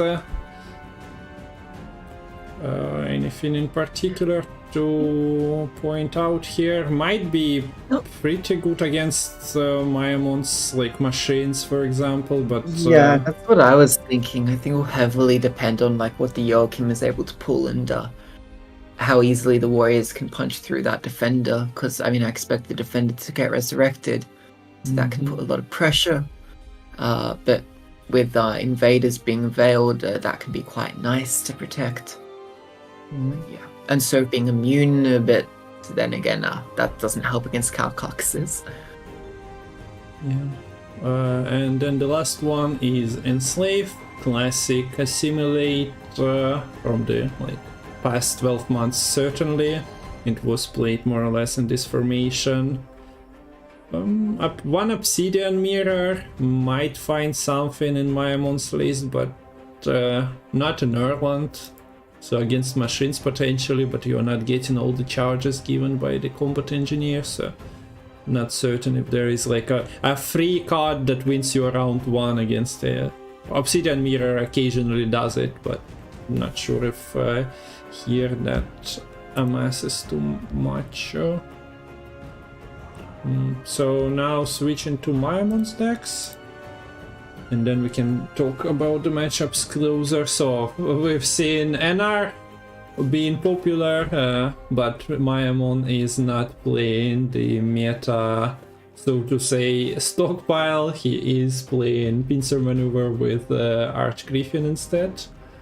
So you try to buff it, and when your opponent passes, you can slam the big Griffin on board, and that's your reach, because you are playing quite slowly here. 5-point all got, 4-point removal of rings, not putting any points on your side of the board.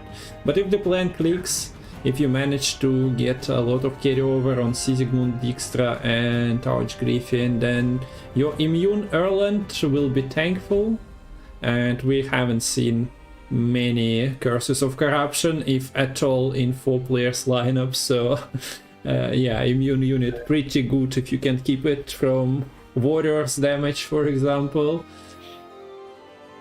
Yeah, I think that could be a bit of a problem for Nequiz's lineup.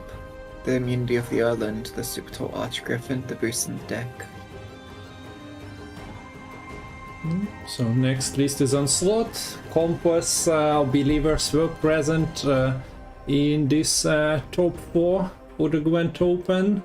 So to say, this is one of them. Myamon opts for pirates, but they are not actually classical pirates, but they run more boats and pirates than many non-pirate Onslaught lists. So yeah, I think it qualifies for a pirate list.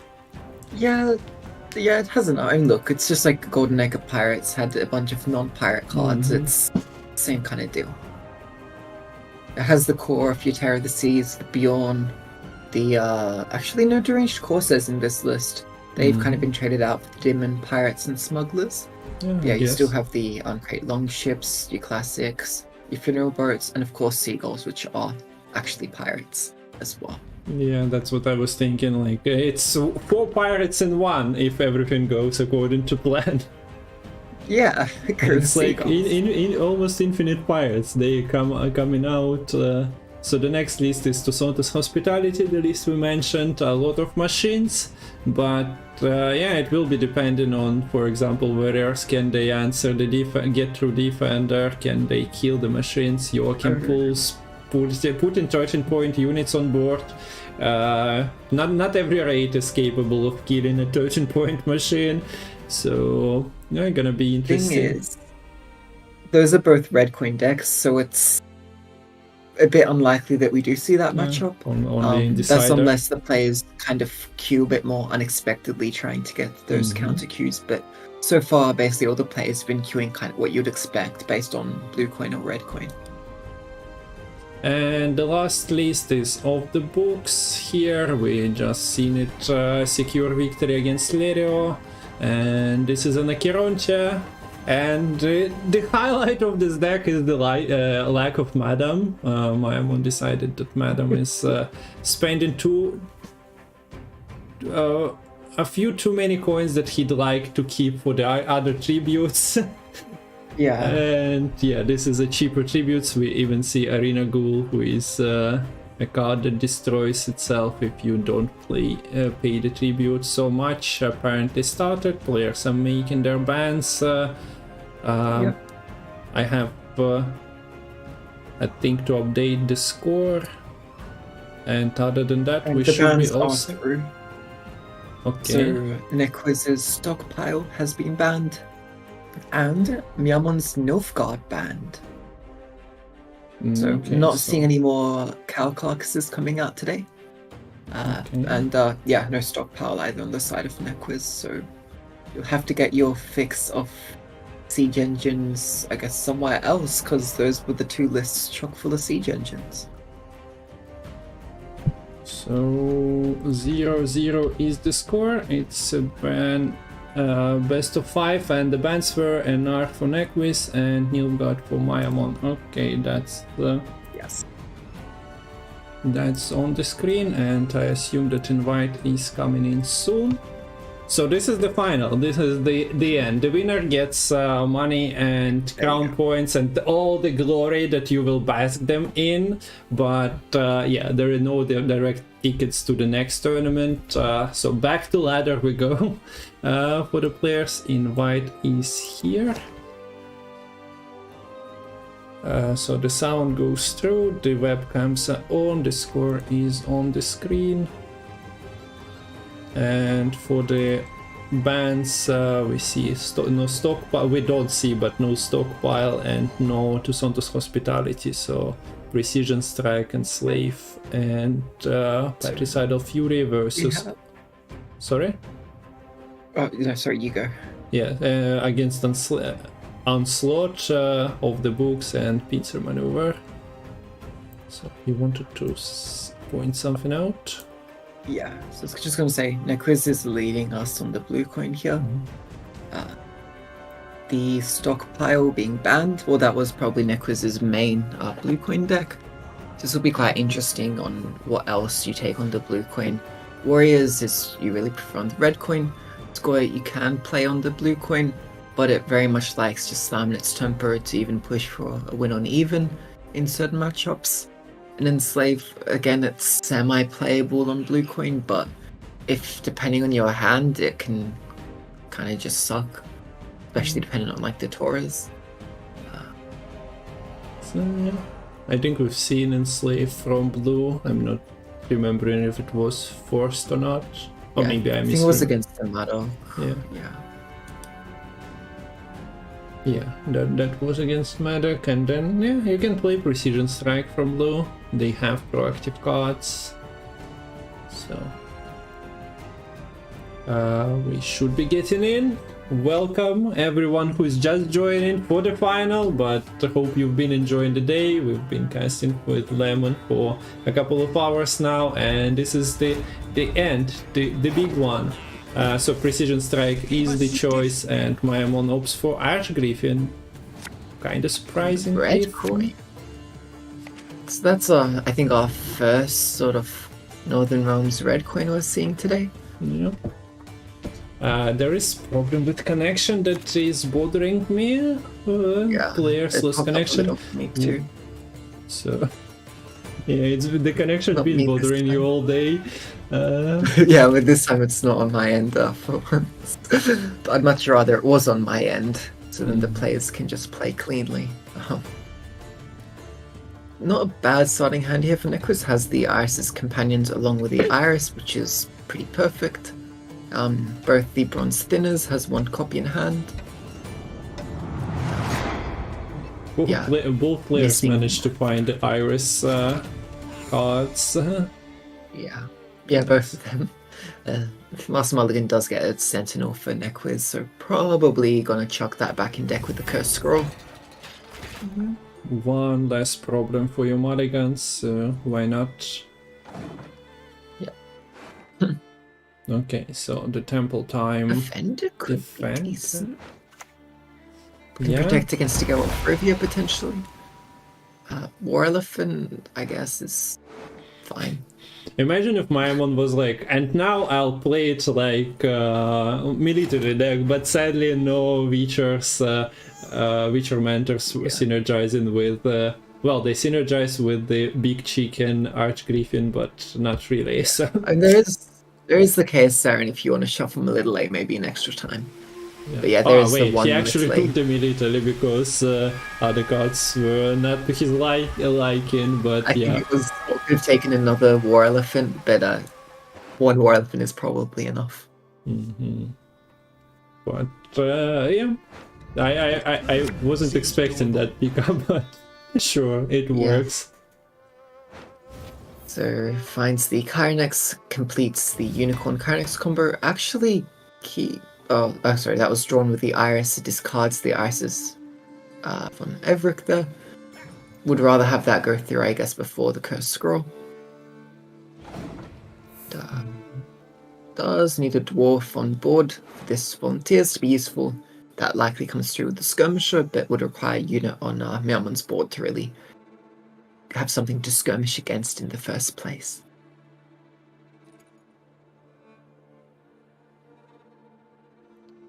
The connection lost is a bit concerning here. Hopefully we don't have to do the restarts, resets and all that, but we'll see. Temple on Melitele? I was joking when I was suggesting to play it as military deck, okay? Kungfu, I thought you were casting this, not playing on Myamon's account. What is even the justification for that? I don't know what the plan is. I mean, okay, you can get 4 leaders, you can get like the mentor from KSR and maybe but you kind of Mulligans need if your you're leaders for potentially grabbing Earl and grabbing something else. Slow, ain't ya? Yep, so that Redanian agent just got banished to the Shadow Realm. But maybe this Redanian agent will have a bit of a nicer time. Might still just get cleaned up with a skirmisher and possibly a leader if Nequiz really wants to kill it. He might be a little bit confused about queuing into the military list out of the blue. So, but no, decides to answer the Archgriffin card. I think Myamon might have Melitele on the brain after taking Melitele to so many qualifiers and tourneys last year. Not used to just playing more for standard pincer maneuver temple deck. So there is the Cursed Scroll, draws the Gate of Rivia, puts the Broccolon Sentinel back into the deck. His companions finds the Old God for Myamon, quite a nice tutor because the Old God is neutral, not able to find that with the leader. And yeah, against their deck boosting through as well. Can dwarves fight? Dwarf survived, so the thinning is being done, and there goes the extra point that you are getting. So some people don't like Iris's companion because you are not actually thinning to 0, but you kind of do slowly draw your cards and play your cards out. So it's a cheap package to run. It also helps with the draws. Sometimes it backfires, but mostly it's net positive effect. And like here, like with the has pretty nice synergy with stuff like the volunteers, their free scaling, the Unicorn Kyrenex combo, as that helps you cycle through your deck as well. Also Sentinels with the leader, that also makes a lot of sense. Yeah. A lot of those little synergies which just makes it just that little bit more reasonable to include in this kind of deck. This is quite a big point gap, 25 points. With the kind of temple choices Myamon has taken, doesn't seem easy to catch up. Does take the pass, and I suppose Nequiz will as well. So now has the opportunity to bleed with the Renfri's gang, potentially Unicorn Kyrenex, maybe even just go hard with the Renfri. Yeah. He knows that Defender is there, being a nuisance, so might try to get that out if Myamon is forced and reads the lines correctly. But by the looks of it, this Archgriffin might be not the shiny tool that Myamon plays with at all. It's at 6 power, it's still in hand.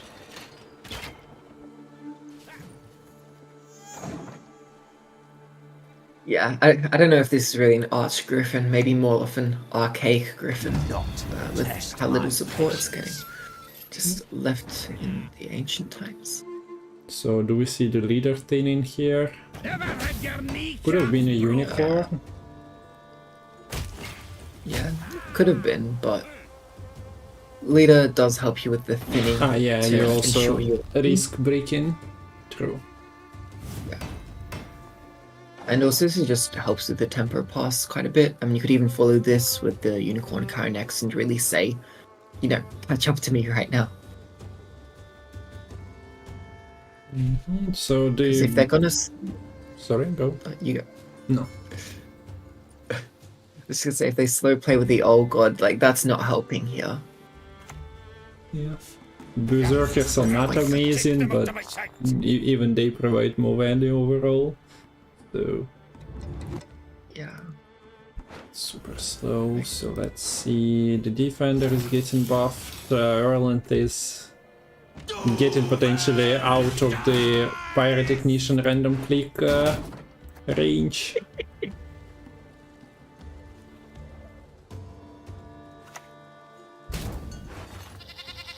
Ooh, slight punish there, not clicking the skirmisher. Sharpen the bolts, boys. So Nequiz not in rush to establish the Renfrey carryover. Might have been, he still plays into this round, so might have been rewarded with buff by the adjacent units Passing again. passive, Not I. but decides not to go for that only now. Yes, know spawn why? a base copy, destroy 8 or less power, boost by 2 plus the target's base power. Not amazing pools in all honesty here. Goes for the boost. You have kindness here. Play the lowest provision from deck. Could be just a squirrel. So yeah, it does go for the kindness. So yeah, that Probably the might most- have been an earlier Renfrey. I don't think Yeah. much changes unless Myamon tempos, but honestly I don't see the Archgriffin turn military deck tempoing ahead. Okay, so yeah, now it's like Myamon is actually playing for the Archgriffin value. Probably gonna need the War Elephant to catch up as well. Garrett was mulliganed here for Nequiz, I think. I think the Garrett was in hand before. Yeah, Just thinking it might not gain a viable target here on the bleed. Ping on the student is quite nice, because that opens up a nice Kyrenex play. true. So there is still Zoltan in deck and Oak. Zoltan is of course infused as well, so a short round should be fine for Nequiz. Yeah. Especially if the last card you get is Geralt and your opponent somehow gives you the Archgriffin still, although this Archgriffin is small, the Ranger buff is basically gone now to another target. Not This is a just- standard round from Archgriffin deck that we witnessed in the tournaments in past 2 months. Yeah, it's just been. At this point in the game, the Archgriffin hasn't received a single boost.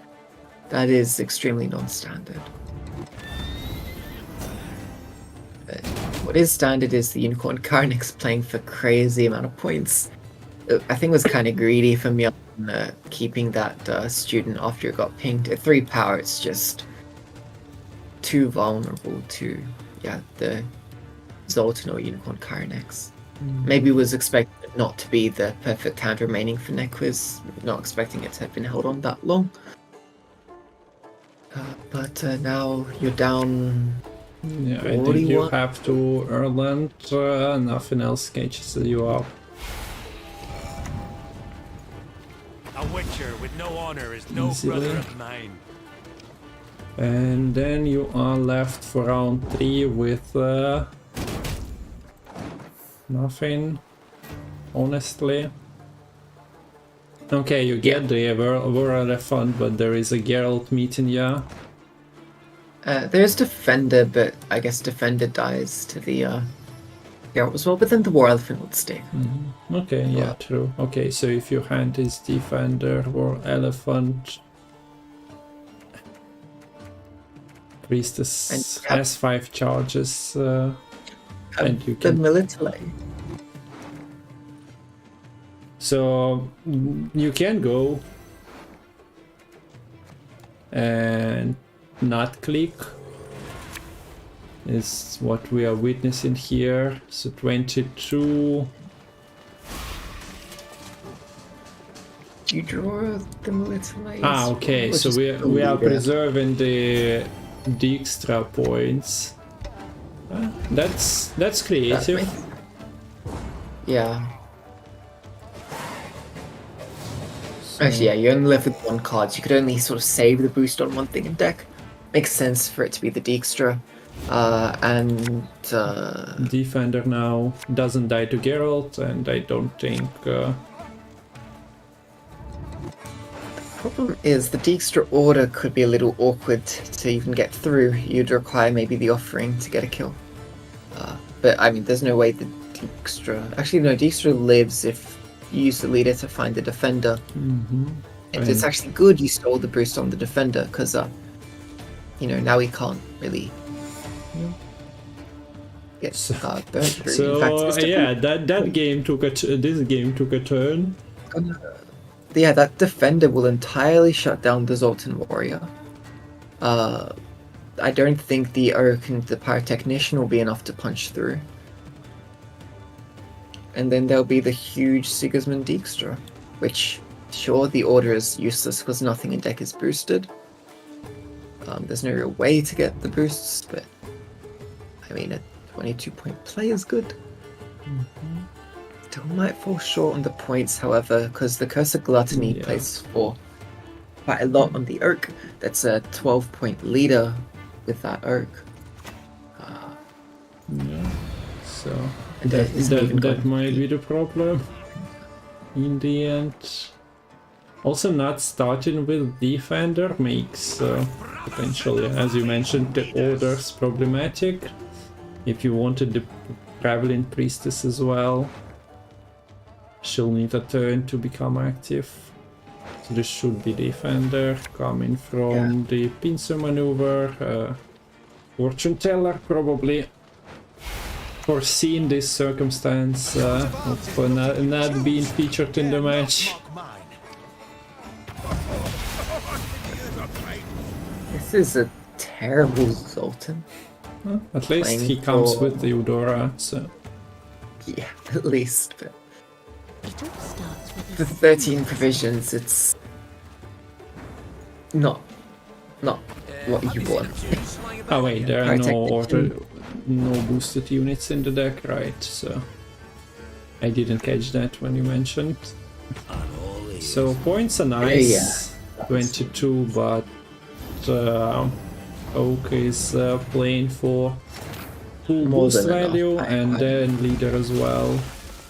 And Pyrotechnician can add up to 4 points, depending on what it hits.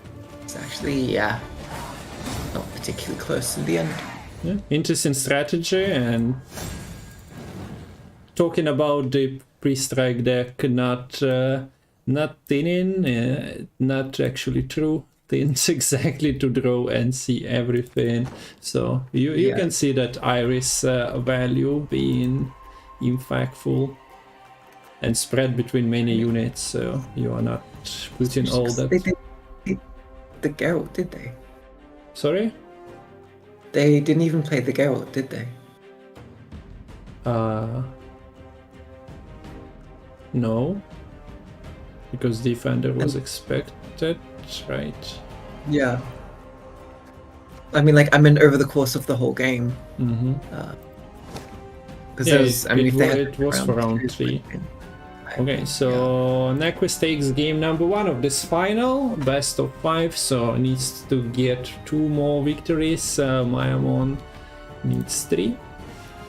This is the final and the last match of the day. There is no Gwent Open, Community Open Super Final. This is the final match. There is a Chongu tournament though. I'll switch to that while we are waiting. Tomorrow, get your Golden Necker decks ready and go fight. Go fight for the glory of Golden Necker. The secret CDPR project turned rogue mage. Yeah. And I've heard that if you actually use the Necker leader skin in the tournament, Matol will give you free wins as well. 3 wins. But don't quote me on that. And I will not take any... don't take that as like legally binding advice either. Okay, but what you can do instead of pointing at Lemon is spam Matol Gwent in chat. He loves it. He just yeah, you can see him smiling in somewhere in Poland while adminning this tournament. And into game number 2 we go, and Myamon takes Syndicate on blue against the Warriors that you predicted while we were discussing to be, yeah, once again a red coin deck. So Myamon mulligans the Flying Redanian. Has bronzes to play, so that's pretty nice. Nequiz, one Warlord in hand, Wabjorn into Blood Eagle into another one is a possibility. Proactivity wise, yeah, the Warlords help a lot for the Warriors. I remember times that when they were not a thing and you'd have to Warlord or not Warlord to play something, and that might have been just the Invader. Yeah, I remember when Warriors actually played Warriors, not Raids. Those were the days. Okay, so the Blood Eagle, you probably should know the lines by now, chat. You can expect that. Yeah, play the time. Valbjorn, play the Blood Eagle, play the Highland Warlord number 2. And as soon as a Warlord dies, play your Phrase Blessing for yet another Warlord. Because you want to maximize the damage on your raids, so you can kill anything you want. Yeah, it took a while to catch up. I think the Freya addition to the deck, first people were just playing with 2, but just yeah, additional they were boost. running like originally Heralds and or Fukusha. But I mean, Phrase Blessing is basically a Herald without the body, but just 10 times cheaper, basically. If you're working in the nullified provision system, of course. And I suppose the armor became more and more prevalent with Scoia'tael opting for the armor approach with guerrilla tactics, so Mahakam Forge and Seamless into armories.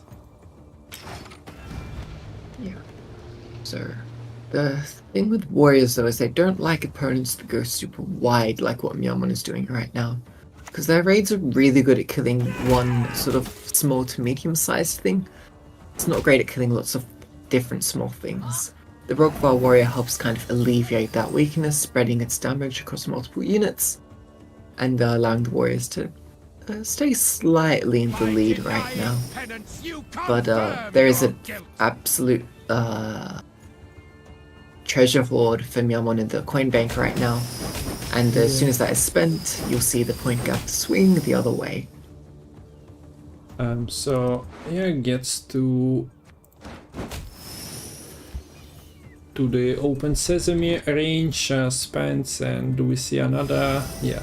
So you don't want them cashing in immediate simultaneously, so staggers them by 1. Yeah, this game may be pay to win, but you need to be smart with the way that you pay to win.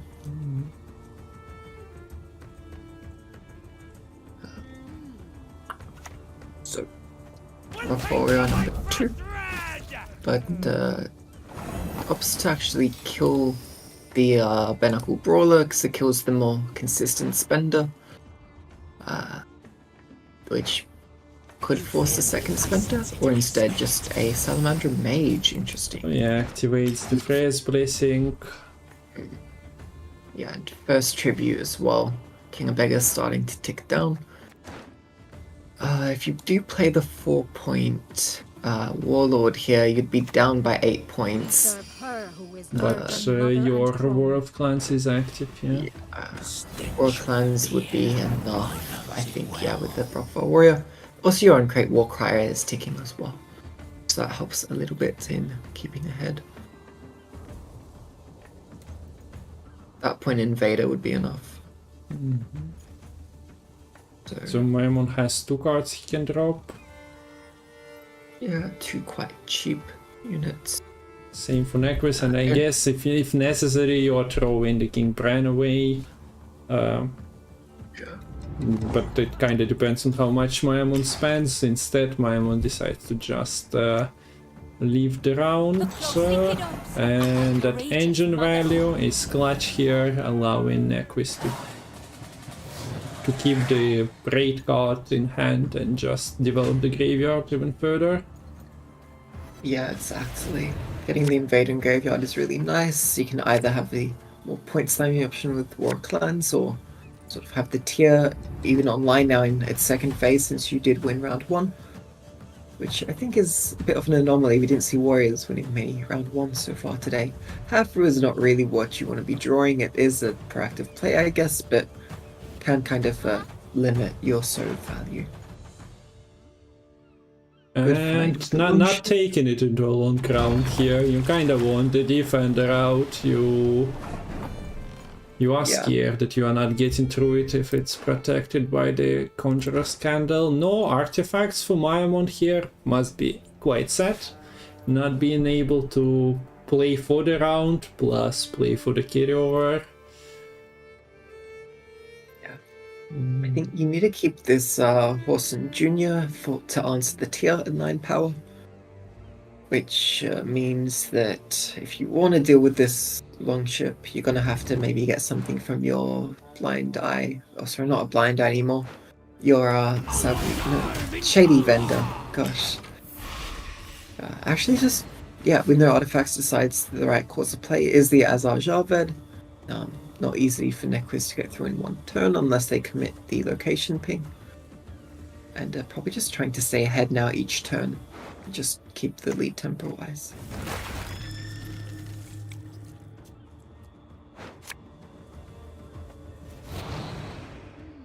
Okay, so we have the tier out.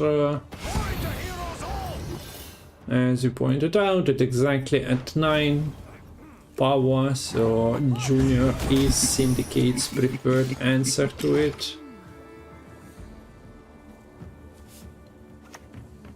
And now there are no defenders. You still cannot go like super well for this round. It's not under discussion, but a Chironte cannot be buffed out of removal range because you're risking Champion's Charge later on. But at the moment, Myamon's problem is how does he survive round 2? How about this one? And now how to get full Acherontia value. Nice Junior good roll here. there. Yeah, combining with the Junior to collect on the bounty gives a way to finish the ship. That's the big unit coming down from Nequiz, the 14-point invader. That's the value of tier sort of being completed here. And not easy to catch up in one here for Myamon. Could do it if you just chuck the Oxenfurt Guard down and use a leader charge, but then you kind of getting into a bit of an iffy situation on you waiting too long on your Acherontia, which could result in you getting too old rather than maintaining that for the round 3. Okay, so instead we see Jack coming in with a couple of friends and a supervisor on the range room as well.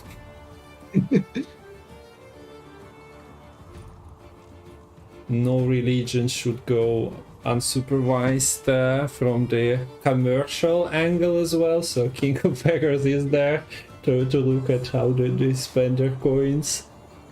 Yeah, I'm sure King of Beggars has eyes and ears all throughout Novigrad, especially on all the fly swarms. Well, but those eyes and ears not able to provide warning of the oncoming War of Clans. One of the Flaming Rose footmen dies to that, and some of the others might get a little bit wounded by the Brockvar warrior. Yeah, so Jacques is dying here as well, most likely, and yeah, that's his fate, which means that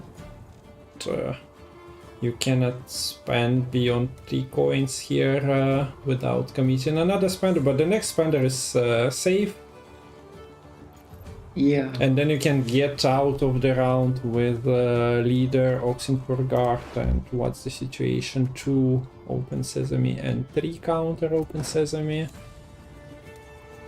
And if your opponent goes for leader, so I guess you have the safe space to play a Chirontia. Yeah. A single leader would be enough. Oh, actually not enough here to get ahead. It would have been with the Oxenfurt Guard, but then you would have triggered your first open sesame there. Instead, I would think you spend to get ahead. Apparently not. Or you just value the leaders enough that you don't. So spent exactly for the Chirontia, not exactly, but close to Chirontia being perfect, and offers a pass to Nequiz. This is the first pass Nequiz has gotten in this round, really, right? Might be, yeah, because the last time there was a gap, Myamon decided to drop the jack. Yeah, we go all in though, so a Chirontia will be necessary. Doesn't need to commit the leader due to the additional so bloodthirst. This is quite nice. Can force out the win con while keeping the leader advantage. Okay, decides to toss anyways. Wait. Sure. Did he... Yeah, there was no siren, so just sequencing it a bit differently.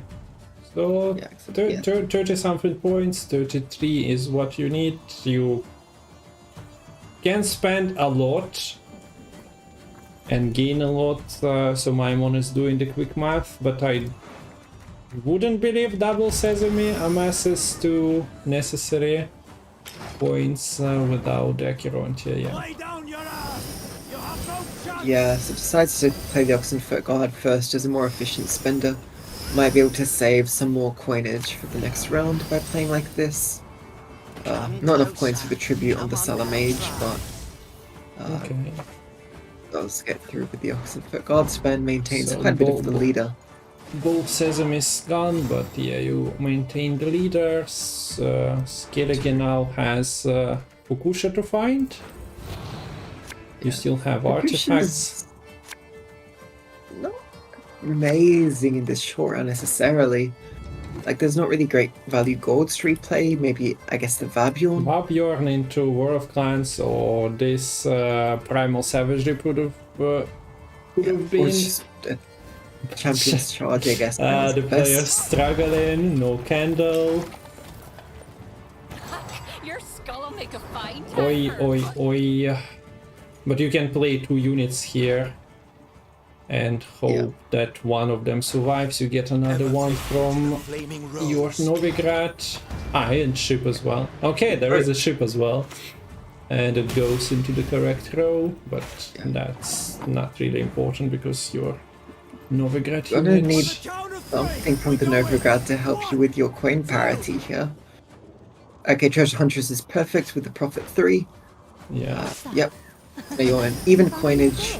That's perfect spending for this. And more spending. War of Clans is leading to destruction, but yeah.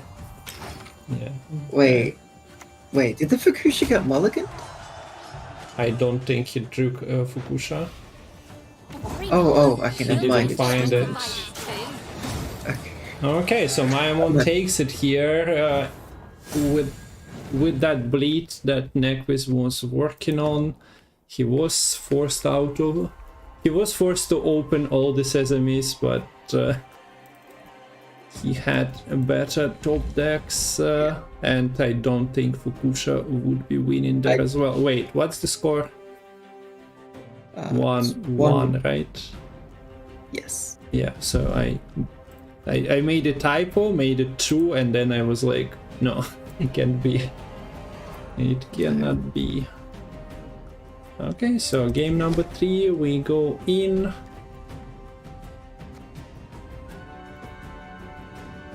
Nequiz's warriors struggling yet again.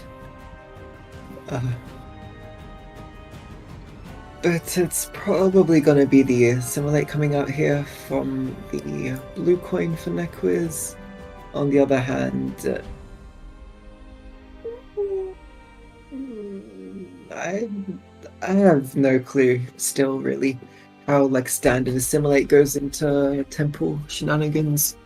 Like in theory it's sort of bad because there's not much to assimilate, but also if you get all your Assimilate engines together, the like to stick on the board in a long round, the Northern Realms can struggle to deal with all your engine potential. Like with 4 Assimilate engines, Zephon coming down, it's quite scary.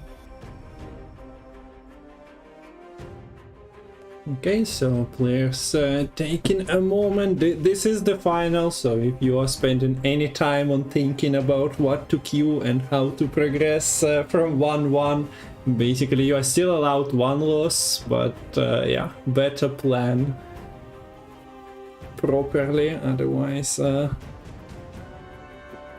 be in trouble, as 1 loss puts you at the threat of elimination.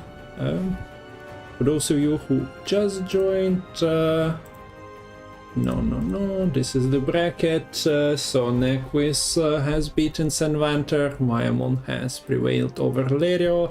A different story in those semifinals, as one ended 3-2 and the second was much faster with 3-0. But into game number 3 we go, and Skellige against Skellige. We've seen something similar today in Nequiz versus Sanvanter.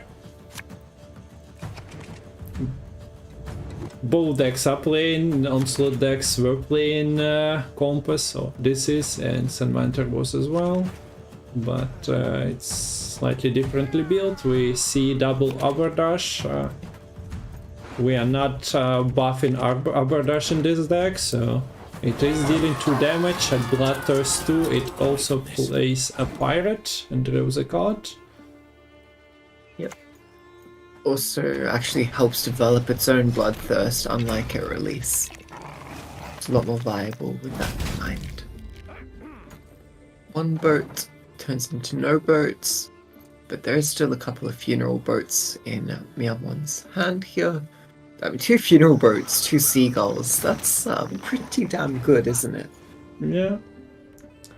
And with only 1 warlord played so far, this does put a lot of pressure on Nequiz to kill these funeral boats straight away, since the Primal Savageries aren't dealing with 4 damage yet. I think that's part of the reason why Myamon is actually developing them now rather than later.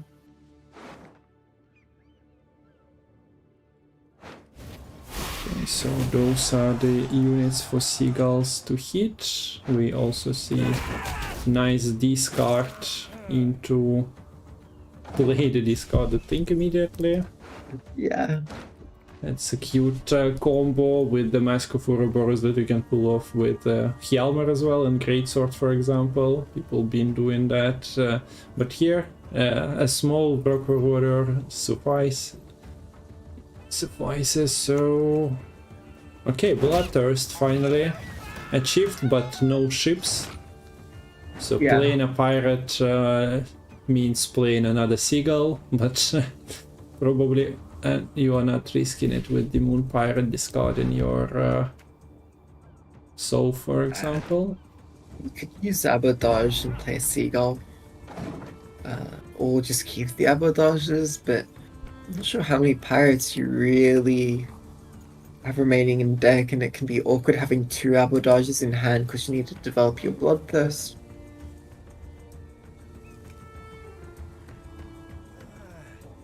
Yeah, I don't know.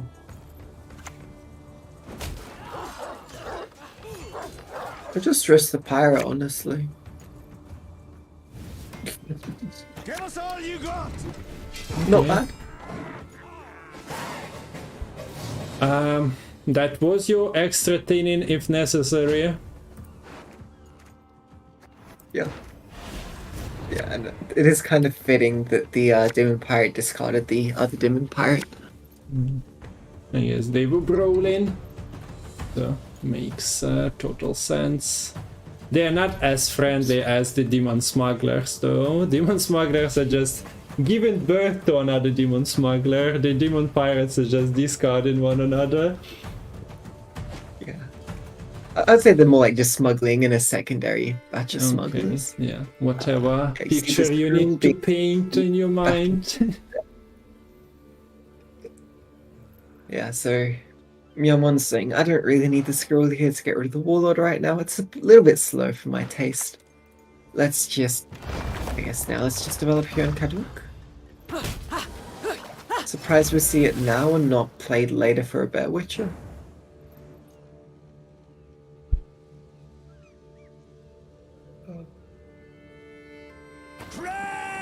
You are always happy if your opponent starts your engine for you.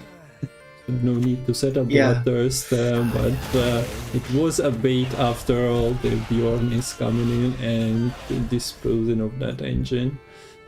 And a bunch of pirate seagulls. That's 4 ears there, so that's probably at least 2 pirates without ears. Yeah. Yeah, kind of gruesome. But this Bear Witcher Adept is just slowly healing itself over time. And there's still only been 1 Warlord played so far. So yeah, this Primal Savagery is only doing 3 damage. Not that scary. Now it's at 4 damage. But yeah, this Adept is already safe and out of the way of the Primal Savagery. Here comes yet another boat. Can this boat survive and actually provide the demon smugglers with something to do?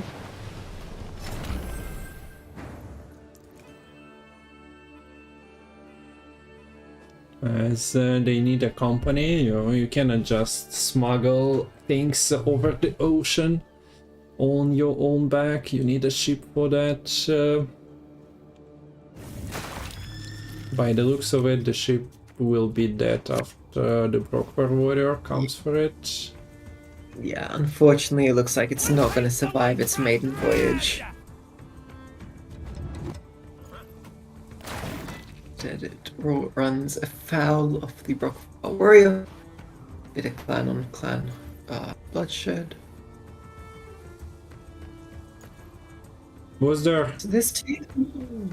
What power was this ship? Was it 1 or 2? You mean when the Brockvar Warrior was played? Yeah, when the Blood Eagle was played on it, and yeah. Okay, so... It went to 1 power straight away. So who could have hit the Adept doesn't matter much, but I was just curious. No, okay.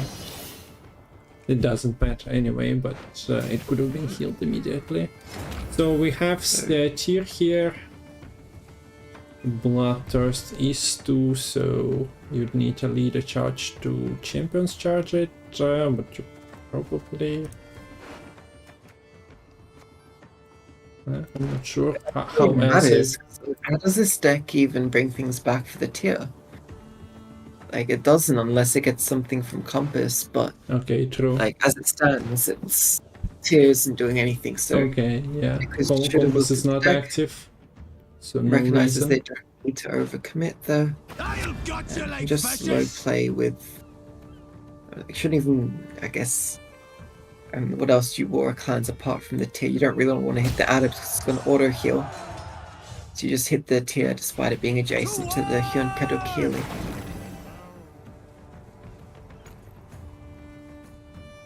So yeah, basically something like this, why I was asking about the ship power.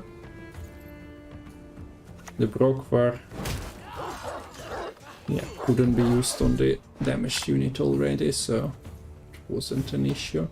We see as a seagull pirate, but now we also get the squirrel trying to be a pirate, getting back into the hand. Yeah. Promise Scrolls, it's just a bit of a slow play. And especially as we get towards the tail end of this round, the tempo is going to matter just more and more. Because last say, I'd say, is nice. Oh, sorry, no, Seagull. The tier gets value on the Seagull. One extra yeah. point. Yeah, I see. Insane value. There you have it. The reason to play tier in your pirates. If 18-point D-Moon pirate wasn't enough for you, think of all the seagulls you can try to bring back slowly throughout the round. Problem is they kind of tend to jump out and go Yeah. Tier not very good at herding that flock. Is it no? Birds don't have flocks, do they? Flock of seagulls? I don't know. There is a What I do know there is is a band you like kinda this, need right? you kind of need to catch up here for Nequiz. This Great Warrior is a little slow, at least it does get the bleeding to start ticking.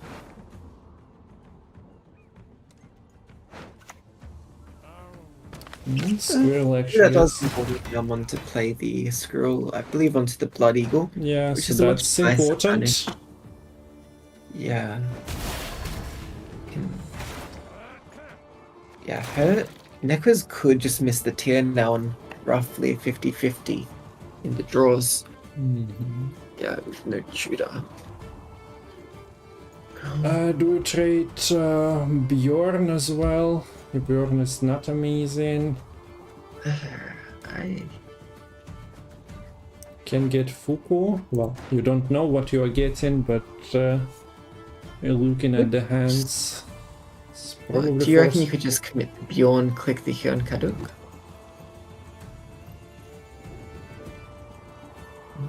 So I'm not sure how good the Hyun Kaduk will be next round. Yeah. Regardless. Okay. Just Pass passes. instead. So Wait, it still forces the Fuku, right? yeah, Champ's charge isn't enough. At Yeah. most, it can deal 7 damage because there's only a 7-point unit. With 1 bleed, that's only 8 points. That doesn't even tie. So yeah, it's gonna be Fukusha or some kind of leader serve commitment. Fukusha only has a warlord as a target, so that's only 9, 11. Yeah. I mean, it'll be enough.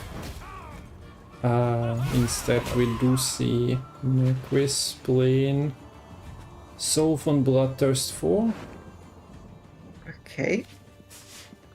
So values the Fukusha along with the tier a little more. I guess maybe the reason you don't commit the Bjorn is that is kind of your answer for tier right now. I think Yeah, that's why it was held on 6. to. Yeah, that's actually combining for you need throw against warriors always have 9 damage or hard removal. Yeah, or a lock. Ah yeah, that's much simpler. Yes. Choice. But yeah, there's no Jenge threat or derogatory shown up in these pirates. Pirates decided not to trust the mages or the bounty hunters. But a pretty sweet hand there for Myamon. Only missing the Terror of the Seas, but without the developed armor, it's not really such a great Terror of the Seas time. So Blood Eagle was not that important in the end. Well, it would have been extra No. points, but the golds have been Yeah. found on both sides for the most part. So we can witness character roll there, and then Myamon sees character roll there on other side. Ah, okay. Forebears of the seas. A bit Yes, surprised. actually, yeah, with the because- you can kill the tier anyways with... Oh, no, sorry. You that's can you right, cannot. could've- You need to play it to kill it. So that's rather that's rather To me, the surprising. artifacts just look like white background and like whitey blue background and similar coloring, so I confuse them way too much, way more than I should. See, I don't know how you deal with the tier. This Fukusha looks like it's going to go through pretty freely. Unless Compass does something. But you go for Babjorn, do you? Yeah, Champion's Charge. If you do go for the Babjorn, then the steer doesn't really matter. 2 extra points only.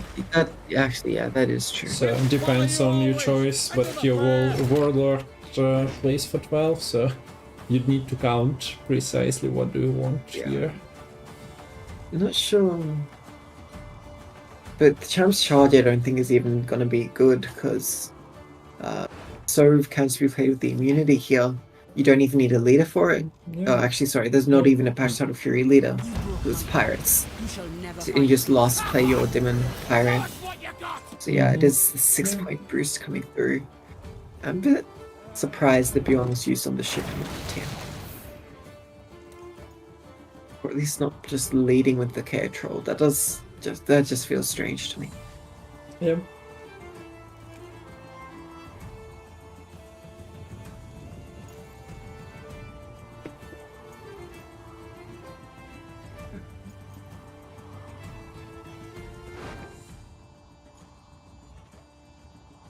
So fair.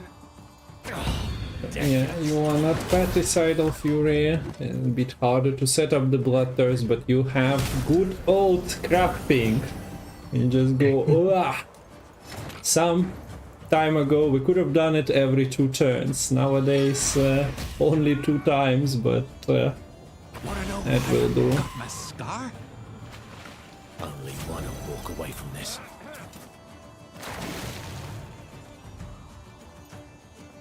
Okay, could just tier for Turgby. Sorry, magic combos for Turgby here. That seems pretty sweet to me. Yeah, you know that there is no Purify. What does it mean for card roll? I mean, maybe they getting can plus use extra point. Rolled on it, but Chat should be spamming can be of course, but sadly, it's not can be time. yeah. Fortunately, it looks like it's not gonna be. Instead, it will be. That's even better, man. Yeah. Okay, we do get a him here and didn't read the manuscript, but that was the plan That's for even better. Pirates against Warriors like 6, 8, 10, I don't know how many months ago. It was used occasionally, so we are back to that. Sit at my table and let's Okay, It's a 1-point win. 1 point win, yeah. Ogre Blackhand's taking on new It Swabby. should be in this. Wow. That's insane. Yeah. Myamon remembered when to play the him. Been a while since I've seen that play, but yeah, it was in the logbook of Pirates versus Warriors occasionally. Okay, that's I insane. guess you could say that Myamon is him. Yeah, oh, chat. I hope you appreciate it. He is indeed him. He has something from 2023 to show as well. He was him already then, and he continues to be him. Now he need to be not him, but something else, as he cannot play Magic Compass anymore. No, he needs to be a Archgriffin, I guess. Yeah. Lead the Temple of Myrtley to victory. Maybe don't take the Myrtley this time, I would say. Yeah, But, just like have the temple, look at the temple, it's beautiful, but last time it was non-standard. I like it though, so Yeah.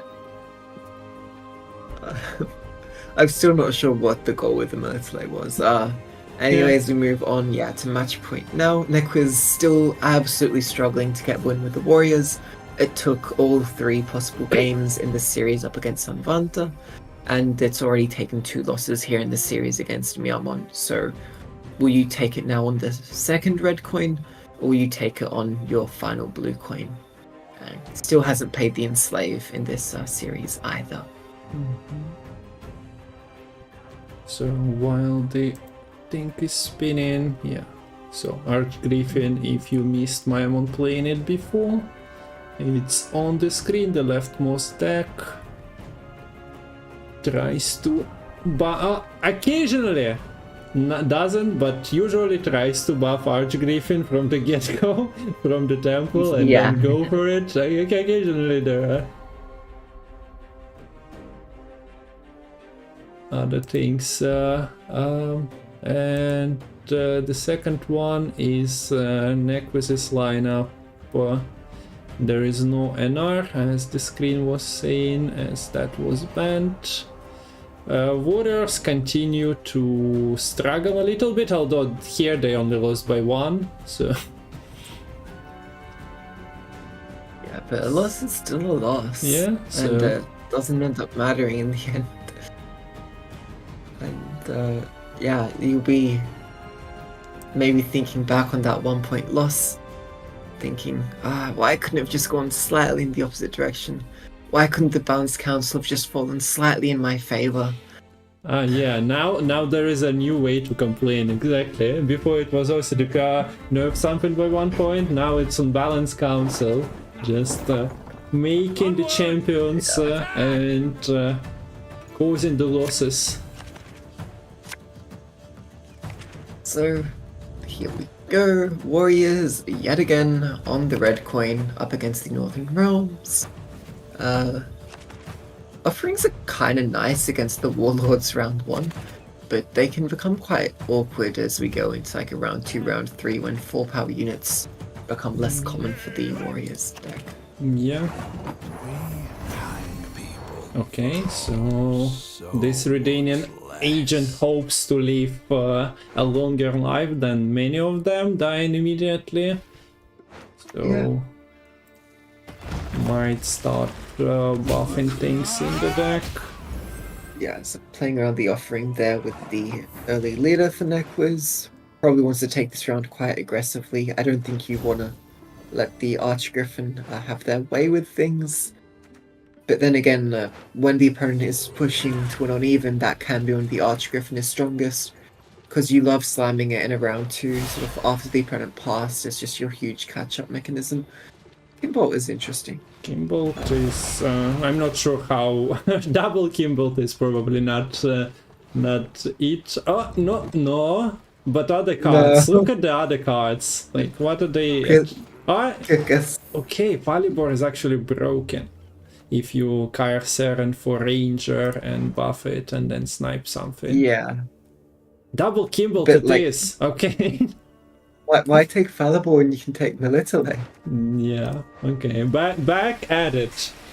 We maybe it's a new bug. You play Temple of Military, it auto-picks Military, we never know. So Maybe. do you reckon we'll see offering taken? We'll see Temple first to maximize the order, but I think offering would be expected here. Okay, we're not picking Military from the Temple. That's nice. That makes sense. Yeah, Puts I was... the Vile backups to keep both the squirrels, which you do have the squirrels here, so if the Phrase Blessing isn't used immediately, you can banish that Warlord. I assume the squirrel is kind of digging through the grave of the Warlord and just scattering the bones so it can't be resurrected. Kind of grim. That's Gwent though. Not ideal target picked by the Brockwar warrior here. Brings it down, but cannot chain damage. And with one Warlord played, it's not even really killable by Guiding Slash yet. Well, one leader charge out, why not commit another one? DJ is already at 12 and keeps growing. So pulls the All God because that is the neutral card which your leader cannot find. Now the Rockfall Warrior is a little bit better and this Great Sword is almost fully healed up. He goes for the combo! There we go. The first one crawls, so that the second one can just chain damage. So Myamon picked Olgot, meaning that the plan is to create more carryover, but he's falling behind on points at the moment. So But that's as long as you can catch up with the Archgriffin in the round 2 after the opponent passes, without committing the island, you're completely fine in this game, I think. I kinda didn't pay enough attention to the card roll. They're being on board already. Anything Yeah, that it's was played- necessary to set up immediately to like have an answer? Only I one think so. I think it's just to have it available. Didn't have many other great proactive plays. Okay. Because I think that's probably- I'm looking at the deck and doesn't really have. Okay, if you are afraid of the Aretusa student growing, yes, that's nice, but shouldn't be your main concern early into the round, and you can probably kill it by other means later. So how big is the DJ? 22 points. We've seen 22 points Sigmund already we have. before. Yeah, and Nequiz's entire board right now is 22 points. Okay. Okay. Yeah, so- so yeah, it looks like the line for Nequiz is going all in on the bleed here. That's why the KO Troll was played early to have that ready to go in the round 2. And then the tier is also used for the resilience. Yes, that is 9 points of carryover. How will Myamon help Off the tree you against go, that? lad. Quick now. Retrieve my bolt. Pulls them a little. No, there she goes. So your catch-up mechanic is literally DJ.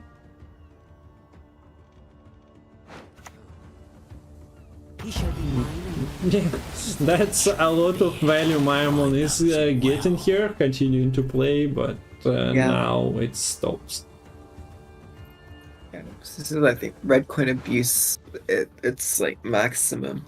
At least Nequiz is able to establish the resilience a little bit themselves. But yeah, That's- definitely I think needs to draw the Sove to have a good bleed here. Otherwise, I mean, okay, you do have the character on the tier, but otherwise what you're actually playing isn't going to help you that much. Yeah, okay, the draws are coming in hot. Also limited Bloodthirst, because one leader was already used turn 1 to play around the offering.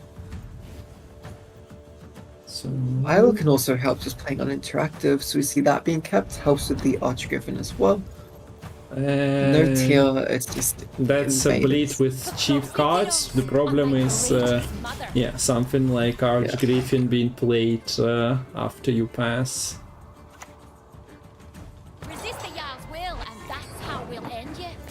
Even an argument to just discard here, I don't think it's quite right, but I mean, it would not be correct if there is a tier, but I mean, it's also even not that necessarily that bad to play the Curse Knight. I don't know. So 7. You can set up Archgriffin Savagery. Mm. You can set up with the Invader on the Curse Knight. So yeah, I can see that. Okay, instead we do get an Erland. Might be in the lines with what Myamon was trying to do last time. Actually, it doesn't even need to click the Erland here, I think. The Archgriffin Yeah, Archgriffin is gonna be and, enough. we have the while and gets to play more carryover. Do you even stack more carryover on the DJ? Not anymore, No I reason. think. Just get a Champion's charge as a thing, so yeah. But yeah, you just want to spread it, have tall Archgriffin, have a tall DJ. Even, this is actually where the Kimbolts can be really important, if you're able to... If you are able to get it going, yeah, but let's see. I mean, even if they just stick one turn, you have 2 of them. Like, the multiple threats at once, if you can get like multiple units up to kind of 8 power with orders to One click. is there. Also rooting for Nequiz to actually find his deck, but that's the power of Squirrel.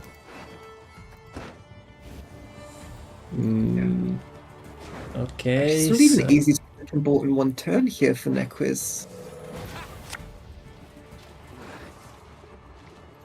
So the student is probably not leaving. not test my patience. A beautiful pair of legs, please. There are no 13 powered units. Unfortunate. See, I don't think you even play the King Vault here. You just go Ansace, Sigismund, Archgriffin. Yeah. So 22 points is dying to Champions Charge. There is still Nequiz's points coming from the leader, but other things are a bit more problematic. Although Primal Savagery gets the target in Volunteer if necessary, if you cannot achieve That anything is else. true.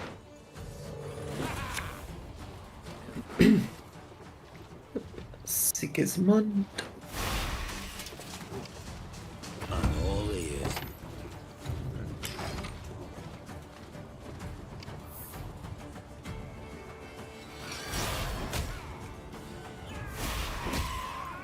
Okay, so he was a champion, but he charged into Big Sigismund and both of them are gone. No more champion of champions there, but also he took out a big DJ. Yeah, I think that the champion definitely did its job with that charge. But yeah, no serve is quite sad for Nequiz. Granted, I'm not entirely sure it would have been easy to actually finish up like the serve. This is the value of the Archgriffin. You saw it being played in the previous round to maintain the Erland carryover, and it actually did keep its carryover itself as well after being played, combining quite nicely with that Vial of Forbidden Knowledge. Because maybe it has been Forbidden Knowledge how to use the Archgriffin so efficiently.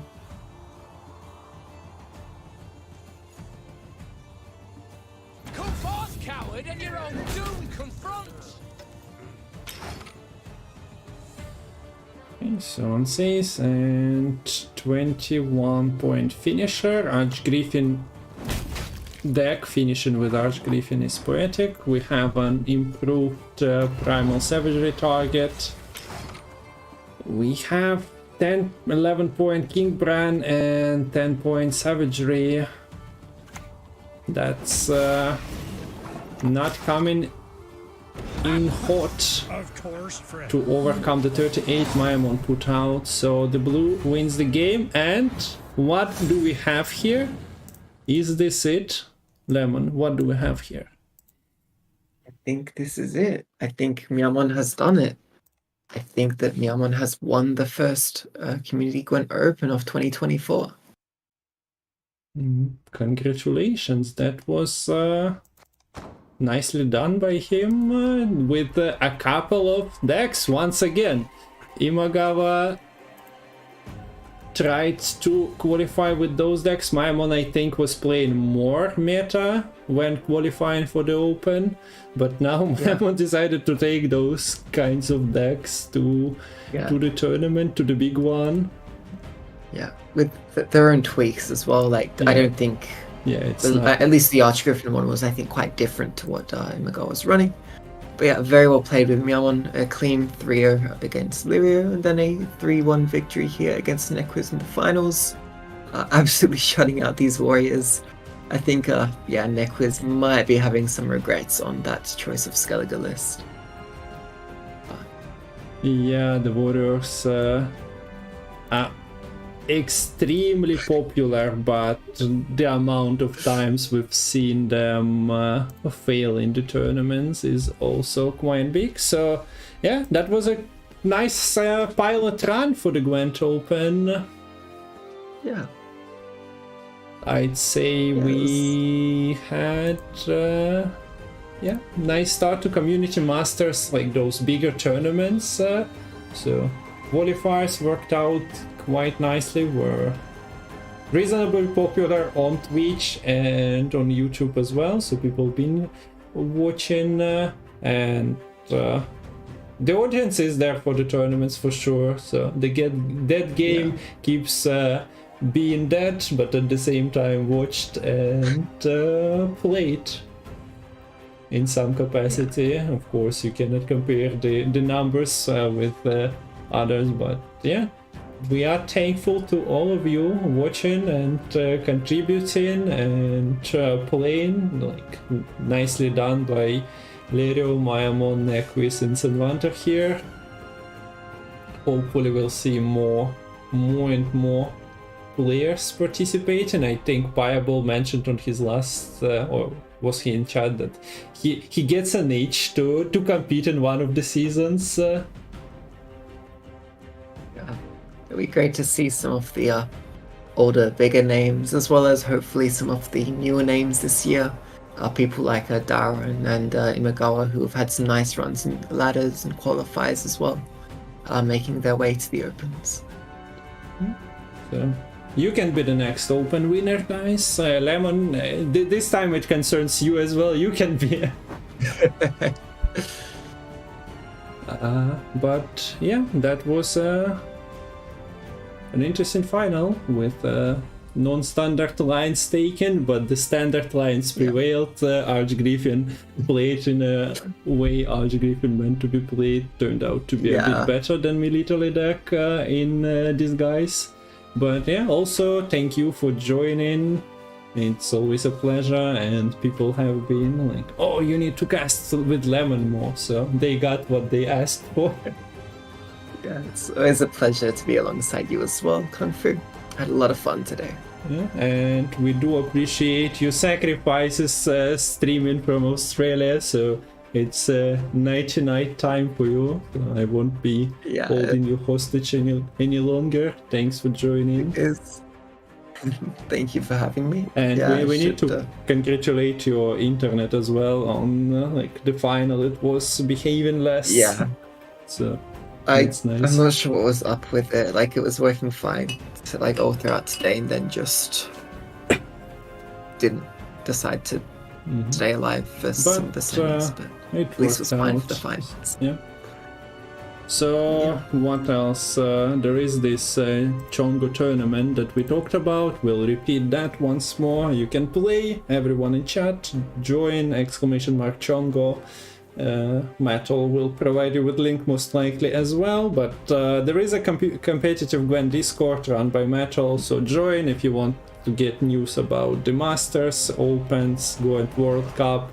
There is a bunch of events happening in May, April, and even here in March still. There is also like other tournaments. Witcher Lilith runs a series of tournaments monthly. So yeah, watch those, but yeah, not holding you any longer. Thanks for joining, and see ya on some other cast. Bye bye, Lemon. Thank you as well. Bye bye, Kungfu. Bye bye, everyone. Okay, so that was